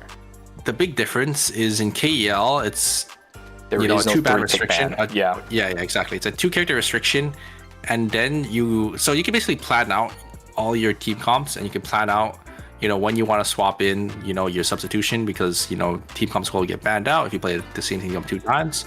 But in ERM, it's on the fly, right? Like if a team swaps over to your pick, it's going to get banned, and you have to swap your team comp instantly for the next game. Bingo. This is why it's going to be a little bit better for Team FN Sejong. They played with the exact same roster for seasons now. They have alternative picks, whereas for Team Daejeon Auto Arms, substituting Loken in, it's not something they've been consistently playing with all the time. It's quite frankly strange that I'm seeing Loken with Sad Hands, because usually it's the other way around where Sad Hands gets substituted out with Loken. They'll usually have Taekyung in, so the Yan is still going to be a viable play, but not with this. You have double backline guaranteed from Loken and Sad Hands. It's the question of what is open for them to play. Are we going to start diving into things even like Rio? Yeah, that's what I was thinking. Maybe Rio, but Rio doesn't really fill the role as Kadia in that team comp. I mean, she sort of can, but like it's not enough damage, right? Kadia is Nadine. No, Nadine is too short range, I think, for that team. Like it has to be Rio. I think Rio is the only one, but Rio doesn't have as much damage in longbow as Kadia does, just base. Yeah, well, we'll have to see. I think the bigger issue now is going to be, because there's a limited number of picks when it comes to the ADCs, right? I think the bigger question here is what is Cinema going to be playing instead of Sua. I feel like they might just swap to like maybe a front to back. Maybe Loken's going to be playing that Tsubame, and they might. I think Loken can just play Tsubame or Nadine, and then they'll just swap to like a front to back team with the Mai. There it is. Yep, the Mai is going to be coming in for Cinema. Loken going to be on the Nadine, at least for now. The pick'ems are still there. We got about 10 seconds before everything is locked in. What is the option for Sad Hand? He could go back onto the Celine. It's actually a pretty standard comp. Cecilia is also available. If the Cecilia does get picked, Theodore for Sad Hand. Have I seen Sad Hands on Theodore before? I did yesterday during KEL. He did bring this out once, I think, in the 7th or 8th game. But ever since then, I haven't really seen other examples of it. But it is a great pick for somebody like Sad Hand, because this does provide a lot more spacing and a lot more maneuverability for the Nadine of Loken. Yeah, I mean, Theodore is always a great pick, especially when you're on checkpoint as well. I think, he's a really great character at winning games, right? So, but obviously he has that downside of, not being able to... Yeah, lock behind cooldowns, and just it's kind of hard for him to, hard force fights. I mean, he can with his ultimate, but you want to start fight on your own terms. When you are playing Theodore. But yeah, I think we're gonna have.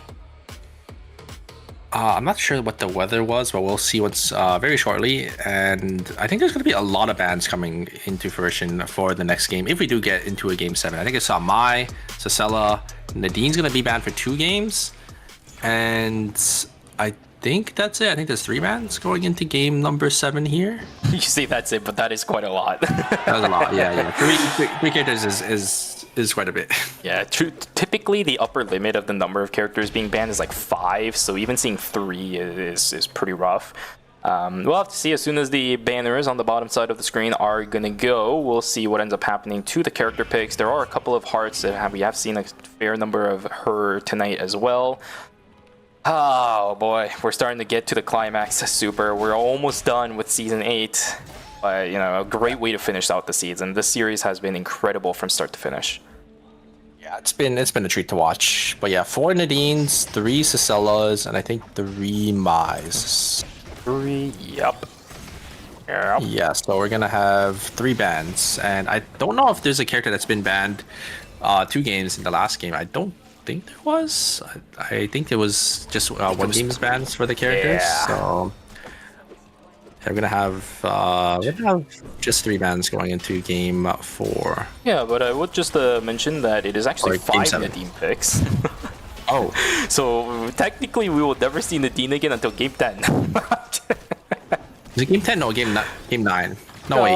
No, because she's gonna be banned 7, 8, and 9. So we'll never see Nadine unless we go to a game 10. I don't know if we're getting to a game 10, but we'll see, because all these teams can definitely potentially win here, and CJ Esports are going to be able to get the 1-up on TF and touchdown here, as they are just grouped up as a 2-man, and they are able to pick up 2 kills. Checkmark 1. Always complete for CJ Esports 99% of the time.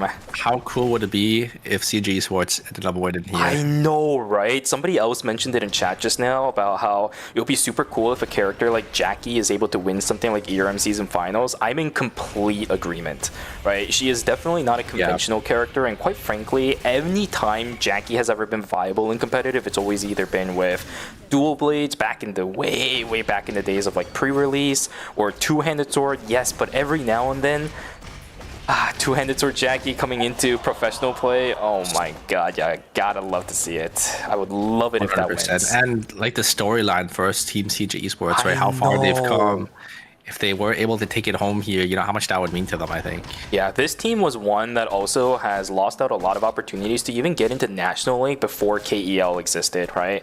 So I think them being able to win an Eternal Return Masters, especially probably on the one season this kind of composition would work, right? I don't think Jackie is going to be allowed to do this probably in Season 9 with all the upcoming changes. There's also going to be that little otter, right? I love that otter for Season 9.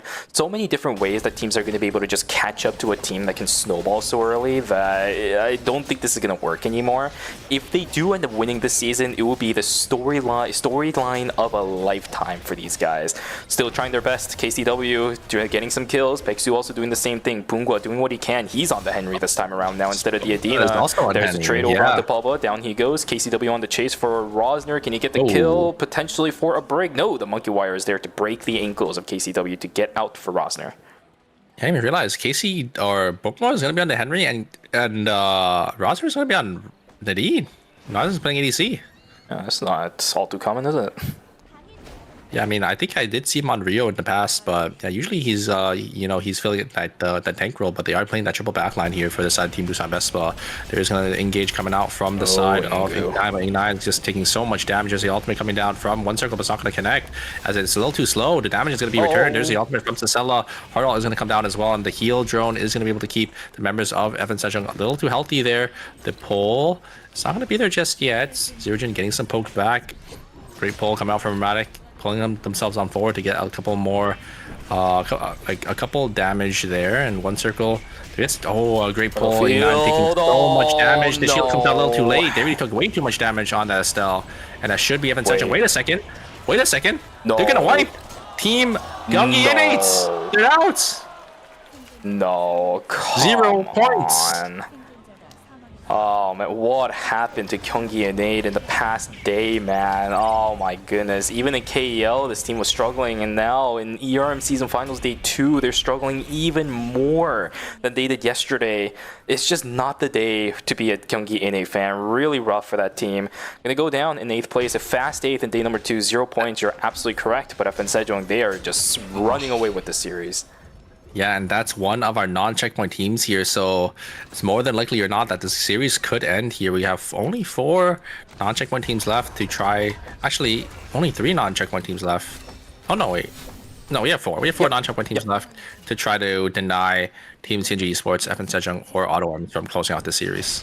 Alright, Highway trying to duke it out up against Busan Vespa, who is also having a pretty decent game with this roster. Also obliterates Nemery before he's able to react to anything. Chronofield's going to come down, responded in kind with the exclusive, but too much crowd control. Down goes Bear. Yeah, Bear. Nice for the side team Busan Vespa, picking up a nice 2 kills, and then they'll be able to get their buy-ins in Hospital there. Nothing too biggie though. Busan Vespa is still running around with their composition. Same thing for FN Sejong. Storm Chaser is a little bit split away from the rest of their team. There are a couple seconds before Nemery comes back up. Nadine's got to come back up right now. They didn't respawn! Nemery, what are you doing? They had the respawn. They didn't click it. Nemery, what? That should have been ample amount of time to get the res. They just didn't click the button.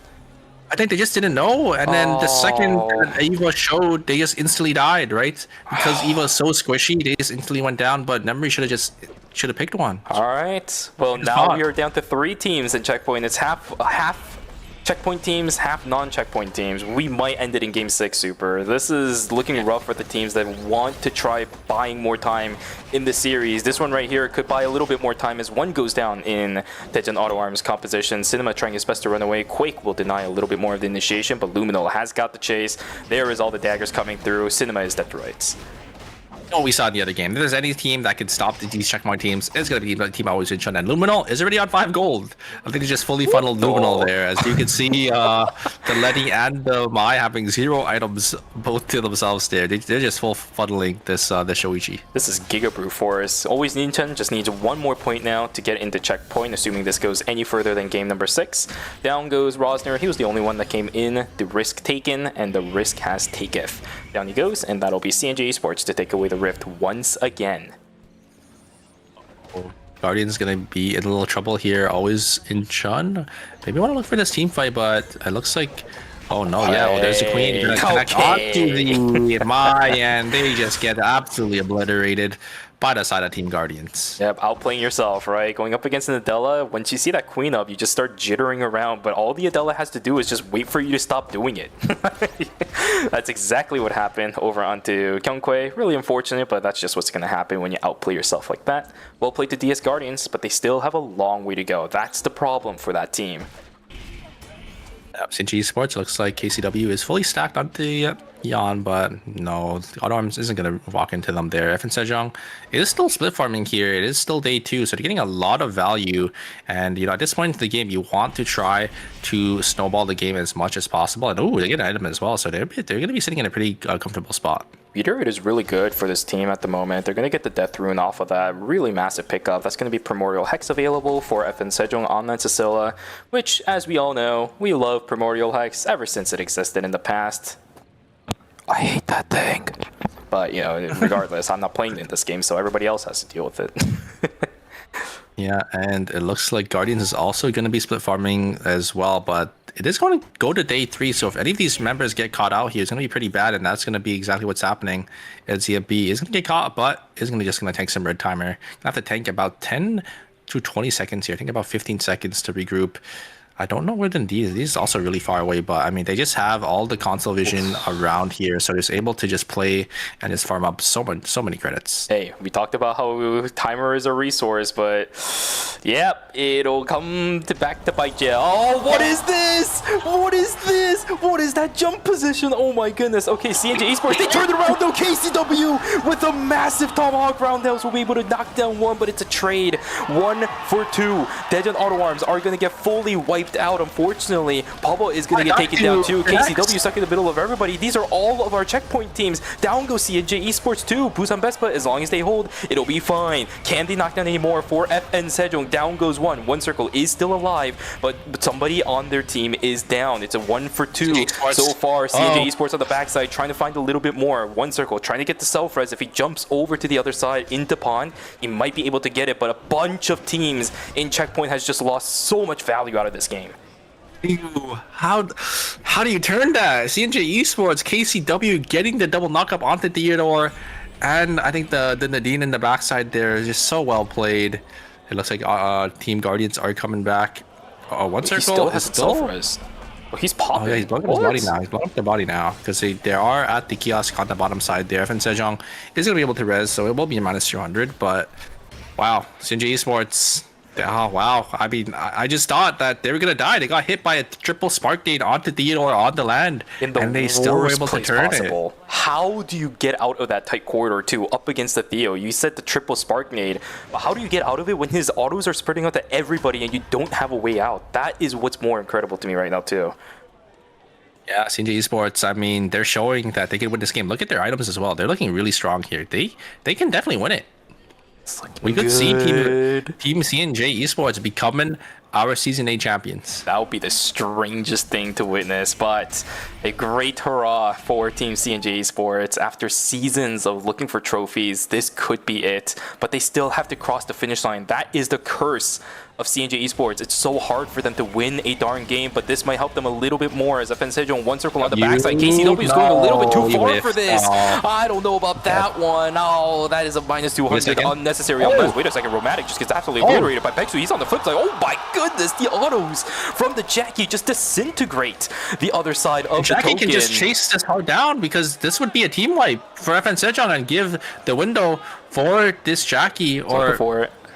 Yeah, I think it's the correct call to just run him down here because you just have so much movement speed, but they are going to tank red. I think Jackie's just going to still chase this. I mean, we saw how deep the Jackie chased before, and I think this is exactly what's going to happen here. Just shut down the checkpoint team. There's their ultimate. Here is the movement speed from the Wisdom moves. I think they should be able to close the distance here. I think Bum's going to have to take the fight, but this is a hard. He's just waiting. He has timer advantage. He knows this. Oh no, he's gonna use the safety orb here. Or the Henry, if he can get the res. Peksu, does he have a safety orb? Wait, Jackie have a safety orb? Wait, he's out. Oh my god, he has enough time. What's your loss of res? You can see back. God. the punching clench. But they're still down a member here. You're right. KCW Oh, has their careful. number. Oh, the Tomahawk good dodge Roundhouse out. misses, but the Tetragon goes down. Do they have the cooldowns to follow 82? through? No. Pixu is Oh also my God. isolated. Look at the top of our screen. It's still dangerous KCW up wasn't there. able to dash over the wall there. Does end up missing that, and I think Evan Sedge on their back. They got the res off. But That's so do they know about scary. the flank? That is so scary. Dude, that's like spy behavior back in Jackie pre-release. on 1 second of timer. I think if the Jackie had, I guess he didn't have enough for that safety orb for themselves, because if they did a safety orb, they would have had more timer than the Dart. That is actually spy level behavior. You know what I mean? Yeah, but We've I seen understand their thought process, because Yes. Evan Sejong is one of those teams that, like, you want to get them out of checkpoint. You want Yep. to shut them down, right? If you shut them down, it also gives them a free game to try to win and close out the series, right? Yeah. Evan Sejong is one of those teams that if you don't get out early, they're just going to scale up, and they're going to be a real threat to close out, the series. Somebody talked earlier in chat about how is FN Sejong's macro just really that good? Yes, it is absolutely amazing. Probably the best macro of all time, and consistently as well. It's one of the reasons why what Super says is completely correct. It stands 100%. You give this team any chance to breathe, they will take that and run with it a mile away. Such a good team to be able to do it. Their credit counts are looking a bit dire, but the Cecilia is prepped up and ready to go for Jackie, a though, blood call. is on 1 second, and I think the that's heart the as well. So problem. these two have to be a little careful. These two checkpoint teams, and they're also on checkpoint, right? So that when they go down to the final zone, they're gonna have one person that is not gonna have full timer, which is gonna be a little worrisome. You need to find kills right now, but all the other teams in this game also want to prevent dying at this point in the game too, right? Because we do have minus 200, but in about 2 minutes in this game, you have to look for Lumi. That's even more of a risk. And then about 5 to 6 more minutes later, you can't res anyone at all. So for everybody remaining in this game at the moment, you do not want to lose a single member, which spells so much trouble for C&J Esports and FN Sejong. Sports are actually going to give this wick line because they see other teams coming down, and FN Sejong are maybe going to look for this team fight here into the side of Team CJ Sports, but I don't think they're going to want to push into this. Cecilia does have their chaser online now. Yeah, FN Sejong actually a little behind in this game because of what happened there. What is this Wick line is going to be split? pulled down to the side of Team Guardians, and yeah, I mean, Dadella's not even here. They're just, what they're is just going to this? be able to get it as a two-man here. Always in shot. They're going to be able to find an angle onto this. Team CJ Esports, and oh no, Luminal going to go forward. You're going to be able to get two. And always in shot, that should almost secure this spot. No, I think that does secure the spot into checkpoint as well if we go to a game 7. Assuming it does, look at this. C&J Esports is now in trouble. that enough? 59 No, it's credits. not. They need about 40 more credits before they can get the res over onto the Yan. There's a good amount of time to do it, but do remember that this Jackie is on desperate amount of timer. Because they did die, it does go back up to 7, They but can't it run doesn't red. really help. They literally can't. Yeah. Yeah, they literally can't run red here. Oh Yeah, no. less, or is it? I mean, look at where she's running, but there's way too many teams on this side. G-Work. DS Guardian, G Oh, work no, on the wait. backside. Oh, Oh. Chronofield will actually be Potential. able to get the counter. Pexu, can they find any kills? wait, they walk in? Chasemaker is activated onto Max 2. alive. Robotic's gonna Oh. get the kill. What the heck is happening? Pexu Wait, is still G-Work on the hunt kills. for all of these teams. G-Work- DS G-Work kills Guardians is Bomb down too. too. Bomb goes down. G-Work is so desperately low, but Pexu is still alive. He's trying his best to run away with this Jackie. On the chase is gonna be Cenifine. He knows what advantage they have. The only problem is C&J Esports, they have a little bit more time, a little bit more space to get the res with. If we can see the down res too, from though. Bubble onto the Yan, this could be huge, but Bubble gets found out too! Oh no! Oh, FN Sejong, I think our no. checkpoint teams are cooked. They don't have any credits here to get the reses. man. One circle can maybe solid item to get the res, but turning to day 5 very shortly here. There's Lumi gonna be stopped, and it's gonna be day 5. Wait a second, Adela. -1. G-Work. -1. What? Okay, well, sure. And that is really bad because it's day 5. Yep, they need to wait for Lumi, but positioning on the Lumi is up towards the north, and I don't think the Nadine has enough timer to go there either, so goodbye to Lumi. They have to wait until it loops around all the way, which it will do once, but when you're down your 3rd member as a triple DPS comp, can you fight anything? I mean, we saw them solo wick line, so True, 2-stack, while G-Work was grabbing a red box in Cemetery. I thought that was absolutely insane behavior, but they got it, right?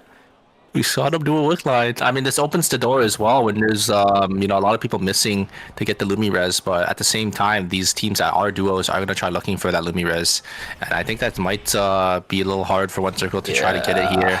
You can see the credit counts. They're only gonna be able to get one res off. Maybe if they sell some items, they should be able to get two, but you know, if they sell items, it's just gonna make the game a lot worse for them. At least the one with timer is One Circle, right? On this team, it was Bum that ended up getting ran down inside of Uptown from the Jackie. He actually has some timer to work with. That's the one good thing about FN Sejong's comp. The entire south side of the map is also emptied out right now as well. It's only One Circle sitting inside a chapel. Lumi is looping around. I saw it inside of, I think, school a few seconds ago. Yeah, I do like that he's sitting at the bottom side of Chapel because he's gonna wait until it loops all the way around into the underside of Factory in red. And it seems the esports are gonna be able to find one from Guardians. Guardians are gonna lose their Nadine. And wait a second, KCW is gonna greet the body there, and he's just gonna get punished. He's gonna go down. I think maybe trying to get more credits to get the revive, to get enough to get the revive. But I think they already had enough. I don't think he needed to greet there. Jackie gonna probably try to TP Chapel to look for the Lumi wraparound, but is gonna go. One Circle's caught. One Circle's dead. Oh yeah, you're right. There he goes, all the way into the depths of hell. Wait, down he goes. Hey, Lumi's coming around. Lumi's coming around for St. Spots. It could be possible. There's a safety gadget. No, it's not going to be enough for One Circle. Down he goes. Pexu, he's been in this spot before, but he just doesn't even have a chance. He has Guardian. No, Pexu, he is trying what he can, but it's just not going to happen. We are going to Game 7. Yep. I don't think this Jackie can get to the res in time. Has to rotate around, but always in Chun, I think, know this. They're going to try shutting him down. Man. Does end up stopping the White Lily as well. And yeah, he's going to get taunted. Wait a second. Oh no. Roster, no, don't do it now. And that's it. Well, this all devolved from that fight they had inside of what, Cemetery? Yeah, I mean, I don't know what exactly was going on there. I think a little too. These teams are getting a little too eager there, right? I think Team FN Sejong also just ended up getting third party, just not really playing it safe up in police station. What this does, though, for a lot of our teams is kind of gives them a little bit more time to think. So here's the situation that we have right now on our hands, right? We still have the double pick ban that's going to be coming through for the next few games. Mai will be banned for game number 7. The Stewart team comp is coming back on the table, and I think both Auto Arms and FN Sejong are going to go back to that for the checkpoint. I think so too, because you also have to remember that Mai is going to be gone for game number 7, so it's a really big gamble here for for Taejeon Auto Arms. If you don't bring Taegyung in for game number 7, then you are locking yourself in on towards a Suo comp and hoping to God that it's going to be available for game number 8. I don't think roster's going to let it happen. So you really have to hedge your bets on whether or not you can win in game number 7. Otherwise, you're just going to be coping on random comps you're going to be scrounging together. Yeah, Guardians were able to get the res as well, and Williams engaged. Not going to be able to find anyone, but Youngri is going to get chunked down. Oh no. A great pull there coming out from the Cicella. They're going to try to get some damage in. A great coffin skill as well, but Luminal is just able to just instantly shred down the Henry. It's going to be up to the Cella and the Dean, but I don't think they have it in them because they just get the thirst body. They get enough HP back from the Lenny as well, and Lenny or Luminal should be able to find it, and it's going to be always in Chun coming out on top. Busan Best Bud desperately needed this to try to get themselves in the checkpoint, but they're not going to be able to get there. Fortunately, it's going to be, 48 points that team, 58 points that Busan Best Bud is going to be sitting on. Assuming this goes to a game number 8, they're also in pretty decent position to go into checkpoint. But I don't know. This entire series is just evolving into madness at this point. We've fought tooth and nail only for some teams to just waltz into everybody else. I thought it was possible with 2 non-checkpoint teams going down. But with the flow of this game going in the strangest way possible, now it opens up possibilities for even DS Guardians to start contending for checkpoint once we start going into game 8, assuming it even exists. 100%. I think the only 2 teams that are kind of in rough shape is Team Highway and Team Younggi and 8. They just haven't had good footing for these games. Always Incheon are going to be in checkpoint. Luminal, going to try to look for a spring trap, but not going to be able to find anything as Team Guardians are just going to slowly peel back. They are playing that triple range, so it's going to be a little hard. But Luminal, I think, drives off these triple range team comps. The only problem is they do have that heart for that Peacemaker. Yep, Chronosphere is also going to be real annoying. Cenifine hopping over the wall. Let's see if they can find an opportunity. That is a double knockup with the knife fork, but nobody really capitalizing on it just yet. Lumino going in, but he doesn't get the trade. Down he goes, and we've seen this before. I don't think they have enough damage. Down goes one, and down goes two. Beautiful fight from Team DS Guardians. Will walk away in first place for game number 6, 19 points to buffer the amount of points they need to go into checkpoints. Yeah, great responder from the Dean, just able to burst out the Shoichi that as soon as he jumps in, before the ultimate even comes down, it's just too much damage for Luminal to really deal with there, just instantly falls. And we do have another winner here, this time, DS Guardians, so we're gonna have a lot more teams getting slowly getting their way to that checkpoint breakpoint. Indeed. Again, if this goes all the way to game number 8, we could have at least 6-7 teams in checkpoint with the way that the series is going at the moment. DS Guardians winning here is massive. They needed this game so bad if they wanted to contend for being a champion in ERM. Maybe not first in total points, but who the heck cares about that in checkpoint? You just need to win through the system. That's all you have to do. Yeah, but the problem is these teams are going to be going back to that Suo, Kadia, Celine team comp, and that team comp, it's really hard to beat. But we'll have to see if these teams do know, any counters or any shenanigans to try to get the one up on these other teams here. Absolutely. All right, it's shaping up to be a fire series. I'm amazed that it didn't end in game number 6, but these teams are fighting tooth and nail to make sure they have all the chances in the world to become the champions themselves. I can't wait to see what the score sheet looks like. Are we going to only have 4 teams in checkpoint going into game number 7, or is it possibly going to be a 5th? I don't think it's 5. I don't think we had a 5. Yeah, I think the other teams were a little too far away, right? Guardians definitely going to be closer, and then we have Team Highway was a little too far away. Busan Vespa I think Busan Vespa got some a decent amount of points, but they needed to win that 3v3 into Always Incheon, and then even get like 1 or 2 more kills in the final, but they weren't able to do that. So yeah, I think it should be just 4. It is going to be Team FN Sejong, CJ Esports, the Young Auto Arms, and Always Incheon here. Well, all 4 of these teams. Wait. Yeah. Always Incheon going to be our four teams in checkpoint here. Still amazes me that CNJ Esports is single-handedly holding their own with the number of kills they have. They're second. Man. Yeah, they're in second place, 97 points. Like, even if you don't win, like a second place in ERM is ERM finals for CNJ Esports. Like that is a crazy result.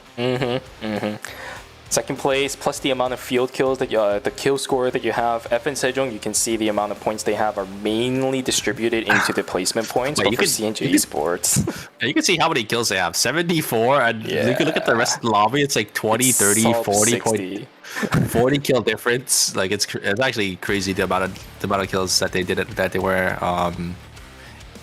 were able to pick up. We always look for consistency when it comes to Team CNJ Esports. At least we finally found something. They're really good at killing people mid-game. Yeah, 100%. It is something. Well, with that, guys, that is game number 6, an even number of games, so you know what that means. We're going to go to a break. We'll most likely be the last one of the night. So go grab yourself some water, go grab yourself a snack, and go take a long stretch. We'll see you guys back here for games 7 and possibly number 8. Take care.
좀 많이 뜨거울 텐데. 떨어지는 게 좋을걸. 이런 걸 바란 거라면 실컷 보여주지. 이번엔 제 차례로군요. 몸가짐을 신경 쓰게 되네요. 딱히 가리는 음식은 없습니다.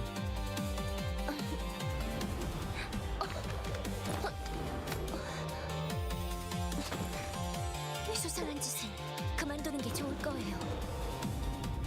정말 즐거운 축제였어. 운명의 붉은 실은 쉽게 끊을 수 없어. 가자. 너와 나의 영원한 축제로. 내가 느끼는 기분을 너도 느꼈으면 좋겠어. 지금을 영원히 기억하자.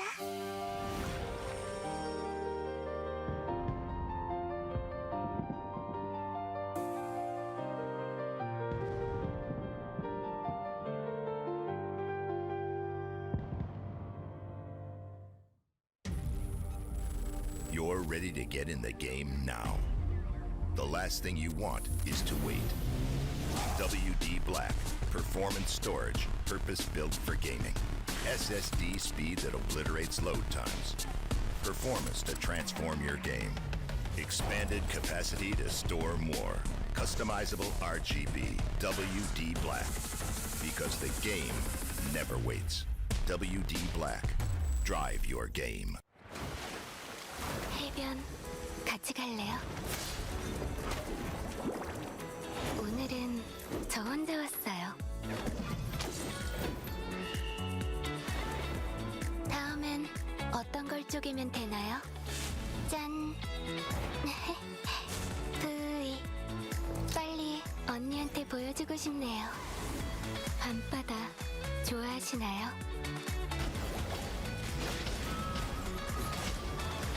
큰 파도가 올 땐 피하는 게 나아요.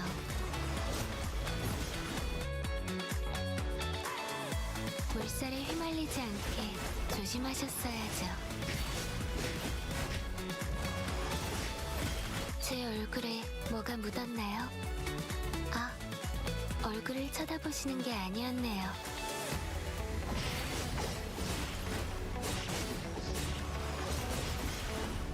저와의 여름바다는 충분히 만끽하셨나요?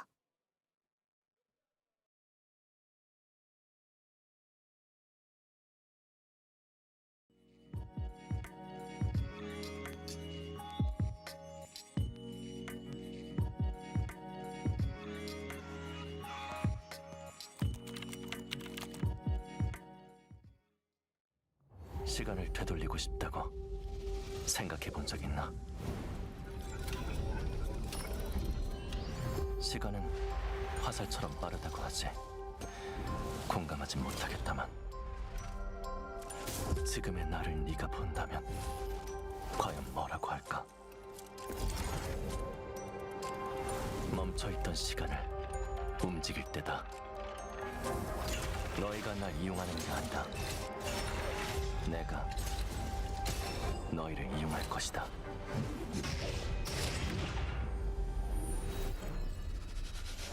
감사는 표하도록 하지. 다만 허투 수작은 그만두는 게 좋을 거야. 흐릿해져가는 기억을 붙잡아야 해. 잃어버리지 않게. 각오는 이미 끝났다. 다시 한번 그 미소를 볼 수 있다면.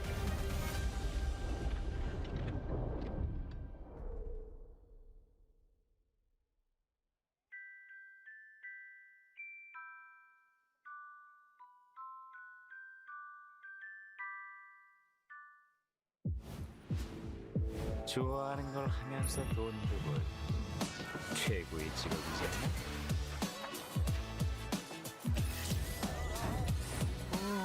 비즈니스를 감정적으로 하지 맙시다 우리. 풀스윙으로 깨볼 수... Welcome back from the break, everybody. I hope you guys all had a great one. There it is, my first time tonight that I actually got my intro out of the break correct. All you have to do is just take it slow. Everybody, we are just coming back from games 5 and 6 of the season finals. Day number 2 of Eternal Return Masters Season 8. That is also a very big tongue twister, but I got it through. Guys, we're at the end point. We are at the end game now. Game number 7, guaranteed. Game number 8, not so much. Super, what are your thoughts on what we've been watching so far? What are you anticipating for the potential next couple of games we're watching?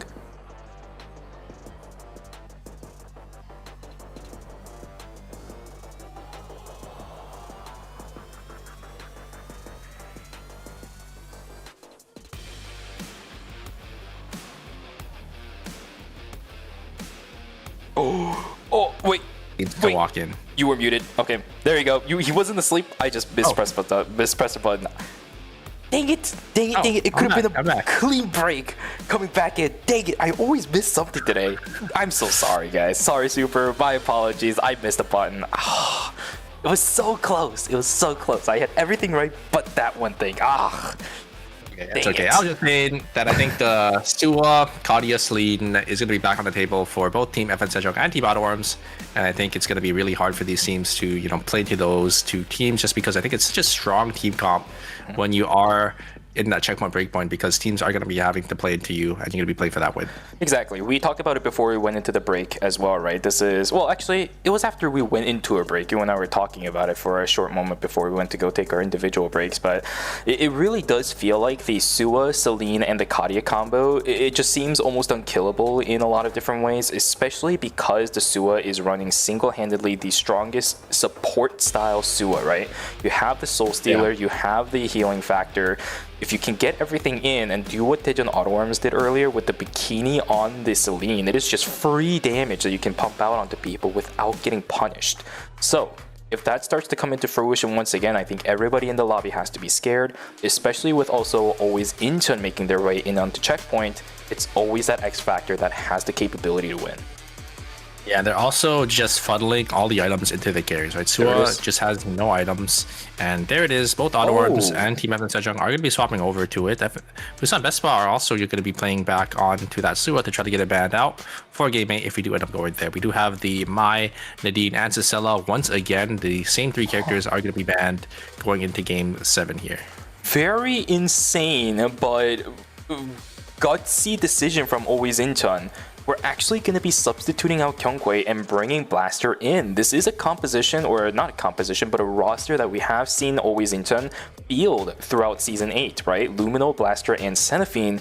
But to do it at this important of a game, this is really gutsy from Team Always Incheon. I would have to say it's the last gambit from this team. They want to end it in Game 7. I feel like it's because of that Mai ban, right? It's really hard to play that Shoichi team comp when Mai is off the table, so they're gonna have to swap their team comp around, and it is going to be Blaster coming in and Lumino gonna be on that Heart this time. I mean, they are also gonna be playing that Charlotte, so maybe they think this is the team comp to beat the Sua, Celine, and Kadias. It's going to be a rough one. The Charlotte will definitely help a lot when it comes to the raw poke, but we also saw how explosive that team composition can be. Sometimes Charlotte isn't enough to deny some of these explosive initiations.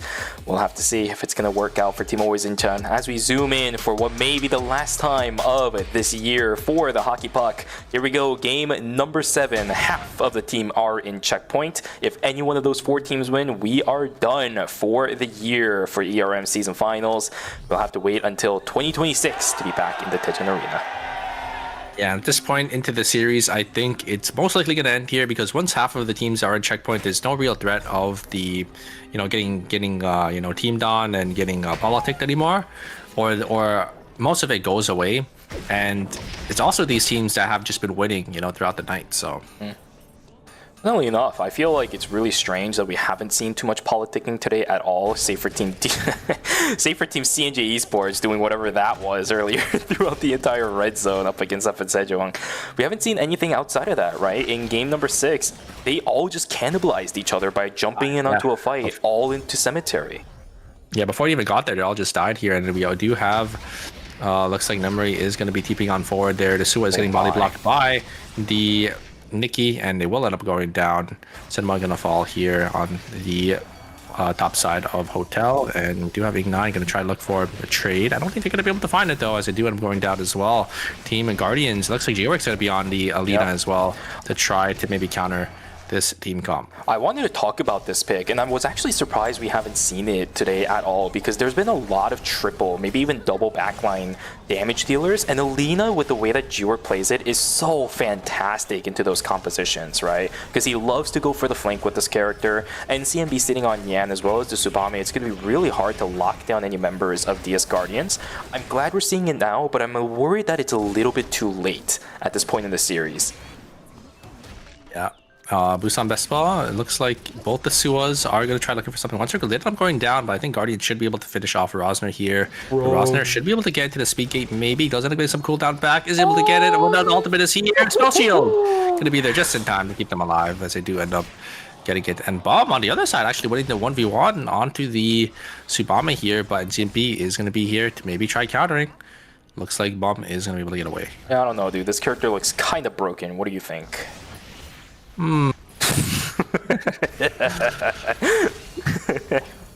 Okay, well, there we go. Both of our Suas are going to get away for now, keep their lives intact. One's going to be sitting inside, probably hospital. I don't think Bum was going to be able to maintain control over Stream at all, especially with the health bar they were sitting on.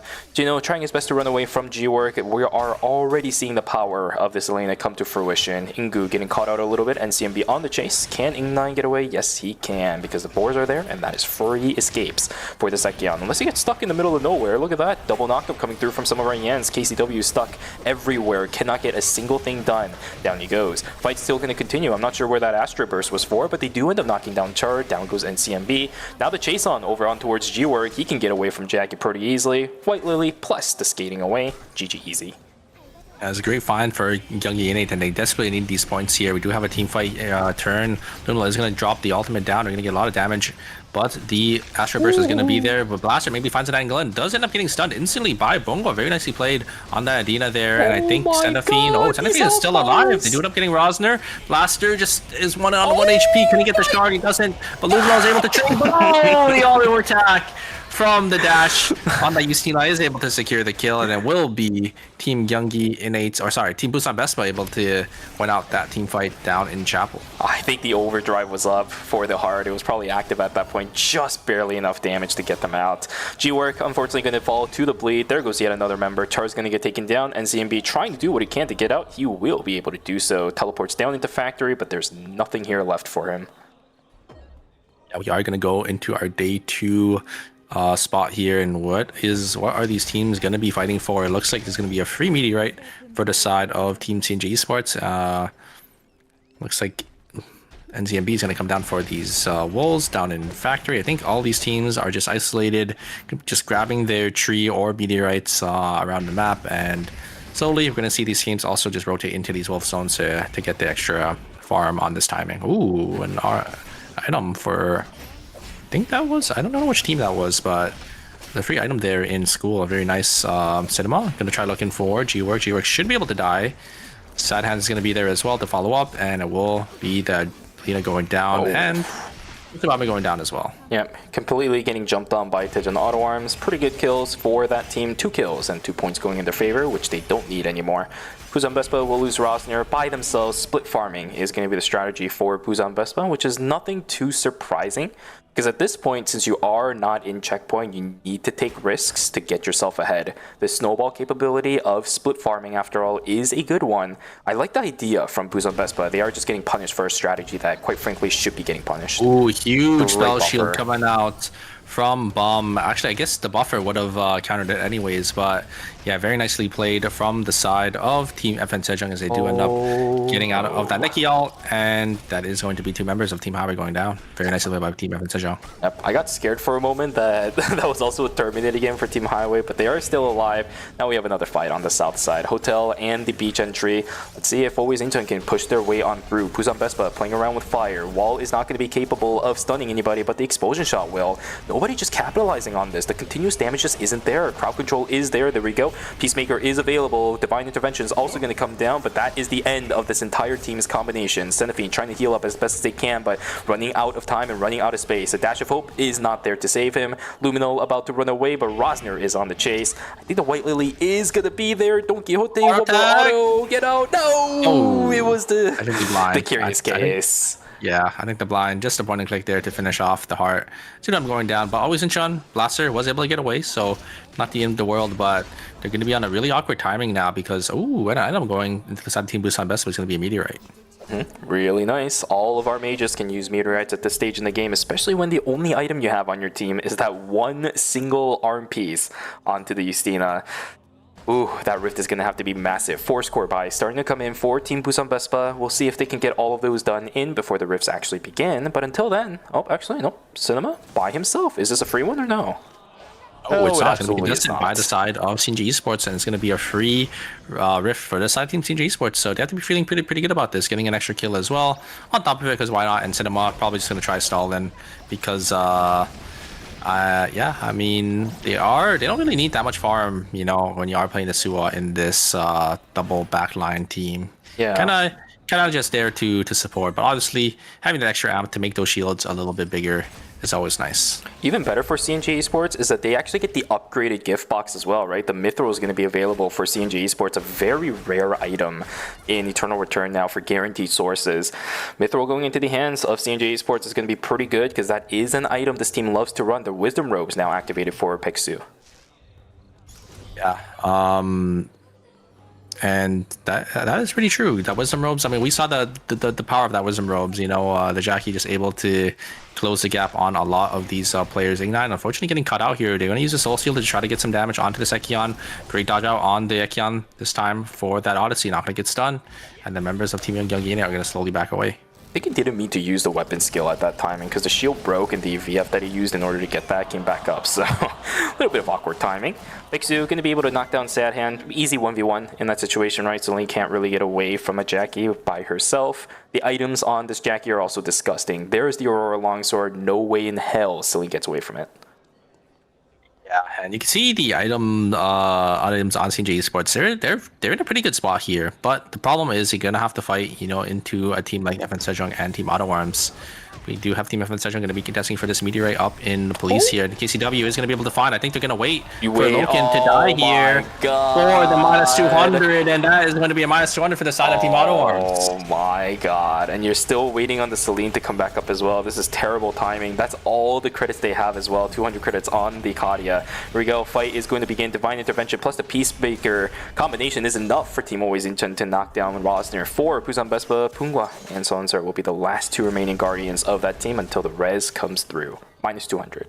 They're going to use a kiosk to get this res really quick, but yeah, that kind of sucks for Team Auto Arms because they are a checkpoint team. They're trying to get as strong as possible on an early -200. It's definitely not going to help them there. Do have Team Gangene fighting the side of Team Highway, but Team Highway is going to be the one to take that Tree of Life for themselves there. Always in Chun. Looks like they're getting pressured by the side of Team Busan Vespa as they take the tree in Hotel. Don't know if Team Busan Vespa wants to take the team fight. The tree is going to be given to the side of Blaster there. He's going to try crafting it down, and I think Busan Vespa is going to slowly walk away. Peacemaker is about to come up as well. Always Incheon was just buying time for their cooldowns. This is a team that desperately needs those anyways, right?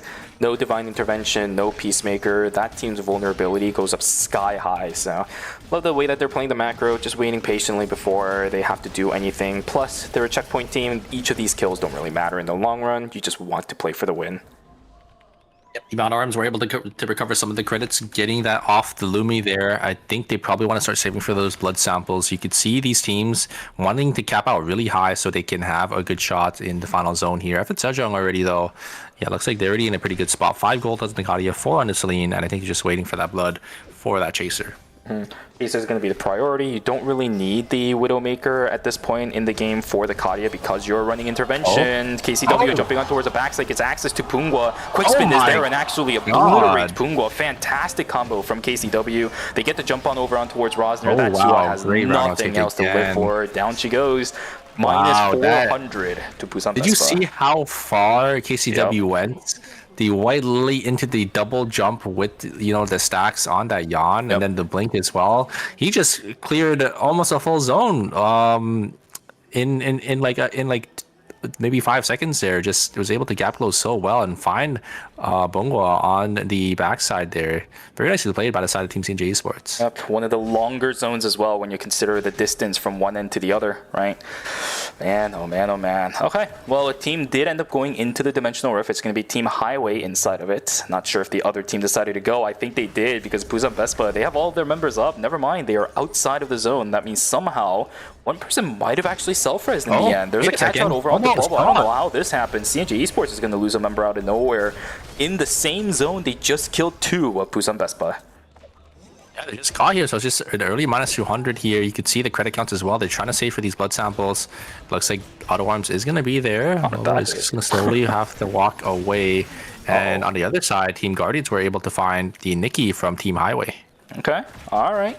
Team Highway has not really had the experience of going up against DS Guardian sitting on Elena for G-Work. Highway, this is playing with fire. They're going to red Bear, but this is just an extra point going in favor of Gyeonggi Innate. That's not good at all. Bear going to go down. Traded out in kind for Ingnan, though. Wait a second. Storm Chaser, we've seen this before, but I don't think walking into range up against the Tsubame is the right call. Down they go. Minus 400 to Team Highway. Minus 600 in total because Bear got taken down too.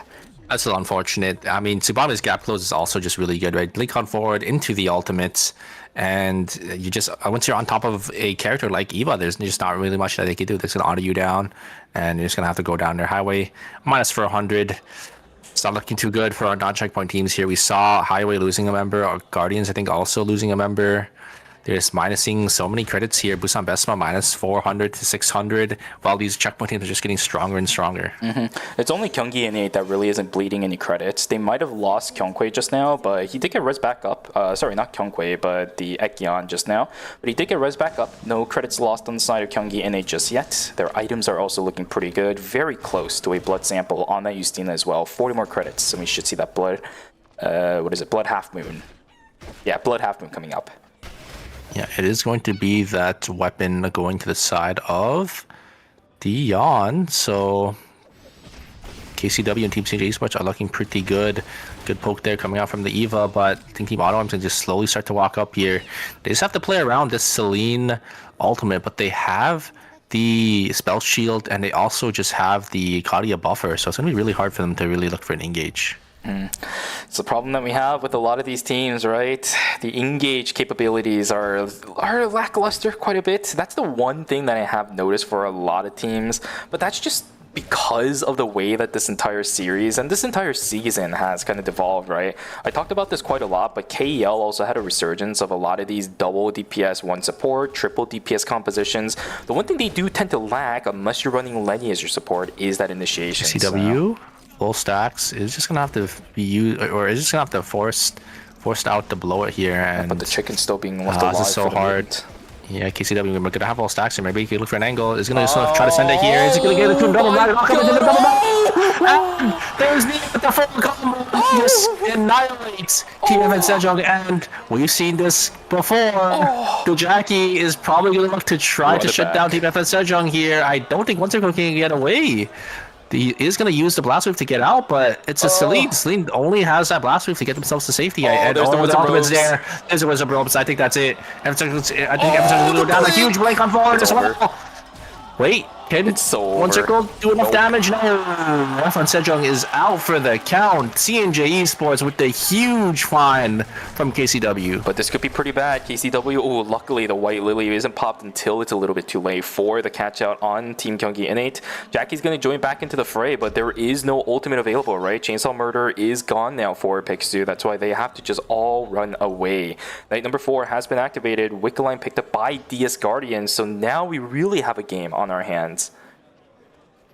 Wow. FN Sejong out for the count here, and CNJ Esports were the one to do it, and they're in a really good spot, right? So Wickline gonna go to the side of Team Guardians, so I mean Guardians is also in a pretty good spot to win here. We could potentially go to a game 8, but there's still Team Auto Arms here, and we know Team Auto Arms. They were able to close out the other 2 phases.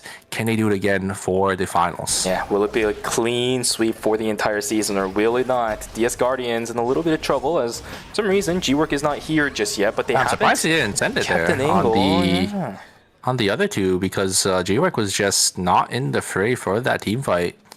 Team Guardians.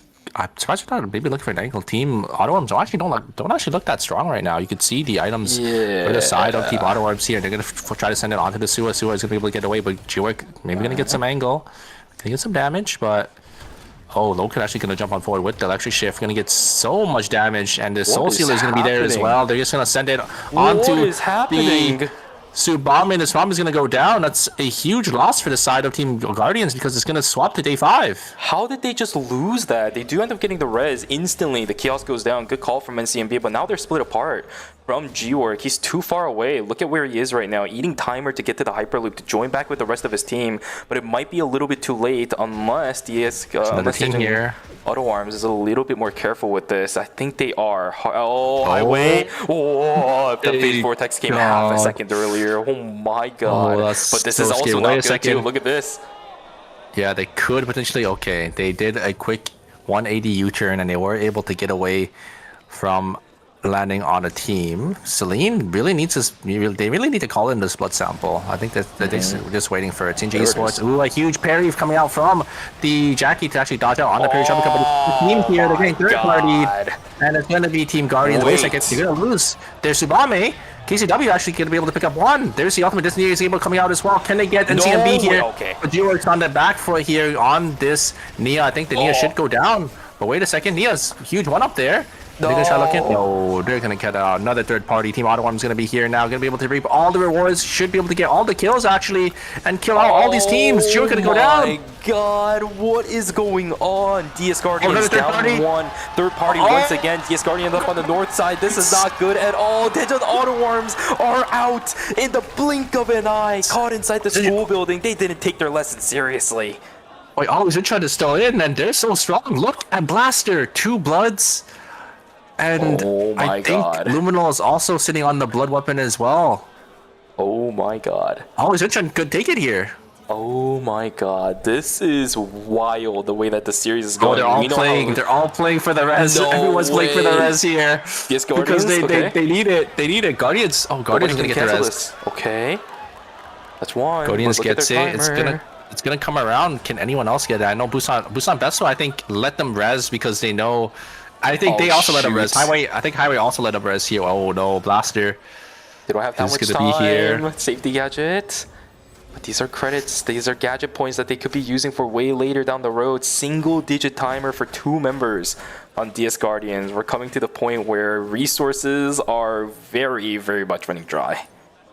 I think Team Always Inchan are going to have a free zone down here. It's going to be a little hard. And oh no, there's the good parry though coming out from the Jackie. It's going to be able to get themselves out. And oh wait, they're just this is crazy. This is the politics. This is the politics. They're letting them pass because they know that they're also not in checkpoint and they're trying to shut down these checkpoint teams here. This is insanity. Okay, here we go. Now the Jackie is going to be the one that gets chased down all the way to eternity. 14 seconds left on Peksu. There is no way this Jackie is going to get away. C&J Esports is down, and we are down to 1 before. Always Inchan or bust. Are they all just gonna let each other live? I think. Are they all? What is going on? What is going on? I know they all want to let each other live, but like, I don't think. Oh, they're letting them realize out. I think they're all gonna go over. I think they're all gonna go over. Oh my god! They all know that it's just always Inchan because they know Blaster's playing, right? Like that's the one information that you have. Coming down as well. I think Musa Besma's gonna come too. Musa Besma's surely gonna come down as well, and. Yeah, you are gonna have a bad time always in Inchan. God. Oh, get out of there, guys. Get out of there. VLS out. VLS out. Oh, shoot. Okay, here's the thing, though. This is the one team comp that can actually do well in multi-prong attacks because of the Tazia and the Charlotte. If they're smart about this, they'll actually go back to Beach unless... Oh my god, there's a couple teams that are deciding to stay inside of Beach right now. Okay, always Inchan. Hold on a second. This could be something. No, here comes the Crusade. No shot! Oh, always Inchan, you just got completely obliterated in politics. It's a 3v. Get out of there, Sean. You are eating your mic, Super, but I get why. What the hell is that damage? Highway is going to enter the ring first. This is not good at all. WWE multi-pronged attack. All of a sudden, guests coming in. Peacemaker online. Divine Intervention online, but I don't think it's going to be enough. It's a ransack. It is There's nothing they can do. The politics is cooked. He gets a trade. Blaster is trying what he can, but there's way too much on the line. Down goes the Terminate, and Kyunggi is not gonna have it. -1 to Highway, but who the hell cares? Politics is done. Diplomatic immunity has been set. And there is the cheers from the crowd, knowing we're going to a game 8 there. That is, I think, I think the last time I seen it was that exact thing I was talking about in Pod, where they were just funneling in. That just happened. Here's the thing, though. I don't think. Okay, this was like giga blatant, right? I don't think I've seen this. Okay, the last time this blatant of a politics happened in KR, there was problems in Korea. A lot of audience members thought that it was unfair. It was not a good idea to be able to do something like this. But on this scale is insane, right? I've seen it with like 2-3 other teams before, but 4 teams all together denying it is the funniest thing I've seen in a while. But okay, regardless, here we go, folks. Okay, so Busan Vespa and DS Guardians. These two teams, are they both in yet? 58, yes. Yeah, they're both in already. So the rest of this game is a formality. The Elena comp finally coming into fruition. Oh my goodness, what are we witnessing at the moment? Here we go. G-Work, can you do it? No flank angle, so Punga's pretty safe. Rosner covering the backside, which is a really good play from him. And CMB, can you pull off a miracle? Or Char, can you pull off a miracle? G-Work sitting in the corner. He's trying to skate in on towards the backside, but there are traps all over the place. Astroburst is going to tag over onto the Elena. Another trap is going to tag over onto G-Work. Damage output over onto Solenzar is there. Can he get the finish? Yes, he can, but it's a trade. 1-for-1. Char down. Solenzar down. G-Work trying to do what he can up against Bunga, but does he have the damage to get the kill? I don't think he does. No, there we go. BSP is dead. DS Guardians win their second game of the night. Go to a game 8, Shuvi. What a way to do it. I think the last time I seen it was in that specific scenario in like season 3 or 4, you know, like that is some crazy work by these teams. But I mean, it makes sense, right? It's the correct play to let them live so they can get the checkpoint team and send us to a game 8. Yep. Wow, DS Guardians, are their engines finally... Okay, dude, look at his face, he knows. G-Work knows what he just pulled off. That's the funniest thing in the world. But this is something that I was talking about yesterday with Vixerius while I was co-streaming KEL. G-Work is the type of player that starts to become really active in tournaments towards the end of the series, and it feels like they are activated. I love this Elena pick from G-Work. I've been waiting for it this entire series, and now that they actually have it, they seem so stable. Yeah, 100%. And with that, they're going to be in checkpoint with 5 other teams. I think there's 6 teams in checkpoint now. It's just going to be Team Highway, and I think Team N8 not going to be in checkpoint. It's a little unfortunate for those 2 teams, but I mean, if they want to send us to a game 9, if they want to continue the series, they have to win the next game. If this goes to a game 9 or even a game 10, that is criminal with how far this series has come. We had 3 teams going to checkpoint off of 1 game alone. Or was it 3 or was it 2? I don't recall. It might have been 2, 3, and then 4, but still, it doesn't change what happened. I think it's probably not going to go to a game 9, right? Because we have 6 teams in checkpoint. But Team FN Sejong and Team Auto Arms are not going to have that Sua Kadia Sisela team comp going into the next game here. Yep, I talked about it during at the beginning of game number 7. A couple of teams have thrown pretty much their entire hat in the ring with the roster they're fielding and saying game 7 has to be the end. CNJ Esports in first place. God. With 110 kills. You can see how many kills they have over the rest of the lobby here. Almost 30 more kills than Team FN Sejong. FN Sejong now in 2nd. Always in Shen in 3rd. And Auto Arms in 4th. Guardians in 6th. Or 5th. And Busan Vespa in 6th. So we have 6 out of our 8 teams in checkpoint here. Gyeonggi N8 and Highway still about 12 points and about 23 points away. I just did the math. On average, CNJ Esports has finished 5th. every single game. I will reiterate, they are pretty much single-handedly maintaining their placement in the points category just with sheer determination to find blood. Peksu is all in right now too, remember? Dude, this guy will run people down assuming he can finish their chances off for going and winning with the checkpoint format. CNG Esports, they're looking for everything they can. If they walk away with the victory in first place for points and the tournament, it'll be the Cinderella story of a lifetime for a team that we quite frankly didn't believe in too much for the past couple of seasons. Yeah, I mean, we'll have to see who's going to take the crown here going into Game 8 here. Most likely going to end, but there's still some opportunity for Gyeonggi Innate and Team Highway to come back. But on the flip side, another storyline, 3 wins in a row for FN Sejong is up on the line. Oh, actually, there it is. Actually, speak of the devil, this is the poster that's talking about it. We should win 3 wins in a row today is what the sign says. FN Sejong also has a lot on their stakes.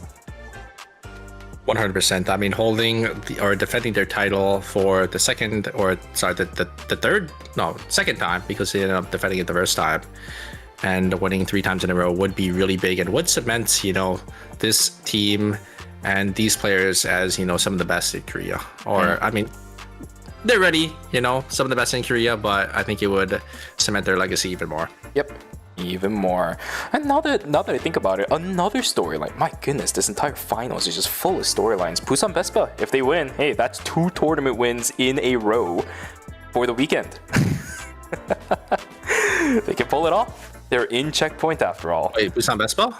Yeah, right? Busan Vespa won yesterday for KEL. No, it was Sungnam Rocks. Oh, was it Sungnam Rocks? Oh my goodness, I might be mixing things up. Yeah. Oh, Busan yes, Vespa, you're right. We talked about I was talking about how Busan Vespa didn't make day 2. I keep flipping. I keep mixing those two teams. And then I thought, you know, I was like they should win because Sungnam Rocks won because they didn't make day 2 here. So. Oh man, it's so close. I keep mixing those 2 teams up every now and then because I keep flip-flopping members every now and then too. Okay, well. So, 6 teams now in checkpoint. Game number 8. I don't know how we've come this far, considering how the series has gone. It was so top-heavy for the first 3 to 4 games. I thought it was going to end in 5, maybe 6 by the time we hit game number 3, but no.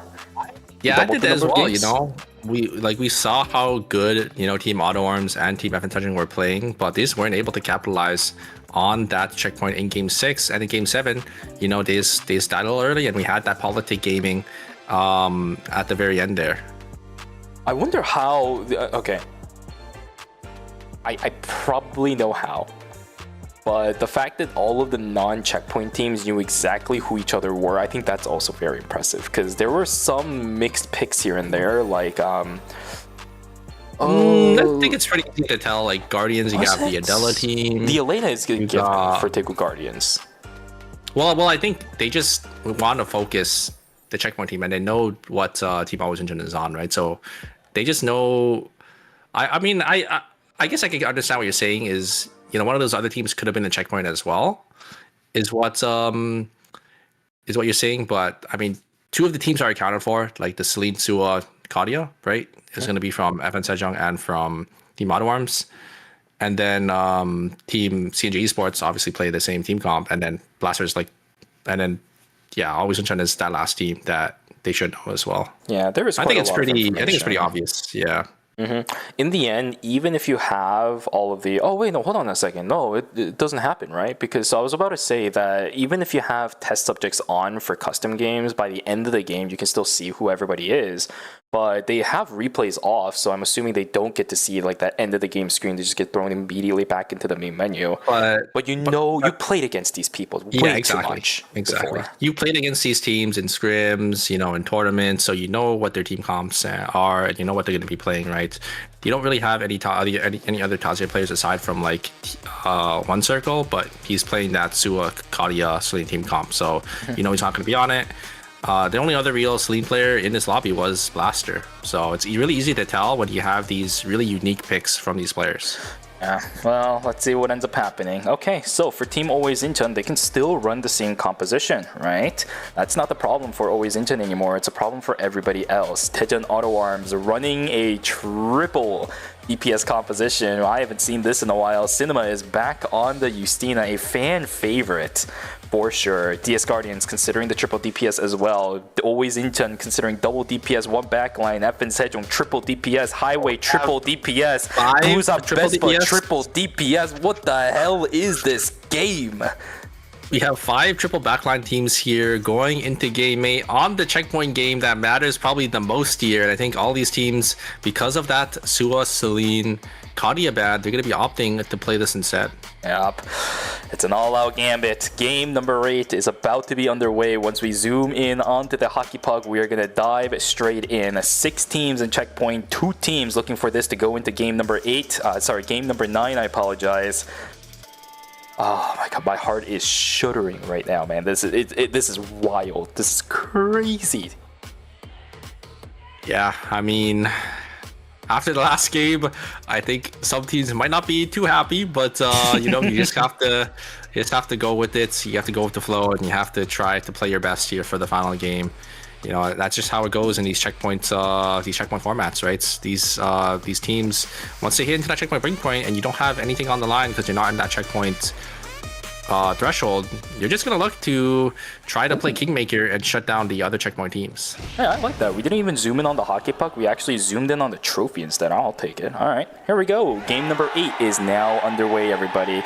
One more game possibly to go. Otherwise, we're going to go to another break. Game number 9. That's when Team Highway and potentially Team Gyeonggi 8 can make their names known to the world. But for now, 6 teams to potentially end it all for Season 8 for 2025.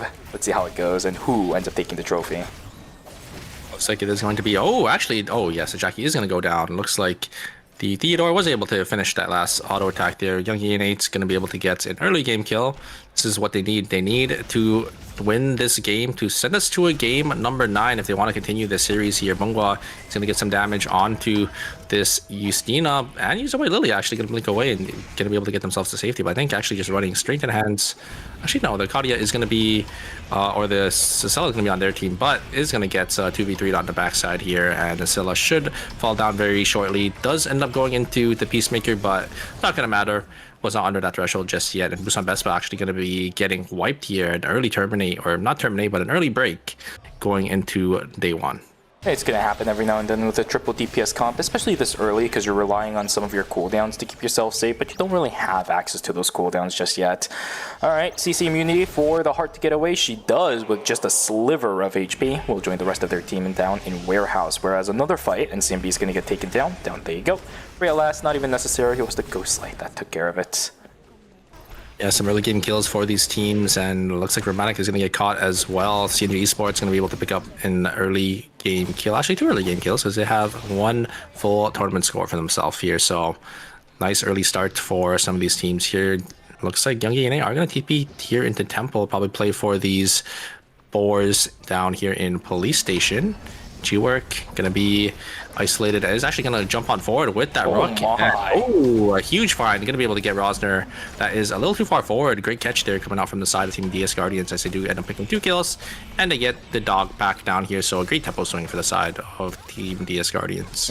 Another fight inside of school as One Circle's trying to 1v1 Cinema, but he's way too good with the lasers. Again, a fan favorite pick of ERM. Cinema on the Justina. He's going to be on that one. That's fantastic. Love to see it. We saw how good he's with the control on that character just now. He's going to do that even more as the game goes on. With all of these triple DPS lines as well, by the way, Justina becomes even more of a threat because her range of being able to actually poke people down is absolutely massive. It's so cool when he's able to pull it off. Emery trying to run away from KCW, who actually ends up messing up their combo. This is going to be the Yan falling down. What the heck is going on over here? He stays alive. Emery, can you get the auto attacks to finish it out? Oh my god, the Tomahawk Roundhouse so close to getting the kill, but no, it's the Wilson to finish it out. There's a trade coming in. Bear is going to get taken down as well. 2 for 1 in favor of CNG Esports. Yeah, you have to be feeling pretty good about that. Some nice early game credits for the side of Team CNG Esports. Team FN Sejong, on the other hand, are able to get Rosner on the top side here. Meteor is going to be spawning here in a pond, so they're going to slowly start to set up for this as all these teams as well going to start setting up for the first objective, spawning in very shortly. Just another Dock Meteorite? My god. Yeah, I don't see these many Dock Meteorites when I play the game. Why is there so many today in finals? Yeah, I mean, I don't know actually. Looks like there is going to be one contested as well. Once again, this time it's going to be Team Auto Arms and Team Guardians, and a huge queen coming out from the side of G-Work. They're actually able to get a solo kill onto Loken. Very nicely played, waiting out for the bubble, able to get the knock up and able to get the full damage. And I think they should be able to get a clean break onto the side of Team Auto Arms here. Very nicely played by the side of Team Guardians. And there's a blink on forward. There's the barrage. Oh, blink away. That was so close. Wow, see NCMB able to get the blink away from that laser and should be able to get, or didn't end up getting the break there. Auto Arms, I think 2 members dying day 1, so they're not wiped out just yet. Yeah, the fact that it was that close really goes to tell you how good Cinema is on this character. But some other things that I'm looking at now is Daejeon Auto Arms is really behind when it comes to credits, or are they? Because I would have to think they're behind on credits, but FN Sejong are also behind pace of what we would normally see. Look at always Incheon's credits and compare it to those 2 teams that I just talked about. Yeah, I mean, sometimes these teams are, I mean, always Incheon is just so accelerated. Yeah, you could see they're already on 390 credits on the day 2 cycle with a minute and 20 to go. So they're going to be able to get their 4 scores really early on. And some of these teams are going to have to start playing catch up here. You can see like a team like Team Highway, they don't really have enough to buy the 4 scores just yet. And, oh, looks like Zero Jin is going to get caught by the side of Team FN Sejong. Wait, always Incheon also just picked up 2 objectives. I think they might have gotten an objective off the ground and then a wolf dropped it or something, because there's 2 items on the heart, but they only called 1 item in so far. 2 now. Yeah, after what happened to the last game, I think it's well deserved. You think? They worked hard for this, and also a Lumi on top of it. Team Always Incheon is going to be giga accelerated going into night number 2. Yeah, we do have Team Highway maybe going to be playing for this call-in here. Busan Best, but kind of in a rough spot. Actually going to be caught in the middle of 2 teams. I think they might wipe here. Roger's going to go down, and Adina is down as well. And Busan Best is out for the count. So early, 8th place in the day 2 here. That is going to be it for Team Busan Best, but that's one of our checkpoint teams down. And that's pretty good for our non-checkpoint teams, Team Highway and Team Gyeonggi. It opens the door a little more for them. Oh man, you know, if this happens maybe once, maybe twice, it's just unfortunate. But when it happens 3 to 4 times, it's not coincidence. Something is significantly going wrong with Busan Bespa's macro, whether it's the vision control, whether they're just not paying attention to the map. Something is going wrong. If this possibly goes to a game number 9, Busan Bespa is going to have to fix it. But here we go. Potential fight between Gyeonggi Innate as well as FN Sejong. It's going to be over the Mithril of the Alpha. The problem is, Energy Blast Field already invested. Gyeonggi Innate is just out of here. They know this is a really important ultimate to rely on, especially with the level 11 Theo. Without it, you can't fight this. Yeah, and you can see the items as well. They're playing down 2 items because Gyeonggi only has the 3-4 scores, while FN Sejong were able to get 2 extra objectives. So a little tough for them to walk in there. Looks like the turn on Guardians. Oh, wait, a huge find from Blaster. He is going to be able to jump on forward, but does end up getting knocked up by G-Work. So they will end up just disengaging there. Really close fight. Both teams just going to slowly walk away. CJ Esports going to try looking for something here. There's the Peacemaker actually a little too far forward. Is going to be able to keep the heart alive, but it's just going to die once they get out here. Jackie's going to have the full reset. It's a huge parry there on that Eva W. Able to get them alive, and it is going to be CJ Esports getting 3 more kills. They're already on 8.5 tournament score here. I'm pretty sure they're probably going to end first place in terms of points, overall points. Yeah, regardless of what happens, just because of how dominant they are in terms of getting points off of kills, these guys are almost on the safety net of just being first in points overall, regardless of who ends up winning the tournament. CNG Esports, the consistency that I've been asking from you for seasons on end, I'm so glad you're showing it to us now. Even if it might not be wins, at least you're making this series entertaining to watch. It might not be the champions, but at the end, but they're going to be in my heart. They're going to be the point winners, most likely here. I mean, they're already sitting on 8.5, unless FN Sejong steps up, because the game most likely ends here. If it doesn't, then it does give these other teams more room to try to catch up to Sinji Esports, but they already have such a point lead. Okay, Team Always Incheon duking it out up against Team Highway, but Highway doesn't even want a chance with this. 1 transition across all 3 members. Look at everybody else. Always Incheon, 4 on the heart, 3 on the Tazia, 3 on the heart, 3 Cecilia, 1 on the Henry for FN Sejong. Like, Highway is behind and they have really no easy ways to go back in on this. Gyeonggi NA duking it out up against Team CNJ Esports. KCW in a little bit of trouble. That's the first death of day number 3. Brutal for CNJ Esports. And now Bubble is completely caught out. There is no way this Nia is going to be allowed to get away for free. Ingu trying to chase on through. The White Lily right around the corner will take the Nia all the way across up to the north side. But wait a second. Peksu is completely looping around. Gino is now the one in a little bit of trouble. They're getting sandwiched around. Where the heck do you run? Peksu trying to fight for this. But this could honestly cost this entire team their entire lives. Gino. Good. Oh, this is not so That's a good. good Peksu taunt. jumps over the wall, but the ballistic advantage. 1, 2, and a 3! The final one! That hurts so much. It just kills so fast. Papa, he doesn't have that much timer left. 7 seconds to go. He has the blink. He's trying to go for it. He tried to jump across. The White Lily will take him over the wall. But that's a minus 400 to a checkpoint team. Thank God they didn't mess that up. That would have been disastrous if they missed that White Lily. But yeah, they don't have any. They don't have any gadget energy now, right? Because they ended up using that safety orb, and there's a team here in Temple to guard the kiosk.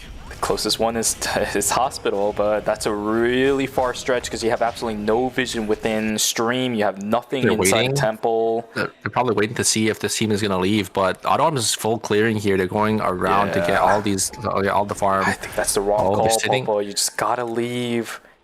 Yeah, I think you have to go because once the zone closes, you have 2 seconds. You're not going to be able to get out. Unless maybe he has enough for another safety orb. I don't think he does. No, he definitely does not. He does not. If he's greeting for a they're probably waiting for them to go out, and then he's gonna go after. Is there a rift around here? Sitting on 2 seconds here. This is really scary for the side of Team Swords. Even if he takes this VLS, I don't think he has enough time to get out of the all three zones. You're right. He's gonna have to go into Bond. He's gonna have to go into Bond here. And I think he's dead. Oh no. The VLS. He's too far away. He's too far away. Yep, he's gone. He's dead. He's gonna res to get the timer back. Okay, that's actually worth -1, but it doesn't matter in the long run, at least as of right now. KCW, he gets the res off as well, but do they have enough time? Safety gadget, 10 seconds as well. Okay, they're out. Great play from CNG Esports. That is a -600 though. That is a -600. That is a lot of credits that they are going to be playing down now, but I mean, they're all back into this game, and you kind of need to make sure you're all alive here. The items are still pretty good for CNG Esports. They're still pretty strong, right? They had a lot of kills in the early game. They were able to tempo out, so they're still not in a bad spot. But they did just lose out on a lot of tempo in this game. A lot of other teams are also very accelerated, right? Even aside from talking about always Incheon, we talked about the items on Epen Sejong. They might be down a heart, but they're still looking pretty good. DS Guardians on some pretty nice items. Tejan Auto Arms on some really nice items. These are triple DPS comps. If they get accelerated, the amount of damage you're going to be missing out on by not being ahead or being caught up is way too much. Yeah, it looks like Young ENA are just gonna give here for the side of Team Highway. I think they know that this is a team that they want to keep alive, right? Because they're not on checkpoint. Highway's in checkpoint. They just need to make sure they try to shut down these other teams. But I think there's just too many checkpoint teams now for them to really deal with here. CNG Esports, maybe gonna look for an engage. They do have the Yawn having that full stacks, but it looks like they're just gonna back away here. Maybe get the farm down here in warehouse. This Guardians is a really scary team for Team CNG Esports to fight. There's way too many safety nets. Astroverse, you got the Peacemaker, Checkmate available too. All 3 members on DS Guardians have some way to make themselves invulnerable to damage. It's pretty rough for CNG Esports. These guys, yeah, they might not be so far behind in terms of items, but it doesn't change the fact that this is an initiation comp fighting up against so many triple DPS teams that are so lovingly welcoming dive comps into their arms. Safety nets, plus crowd control, plus damage. They have it all to deny CNG Esports from what they do best. 100%. But I mean, CNG Esports, I mean, KCW and Bobo are just playing out of their mind, right? If KCW just lands any type of CC onto one of them, they just instantly blow up. The Neo's Game World comes down instantly, and they just end up, dying because of the range on the Neo's Game World. This is peak Eternal Return gaming, man. Everything is just going so well. We got politics, textbook gaming, macro gaming, micro gaming, calculations done with these kiosks, -1 being actually worth, right, in some cases as well. This is great. I love the games that we're playing today. I'm just so sad it's eventually going to end. Yeah, I mean, it could end here, or if Team Highway or Team Young ENA step up to the plate, we could go to that Game 9. Wick line is going to be shown. It is going to be Cemetery here. We're going to have probably a lot of these checkpoint teams wanting to play for this. Guardians maybe going to look for an angle onto the side of Team Gyeonggi Innate. They're going to be postured up for this Wick. They have the blood sample already on their Dio, so they are pretty strong for themselves. And I think Team Guardians, they know that there is another team coming in. They're going to slowly walk down, get the Chapel Vision first, and maybe try to wrap around again. This is a really gutsy play to go for the Widowmaker first on the Theo, by the way. Storm Chaser just completely caught out. The wall is going to land. The Peacemaker comes on through. Storm Chaser not dead yet, but it will get taken down thanks to the work of the Paradiso. That's one of our non-checkpoint teams in trouble. Minus 200 for that team, and their items are just looking so dire, super. Yeah, they don't really have anything here. I think they just got out-tempoed by these other teams. Highway just in a rough spot, especially when you're playing a triple backline team. You need items to out DPS.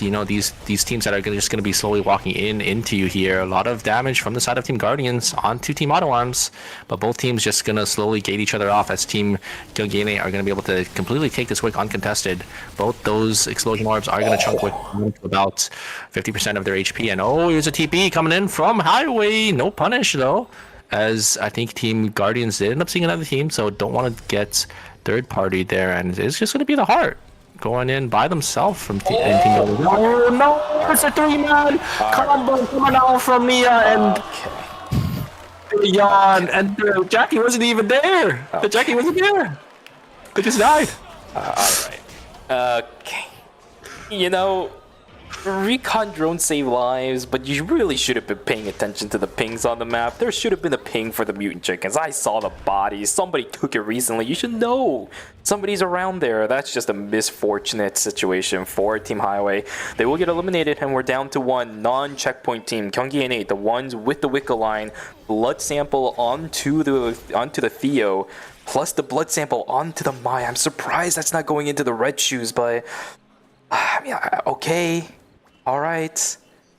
I think the red shoes for the Theo is just so much more valuable at this point than the Bloody Ninetails, but it is what it is. I mean, my can do damage, My can do damage. I think it's okay. I think most teams actually give the blood sample to the Mai for the weapon if it is like an open slot, just because Mai with the Quake, you get out in there, she actually can pump a decent bit. So I don't really think it's incorrect for Ing9 to run that Bloody Ninetails here. They just have to make sure they're playing well. It's just up to Gyeonggi Innate to shut down the rest of the 5 teams here.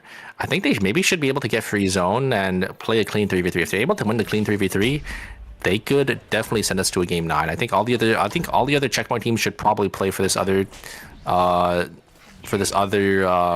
zone, because they need to try to stop these other checkpoint teams from winning, obviously. Gyeonggi Innate is also a very good macro-esque team. We saw that during day number 1. We also saw that technically on a couple of games yesterday during KEL. This team, once you get the engine revving, they are really good at making sure that engine continues to run, right? And right now, with the way that they're set up at the moment, it is definitely running. We might be missing a couple of items on the Mai and the Priya, but it really doesn't matter at this point because you already have the Wick. The map is going to start closing very soon. Cemetery doesn't really have a flank angle. Hold up, this is not good. Triple range. Oh my god. The explosion shot comes in immediately. Daejeon Auto Arms is in huge amounts of trouble, but the burst goes down over onto the opposing Justina instead. DS Guardians. G-Work is going to get taken down too. How the hell did this happen? But the third party from Always Inchan, they want to chase this in as far as they can go. Blaster sitting on 26 seconds will have to get away. NCMB is going to get found out by 2 members of Daejeon Auto Arms. Will end up getting locked down. There's the Terminate. Autumn's are all still alive. They can just TP over to the Sicella and they're fine. Oh my god. Sicella was able to VLS away, and it looks like they are able to just walk down scot-free. Oh my god, and Guardians is the one that goes down. They tried to get the burst damage down, but the Heart Ult is there for Team Auto Arms to keep them alive for just a little longer. And then the Heart Ult didn't go down for Guardians, so Heart just instantly goes down, and that is going to be Team Guardians' doom. Oh man, NCMB has messed up a couple of things throughout the course of today, and I was like, okay, I mean, it's fine, the game's still going on, but in a pivotal game like game number 8, a fraction of a second, right? A fraction of a second, maybe even a millisecond is all that difference made for DS Guardians. Now they have to pray that Gyeonggi Innate somehow wins this game to bring us into a game number 9. Otherwise, that is the end of the run for DS Guardians and the Really? road for G-Work as well. But Oh, here we go, another it'll fight. engage. That is a huge Chrono Field coming in, but whoa! One circle Goes gets down obliterated before it instantly. even goes through. The damage output is looking pretty good so far. Counter side with the Heart Peacemaker is going to come on in. AoE is Okay. there. Bum is still alive. Romantic still trying to do what he can, but the third party coming in from the other side. Always Incheon will knock down 2 from FN Sejong. Gone. Gyeonggi NH still holding strong in the cemetery. This is looking too true. Incheon chance to win once again, and it is. I think they deserve a second chance. You know, after what happened, I don't think they're gonna be able to get the reses here. Actually, maybe CNG Esports is guarding it though. We do have FN Sejong as a duo, Auto-Arms as a duo. We have CNG Esports just guarding the res. It could also just be Auto-Arms' game to win. Or sorry, not Auto-Arms. CNG Esports. CNG Esports has a really good shot here. Yep, it could be CNJ Esports, but if that were to happen, always Incheon needs to go down. That is a very difficult team comp for CNJ Esports to try knocking down. There are a couple of pretty good matchups that these guys have. It's gone. What is this? It's gone. The Lumi tried is getting gone. Daejeon Auto-Arms locked down to 2. They are also burning timer before we go into our temporary zones. Always Incheon, FN Sejong trying to do what they can. They are also remaining as 2, eating timer to go all the way across into cemetery from the looks of it, or maybe back into forest if they don't want to invest too much timer in this. Wait, CNG Esports versus always Incheon down here, but there is a duo. Maybe FN Sejong can do something. Maybe look for a third party. And then on the other side, we have a team Gyeonggi N8. I think this might be Gyeonggi's game, N8's game to win. We could be going to a game 9. Oh my god. Alright, well, let's see how it goes. Daejeon Auto-Arms. We've seen Cinema pull off the impossible before, but is it going to be enough, especially when the Widowmaker Crimson upgrade is already unlocked for the other side? The slow could be devastating to our double backliners. 15 seconds to go for their timer as well. Is their TTK low enough for this? I have no idea. Half HP for Cinema. The auto attacks are just way too much. Astro Burst does absolutely nothing. Daejeon Auto-Arms will get taken down. Gyeonggi N8, our one last checkpoint team in game number 8, will move on into the final zone. But what about the Fiesta inside of Forest? Yeah, which team is going to join them here? And it's going to be 3 checkpoint teams. Can FN Sejong maybe do it? They're actually able to hold the zone here as a duo. Maybe they could just wait it out. Oh no, the Cello's on 1 second. Oh, Cello goes down to the timer, and it looks like 1 circle goes down as well. And then, wait a second, CNG Esports here for the third party. It might be CNG Esports. It's his time here. They get a lot of damage. Nia's game is going to go down, but the timers are taking for the side of Team Always Incheon. They're going to be forced to go back in here. They're down to ults. They No divine intervention. The safety orbs. They have to go in. They're just going to blink on forward. Luminov going to dodge out. No! Jackie. Okay, there's one. Jackie does end up getting down, but it is at that Kazuya. They have to kill the body here so they can get some more timer. Okay. His timers are ticking. Bobo getting some damage in. There's some damage from the jumps past the wall. Paradiso. Does he get another one? Though misses a second Oh Paradiso. my god! CJ Esports! Oh Can my they do god! it? Can they do it? Oh my god, oh my god, oh my god, oh my god. If you told me a year ago CNJ Esports would be sitting in a situation where they can potentially win a season finals to end out the year, I would have never believed you. I would have said, slap me in the face, that's a dream. But this is looking real, it's looking possible. I see what they're trying to do, trying to loop around, maybe go for the VLS to get a better angle on this, but what a storyline if this happens. The crowd is hyped. They are cheering. They want the storyline. They want CNJ Esports to win. Let's see if they can do it here. They're gonna have against Theo. Yeah, it's a little rough. They are gonna come down to the bottom side, but yeah, you don't want to be playing into the quarter or into this theater or team comp. We're gonna have to see where this Chronosphere does end up moving, because this is gonna matter a lot for CNJ Esports. If it does end up coming to the bottom side, I think they're in a good spot. But if it does end up going up top, they're gonna have to play into this theater or Priya. It's gonna be a little hard. Good poke on Ing9. They have the Theo to heal back up. Burn this image into your minds, everybody. What the heck is that? Okay, well, I think he's just checking. He's just checking behind. He's making sure. He doesn't know. They don't know where KCW is. That's a really good play. Blink across the wall could be possible. Zero Jin is playing with fire by walking up that far right now. 40 seconds on KCW's timer and slowly starting to go. Moving up onto the top side of the map. They finally, do they know where KCW is? That camera's going to look really suspicious. I think Ingu should be calling out that KCW is probably inside of the building. There's a couple of bushes. Now they see him. KCW starting to make his way on in. A couple of knockups Over onto Ingu. Chronosphere is starting to close on in. We got Oh, about yeah, stacks. 5 Yeah, stacks. seconds He's gonna have 10. until He's it gonna have 10 goes. All right, 10 stacks of Unyielding. Zero Jin is the one in trouble right now. He's got to stop being hesitant on what he does. Jinho playing so safe. But yeah, there's because they know the cameras Yan has 10 everywhere. stacks. Yeah, but he's refreshing his stacks here. KCW can still look. They are using safety orbs. They want to run out their stacks. Okay, the stacks are gone. They can look for a re-engage now. Are we going to go to a timer scam to finish an ERM season finals?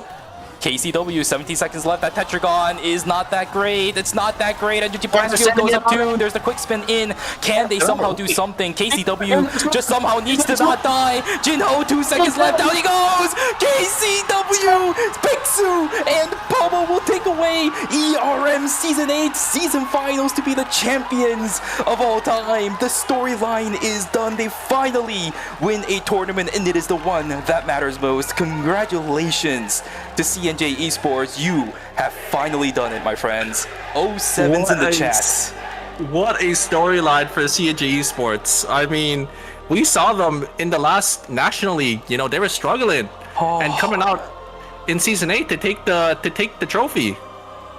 How long has it been since CNJ ever tasted the sweet, sweet victory of Eternal Return Masters? Phases gone. Even group stages gone. They have never had this great of a finish ever with the combination of this roster under the moniker of CNJ Esports. But after so many iterations of different compositions they ran, it is Season 8 with the Jackie rework that does it for them. Pixu on the Jackie, KCW back on his signature Yam, Bubba moving away from his comfort pick of the Emma to go onto the Nia. They have finally done it.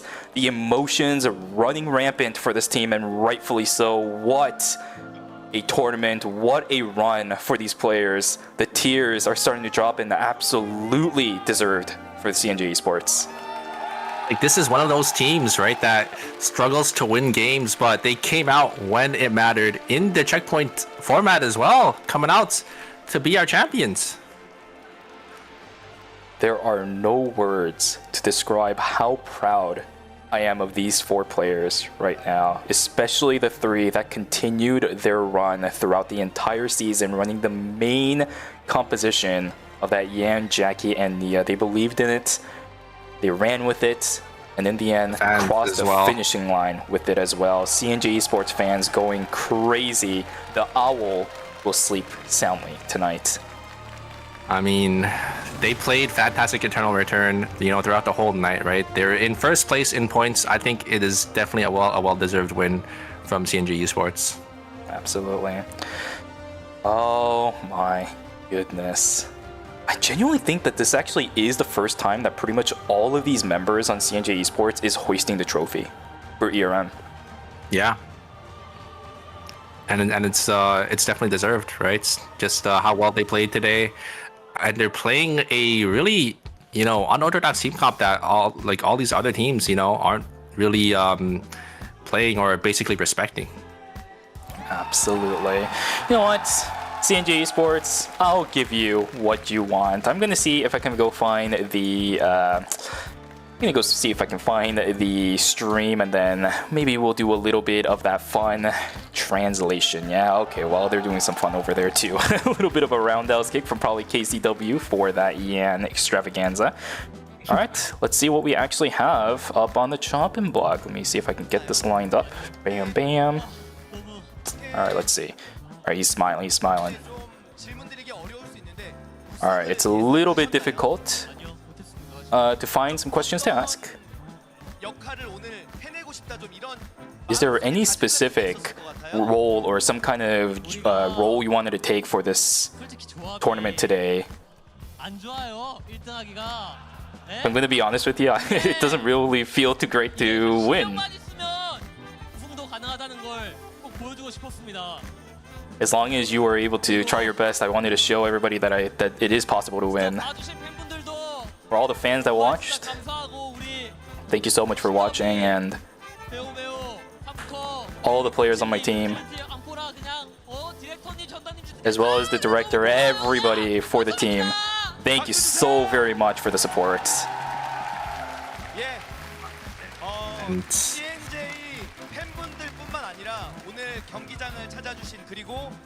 Not even for all the members within CNJ, but for all the fans and audience members that were here. Is there anything else you want to say to those people in the audience, because it is a Korean national holiday over there?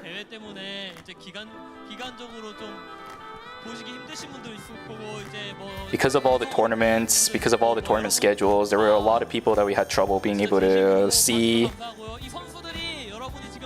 You guys are still here to support us, all the players that are here. We believe that we were able to make it this far because of all the fans that supported us. So I wanted to extend a thank you to the people who are supporting us. Thank you very much. Alright, let's move the mic over on to the next person. That is... 외치는 도중에 제가 갑자기 넘겨서 좀 이따 또 외쳐주시면 감사하겠습니다. 굉장히 보면 믿음이 가는 느낌이에요. 정말 담백하고 무난하고 조용하게 우리 동료들과 함께 오늘 우승을 만들어낸 것 같은데. It seems like you were pretty calm throughout the entire course of the series today, pretty quiet as well, alongside your teammates to lead you guys to victory. How do you feel? I really believe that with our comp we were able to do it this time, but we actually made it happen. And I've been here as a supporting role within the team, so I believe that all of this combined is what allowed us to win today.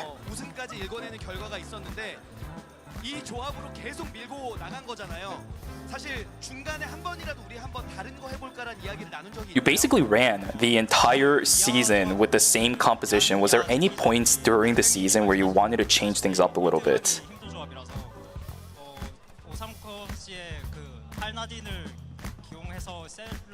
We were considering there were times when we wanted to go with Bo Nadine, maybe some Celines here and there. We basically, in the end though, came up with the idea that we would just rather win. Let's just rather win with things that we are good at. Great answer, by the way. Yeah. Is there anything you want to say to your fans? Thank you so much for supporting us, and from now on we will also do our best to show and get good results. Also, is there anything you want to say to your parents?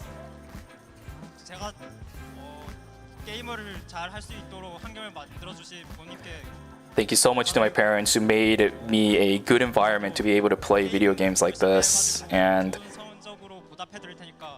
I'll try my best and get good results by being good at games. So thank you very much. I love you.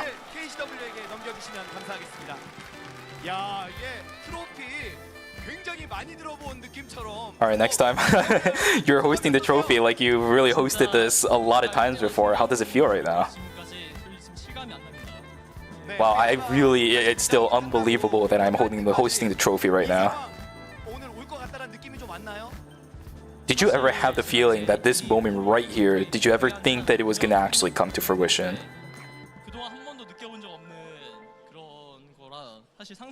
I wanted to think about it, but it's an experience that we've really never had before, so I couldn't. So this is really surreal. It's amazing that this experience is here for me.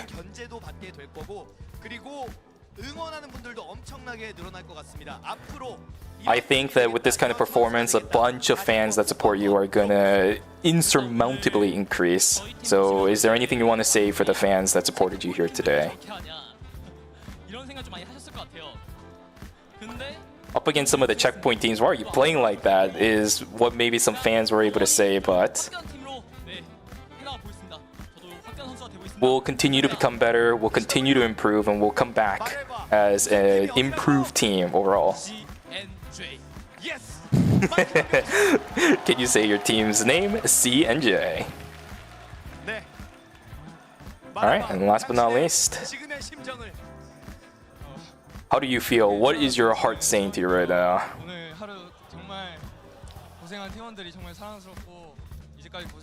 I'm so proud of all of my teammates that worked hard throughout the course of today, and I'm just so happy that our team was able to win.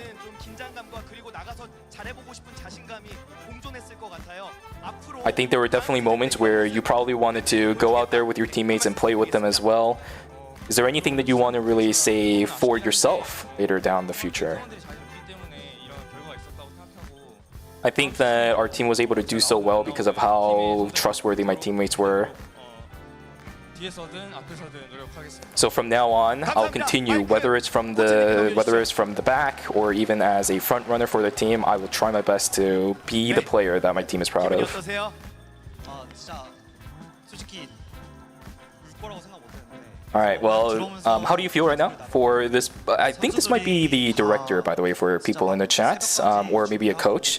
The question was, how do you feel right now? And he said, I didn't think I'd ever cry on stage, but 피드백 바로 한 거 사실 we were talking a lot throughout the games. We had some feedbacks here and there, and all of that really improved the team's gameplay throughout the course as well. So I'm really happy. 여러분 박수 부탁드립니다. Give all of the players a hug and give them a round of applause. Rightfully deserved. 네. Yeah, I mean, they played out of their mind today. Pretty much throughout the entire course of the season as well, right, Super? Because man, oh man, oh man, CNG Esports, we will reiterate time and time again, was a team that it was so hard seeing them being in this position at all. You would almost never be able to think about it just because of how their team composition is orientated. They've always been that like one-trick pony kind of composition, right? Almost reminiscent of what we see in NA for a long time in the professional scene on the overseas side compared to Korea. It doesn't work a lot of times. Let's be real here. Let's get down to the facts. It does not work that often in KR. But this season just created the perfect environment for this team to be able to run what they want, play what they want, and still find success. So I'm so glad that this was the one season that they're going to be able to win. Hopefully they can do it more in the future. But this right here, it's a great time to be alive as a CNG Esports fan. 100%. And yeah, I mean, their journey that they took to get here, right? This team has, stayed together for, so long, right? So usually teams swap up their roster, they swap a couple players around, but, these three have been together, since, I think even season 5, season 4, right? Yep. Still remember the times when they were running Lee Dailin, Yan, and the Emma. Oh my goodness, just literal one-trick pony compositions is all they ran no matter what ended up happening. A National League team, KEL level team, always falling short, especially even in the group stages and knockout stages. That is how much of a struggle this team had, but to be hoisting the trophy like this, for this entire team, it really has to be a dream. KCW, the last time he was able to be up on a stage like this, it's been an eternity. So I'm really, really proud and really, really happy for all of the players on Team CNG Esports today. Who's your MVP for the series? It has to be KCW. KCW, I think yeah. KCW was way too monumental in what allowed this team to do. I think really KCW 100%. took the mantle of what Taegyung is able to provide no matter which team he goes, is always the playmaker that opens up opportunities. Peksu had it easy this entire series because KCW set him up so well. Papa also supporting him from behind as well. But it all just starts with KCW. 136, the only team to be above 100. How many kills they had? 102 kills. Throughout the games. Oh my god, I don't think I've ever seen triple-digit kills in a series before, but that means you're averaging about 12 kills a game, I think. Rightfully 12 deserved. total kill score a game. FN Sejong in second with 108. And yeah, that means they're going to be walking away with not just the champion prize pool, but the first place prize pool as well. The first time in a long time where we really can say high risk, high reward is a factor for the entire series as a whole. And let's take a look at the award ceremony before we call it a night, everybody. We got John, Nimble, like 1, 2, 3 that are going to be coming up to the stage to give out the prizes for our third, second, and first place team, of course, with the MVP alongside it as well. Man. Sure, KCW got it. Like, I think he was the cornerstone of that team. He was the one making the engages, getting those roundhouse kicks and those knockups for the Nia to to easily follow up. And then Jackie's there for that easy cleanup at the very end of the team fight. Indeed. But here we go, folks. Our third place team for today is going to be Daejeon Auto Arms. A fantastic season they played, and to finish in third for the entire season as well. A round of applause to Daejeon Auto Arms, our third place finisher in Season 8 season finals for Eternal Return Masters. Yeah, just short of the first place, but third place still obviously not a bad performance, especially for a team like Team Auto Arms here. They did end up placing first in phase 1 and 2. But yeah, just a little shy here in the grand finals. Absolutely. I still have high hopes for this team. They are a all-star studded roster that is just continuing to improve every single season. I want to see more of them down the road. Season 9, Season 10, Season 11, wherever we go with Eternal Return, I have high hopes for this team. 100%. And next, our second place team, Team FN Sejong. Coming up to the stage here. Unfortunately, they were not able to defend their title, but a second place is, I mean, the second best spot that you could get if you're not defending your title, if you're not in first place. So definitely a solid run from them. Indeed. A round of applause for our second place team, FN Sejong. First place, and second place throughout 3 different seasons in a row. That is still a record to be absolutely proud of. So congratulations to Bum, One Circle, as well as Romantic for taking away that second place spot. Congratulations and GG's for today. Last but not least here, our first place team going to be walking up very shortly. I think they're... Oh, there they are. Man, that purple is it stands out so much. Yeah, CNJ Esports winning it out here in Season 8 with that Finals Champion and first place prize as well. There should be 2 of them. Yeah, there's a trophy. Finals Champion and also getting that first place in points. And yeah, we're going to see who the MVP is here very, very shortly. Yep. I would not be surprised if it's anyone else other than KCW as well, because all 3 members that played actively today were so monumental in making sure that the entire series went as it did. But once again, a round of applause for our champions for Season 8 Eternal Return Masters, CNJ Esports. Yeah. I think it should be coming. Oh, are they... I think the crowd is... See, yes it is. I think it should be time to crown the MVP. Who is it going to be?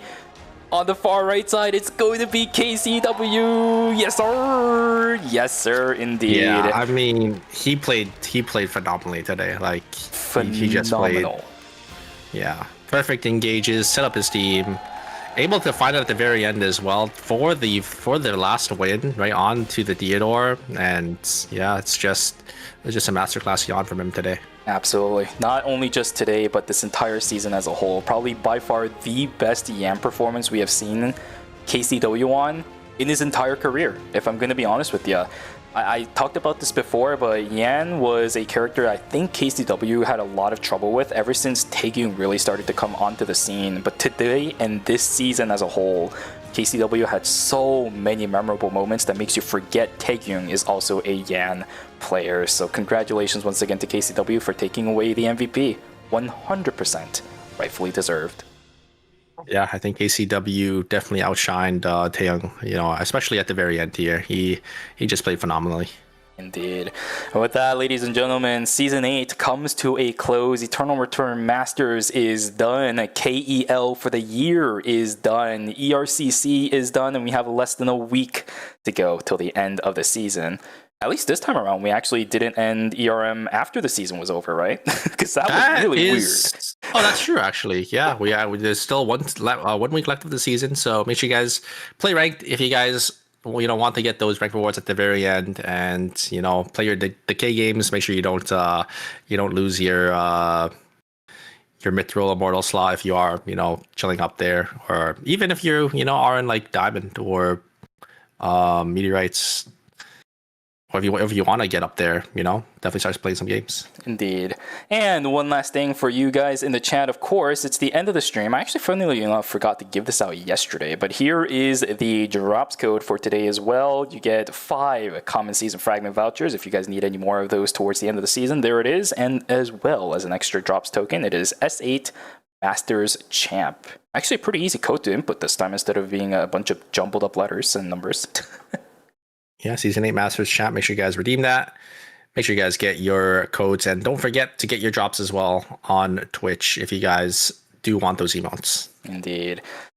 Guys, it has been a long 3 months for us to come from the beginning of Season 8 all the way to the end. Season 9 is going to be another fun season of Eternal Return Masters. We will be here on the Eternal Return game channel, bringing you guys all the action for Eternal Return Masters on and onwards. We'll start it out in 2025, but we'll finish it in 2026. So for those of you guys who are here throughout 2025, to watch Eternal Return Masters Season Finals, thank you so much for being here. We'll see you guys next year with ERM Season Finals as well. Until then, we'll be back with more It's ERM. been a pleasure. We'll be back with more ERM Phase 1 and Phase 2.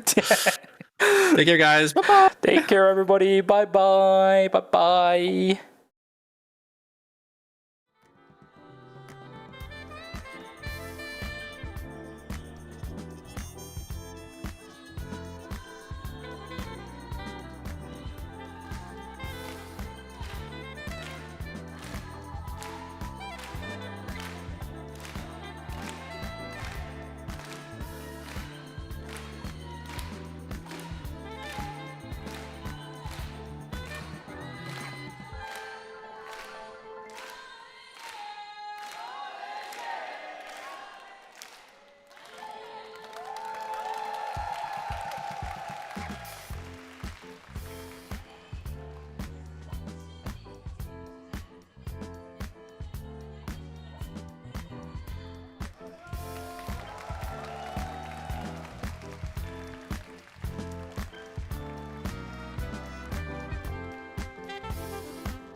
많이 뜨거울 텐데.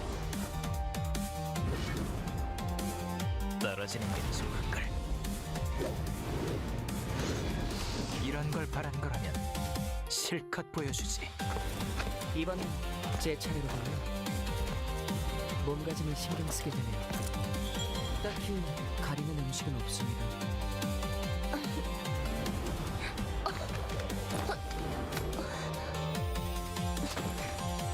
수상한 짓은 그만두는 게 좋을 거예요. 정말 즐거운 축제였어.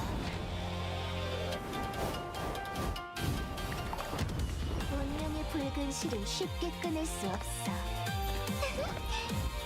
가자. 너와 나의 영원한 축제로.